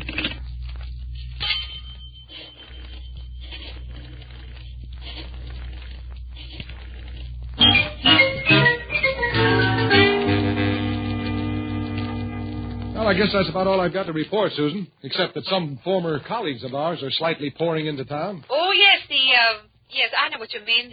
The Association of Former College Editors is arriving via plane, train, oxcart, and coaster wagon for a 3-day convention. Are you waving a small pennant at them as they arrive for old lang syne? Too much old lang syne is a sign of old age, looking backward instead of forward. Well, in that case, could you look forward to having brunch at my house today? Food? Free? Bring Sammy with you. Sammy? Yeah, Sammy. Yes, Mac will answer the phone till you get back. Oh, but Sammy will devastate the larder. Oh, there's enough for both of you. Yeah, but what will you eat? Well, I'm counting on your table manners to ruin my appetite. See you soon. Bye. We booked up for some gratis grub? We are, Sammy. And don't go making a pig of yourself. Why, Mr. Harvey, you know I always try to be just like you. Now, don't stuff yourself, that's all. How can I? You got the reach on me.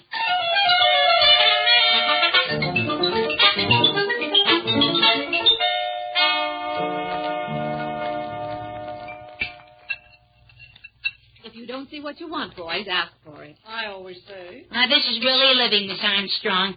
Brunch with the boss. My felicitations, patients, for these mushrooms and eggs. Picked them myself. The eggs? The toadstools. Toadstools? Sometimes you never can tell. Oh, yes, you can. For one thing, you can tell by the firmness. Uh-huh. If the victim is firm, rigor mortis is set in, and they were toadstools. Uh-oh. The coroner's office. Oh, enough of this morbid persiflage. Laugh. Be gay. Miss Armstrong's residence. Mr. Harvey, would you please pass me that hunk of toast? I'll match you for it. Yes, he's here. For you, Georgie boy. Oh. Bring the phone right over here at the table, patient. Who is it, patients? Nobody I know, I can tell you that. Oh, thanks. Hello? Dreamy Lips. I'm sorry, I must have the wrong number. I'm calling you, and I've got the right number at last. I tried to call you at the office, and they gave me this number. Well, who is this? Don't you remember? The only girl in the world. Whistle it for me. I mean, who? Sonia. Sonia? Sonia? Sonia who? Oh, I'm interested, too. Remember the canoe? The canoe? I can row a boat. Canoe? Canoe. Sonia Canoe. What an odd name. Oh, Canoe! Yeah, the Hiawatha Dayline, remember? Sonia Pickwick. How are you, Pickles? Just twice as attractive as ever, if you can imagine anything so ravish. Truth to tell, I can't, Sonia. I've got a problem. Name same and we'll fix. I'm here for the college editors' convention, and I never dreamed I wouldn't be able to get a hotel room. I've no place to go, darling. Oh, well, where are you now? In a phone booth. I phoned every hotel in town. Well, I'll tell you what, Sonia. Meet me at the office of the Morning Star in half an hour, and you just leave it all to me. Wonder boy. Bye. Goodbye, Pickles. Well, that was Pickles. Those were Pickles, if you're a stickler for grammar. Appears to me he's more interested in Grammar's granddaughter than in grammar, appears to me. I went to college with Sonia. Learn anything? Old flame of mine. Flame? Strike a match? Well, almost. We were engaged. Engaged? Yeah, to be married. Well, I didn't think you were engaged for a high wire act. Sounds like the same old Sonia. How old? Same crazy kid. Susan, can Sonia stay here with you for 3 days during the convention? Well, George. The hotels are jammed. She can't get a room in town. Well, sure, George, if she's a good friend of yours. If she weren't, I wouldn't have asked you. Sammy, Sonny, will you go get me an aspirin there on the bathroom windowsill? Okay, Patience. Talk slow, folks, so I can get in on the tail end of this fascinating gossip. Let's see. I could move in with Patience and give Sonia my room. Oh, that's great. Thanks. Oh, dear. Sammy, I'd better go after him. I come to think of it, I don't know where the aspirins are now. I presume Pickles has her own toothbrush. I presume. But if she hasn't, I can go out and buy her one. Oh, you're so resourceful. Oh, thank you. And George, about the canoe. Oh, yeah. It turned over. Well, lovely college day sweetheart struggles in water. Yeah. She would have drowned, too, if she hadn't finally broken my hold on her. Hey, I want out. Yeah. What is this? Hey! What's going on up there? It's rather a powerful reaction just from aspirin, isn't it? Is there an amateur locksmith in the house, perchance? Is that Sammy making all that noise? Sammy is locked in the bathroom. Locked in the bathroom? But how? Securely. And only 2 weeks' supply of soap. Hey, how about it? I want out. Oh, dear, I fear the worst. Why? Come on.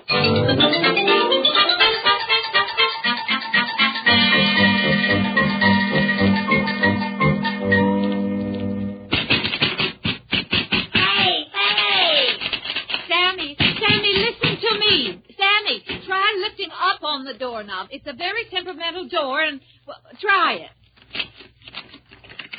No soap, Sammy? Plenty of soap. 2 weeks' supply. I want out. Oh, dear, this happened once before. We'll get you out, Sammy. How about a writ of habeas corpus? How about a screwdriver? Yeah, we can take off the lock. It won't work. Well, what did you do when it happened before? Went to a hotel. Well, what about who was ever trapped in there? It locked with nobody inside. Well, how did you get it open then? The weather turned cold and dry, and the door shrank. Hey, I got school tomorrow. Chin up, Sammy. The weather will be cold and dry in about 3 months. So will I.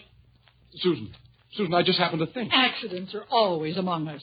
How can Sonia stay here if we can't get Sammy out? Well, where will Patience and I stay? I've got to get down to the office. Deserters. Sonia's meeting me there. Give her my love. Well, I've got to stall her somehow until we get Sammy out of there. Do what you can with the door for the time being. Which way are we going, George? George! Oh, dear. Are you hurt? No, I just broke a newel post, that's all. Is that a bone or part of the stairs? Well, whatever it is, it hurts. So long and hold the fort. I'll be back later.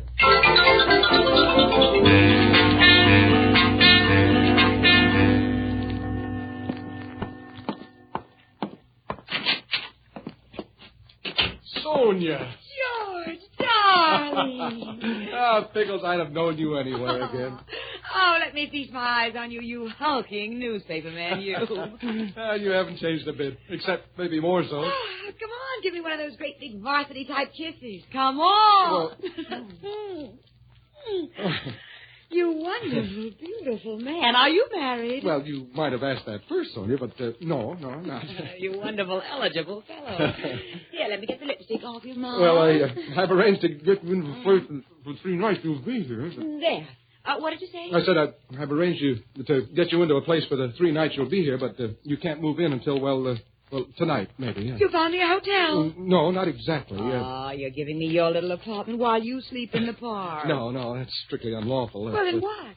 Well, look, you haven't even been down to the General Grant Hotel to meet your old colleagues in former college paper editing. Well, after that, what? Well, look at the town, have dinner, take in a movie maybe. And then what? Then home sweet home. Where?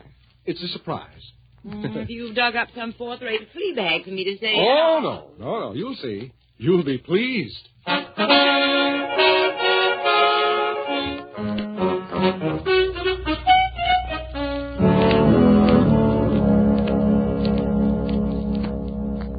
Well, hand me the screwdriver, Patience, and we'll see what's what. Let me. One side. I'm getting hungry again. We'll feed you somehow. I'll get a locksmith or something. That's cannibalism. It's Sunday, Sammy. You can't get work done on the Sabbath. Well, do something. Here goes right now. Patience. Good grief. Again? No, Patience, no. That doorknob's got to come off. That's the first thing. Well, don't stab it to death.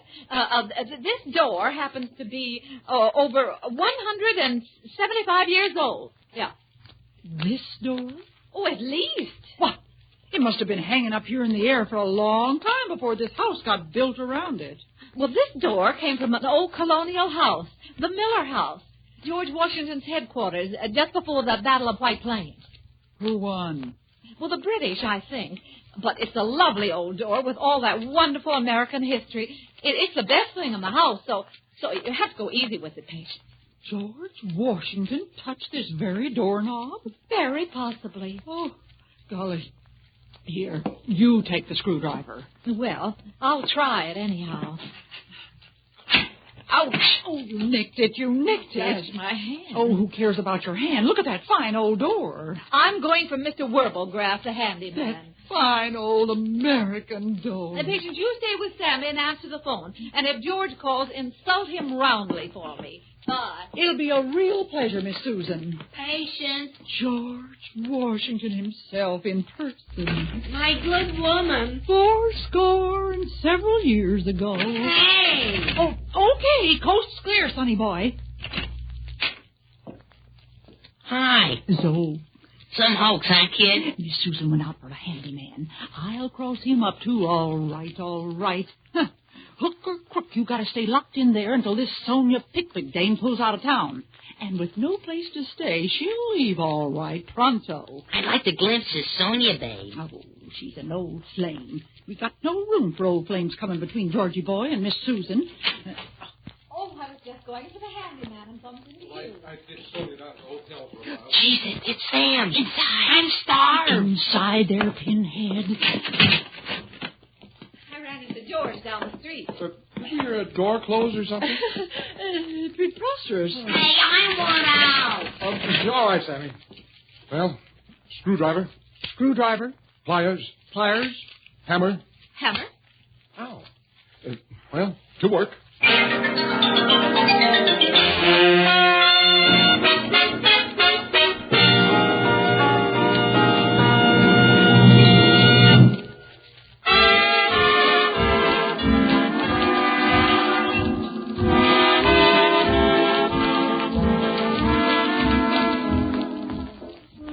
Now, back to our stars, Irene Dunn and Fred McMurray in the second act of our story.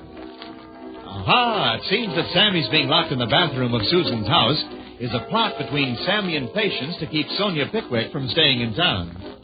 George has disposed of Sonia temporarily and has returned to try to get the stubborn door open. Susan and Patience standing by with advice and nervous twitterings.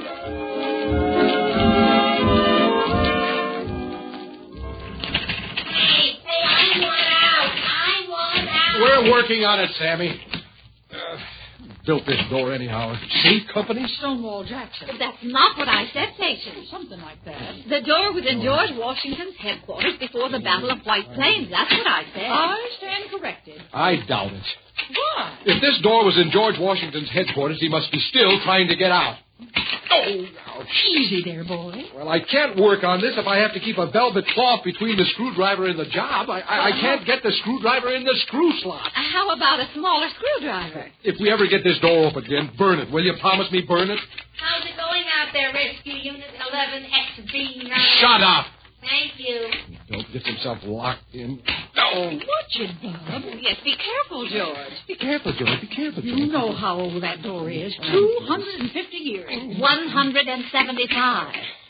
I'm all for good behavior, huh? You call this good behavior? Do you know who Miles Standish was? Do you? Oh, introduce me some other time. He's the one who didn't marry Priscilla Mullen.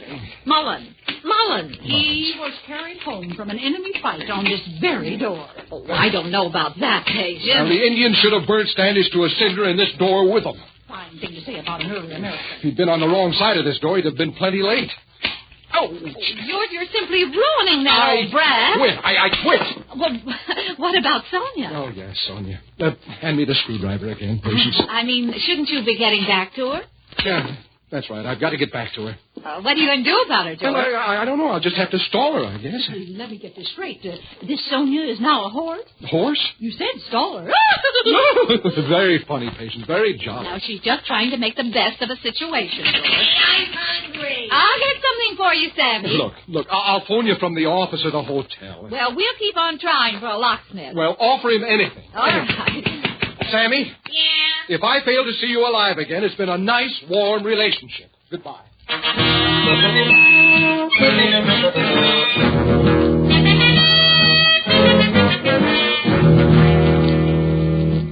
Sammy? Standing by. We're going to pass a rubber tube under the door. When we say go, inhale on it. Malted milk. What flavor? Chocolate. What other flavors do you got? Now, Sammy, you drink this and like it. Grab the tube. Got it. Haul away. How does it taste? Like a chocolate malted milk with rubber in it. Hey, how about a couple of thin cookies slipped under the door?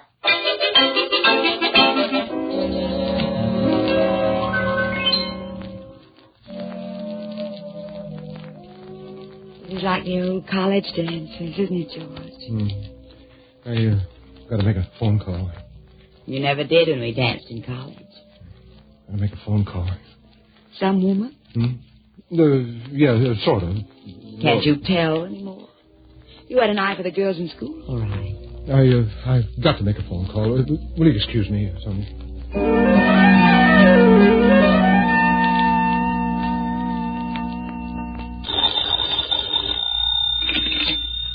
Yes? Susan, how's the door coming? Doing as well as can be expected. Well, now, look, pretty soon Sonia gets tired of dancing, see? Yes? And she wants to know where does she rest her weary head tonight, see? I see. Well, where does she? Well, I can't get a locksmith for love or money, George. Well, there's just one thing left to do, then. Well, say goodbye to Sonia for me, too. You'll have to call the fire department. The fire department? Call the department. Have them get Sammy out of there within the hour. George, I can't drum the fire department to quarters for that. But, Susan... What will people say? But... What will our rival paper say? But, Susan... Morning Star editor spends taxpayers' money when old door sticks. Look, call the department. I'm a taxpayer, too, you know. Well... They'll climb in and heist Sammy out. The windows are too small, George. Oh, you shouldn't have fed him. Now they'll have to chop him out. All right, George. I'll be over within the hour. All right, George. With Sonia. All right, George.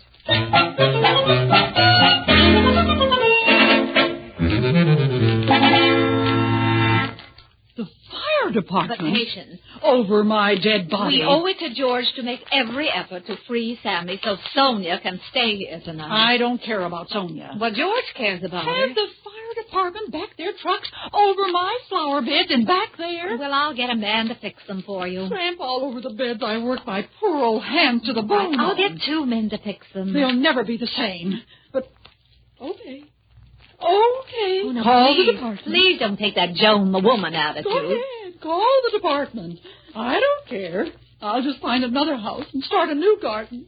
Start a new life. Patience, before you whip the blindfold off your eyes to face the firing squad, listen to me, will you? Go ahead. Call the hook and ladder. Look here, you're being utterly unreasonable about this whole thing. All right, but you can't fire me. I quit.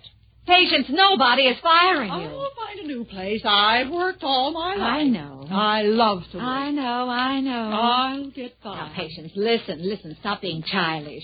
We all love you and we wouldn't dream of letting you go, so there. A lifetime of loyal service. And I get the gate over a door. You do not. Like the old saying says, Sig transfers Gloria Mundi. Sic transit Gloria Mundi. It's Latin. Well, it sure spread to the U.S. all right. I'll go pack my imitation alligator satchel. Stop, Patience. All right, you win. We won't let the gallant fire eaters eat up your garden. Can we chop the door down? Chop the door down? Chop the door down. Chop down the door. Are you bereft or something? Yes, I think I am. Miles Standish, that brave early American who was... George Washington. Over my dead body. Oh, heavens. Chop down the door they carried George Washington off on? I should say not. All right. That's out, too. Everything's out. Only Sammy's in. Oh, that must be George. With pickles. And other delicatessen. Answer the door, Patience.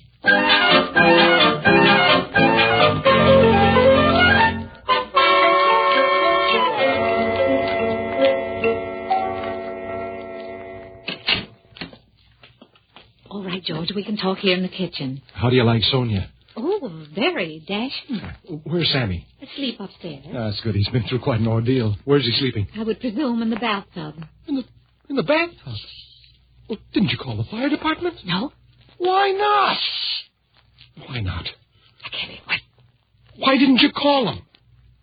Ask the daughter of the American Revolution upstairs. Patience? Since I told her the door's history, she won't let me touch it. She's beginning to think she's Molly Pitcher. What are we going to do? You can sleep in your car, in the park, or in the watering trough, because Patience and I are going to sleep in your apartment tonight. Well, let Sonia in with you, huh? It'll be crowded enough as it is. I've stopped worrying about Sonia, George, while I'm still on the bright side of sanity. Georgie! After that, I think I'll lie down to settle my stomach. Georgie! Will Susan show me my room now? What'll I do? What'll I tell her? Oh, the bird's on the wing, the snails are on the farm, Sandy's locked in the bathroom. All's right with the world. Oh, there you are. Hi. Oh, I've had such a hard day. Would you show me my room, Susan? George? Well, Sonia, what do you say we do the town, huh? All night. Oh, darling, I'd love to, but tomorrow's another day, isn't it? Your move, George. Why are you two standing around like the butler after the bullet-riddled body is found in the pantry? Sonia, we've got no place for you. No place for me? No. I thought... Well, Sammy is locked up, you see. And... Never mind your roustabout pals. What about me? Well, Sammy is our office boy. I'm not interested in your juvenile delinquent help. He's locked in the bathroom. Yes, that's... What to do until the sheriff comes, eh? Well, I always... He's been there all day. Yes. Here, in this very house. And he's likely to be there all night. And a good part of tomorrow. Indefinitely, maybe, until the dry weather makes the door shrink. Do you mean I can't stay here tonight? Nobody stays here tonight. George, you hulking idiot. Well, I wouldn't say hulking. Leave it all to you. You whistle-stop journalist. You phony fix-it. Man of the world Harvey. I wouldn't marry you if you were the last man in the world. I wasn't going to ask you. Prudence, call me a taxi. Her name is Patience, and she isn't taking orders from you. And she's liable to call you much worse than that. Never mind, I'll do it myself. Goodbye. Sonia. I should have remembered. You said you could paddle a canoe once, too. Well, sit transit Sonia Pickwick. You know, I think Sonia's vexed. Come in or something.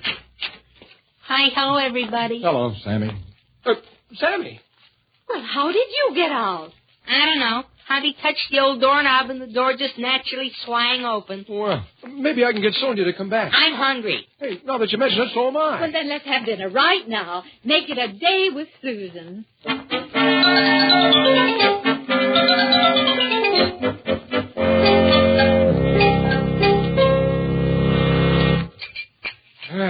Fine dinner. Sorry about Sonia. She'll eat, too. Girls like Sonia always eat. Yeah, caviar. With neat napkins. I'll get it, Patience. Patience, where's Sammy? Upstairs, tinkering with that door. Hello? Who? Not Chester Abernathy. Well, for heaven's sake. Muscles. How are you after all these years? What? Oh, yes, I know about the hotel situation. Well, why don't you come over here? Yes. The address in the phone book's right. And we'll figure out something for you. Yes. Well, hurry. Be wonderful to see you, Chet. Bye. Well, George, that was Chester Abernathy, my old college sweetheart. Well. And guess what? What? He's in for the convention, too. And he can't get a room. Oh, that's too bad. Of course, there's always that watering trough you were talking about. No. Patience and I can sleep over at your little place. And where is Patience? She went upstairs while you were giving Muscles the big hello. Oh, and you and Chester can stay here. You love Chester. Oh, I'll bet. He's so witty and such fun to be with. Oh, good. Hey, what gives with this door? I want out. I want out. Oh, George, Sammy's in there again. Oh, no. Look, save time and grief and call the fire department right away. The fire department? I heard that over my dead body. But Patience! But, Susan, sauce for the goose, you know, is sauce for the gander. Hey, I want out. Give me liberty or give me death. Hey, let me out of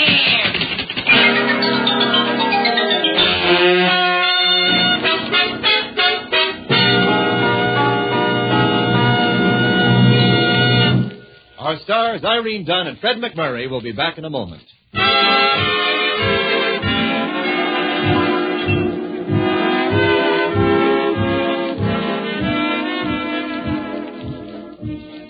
That is a lovely old door, Susan. Beautiful. Real early American. Solid cherry. However, I think I have heavy news for you. Oh, well, let's have it. I got interested in early America and wired White Plains, New York. The Miller House, you know. Washington's headquarters. Yeah. Well, how are things at the Miller House? Intact. They aren't missing any doors up there. They're not? No. You've been deceived. It isn't a genuine Miller House door. I know, George. What? Mm-hmm. I know. But it was important to make Patience think it was, wasn't it? Who knows? She might have gotten it open.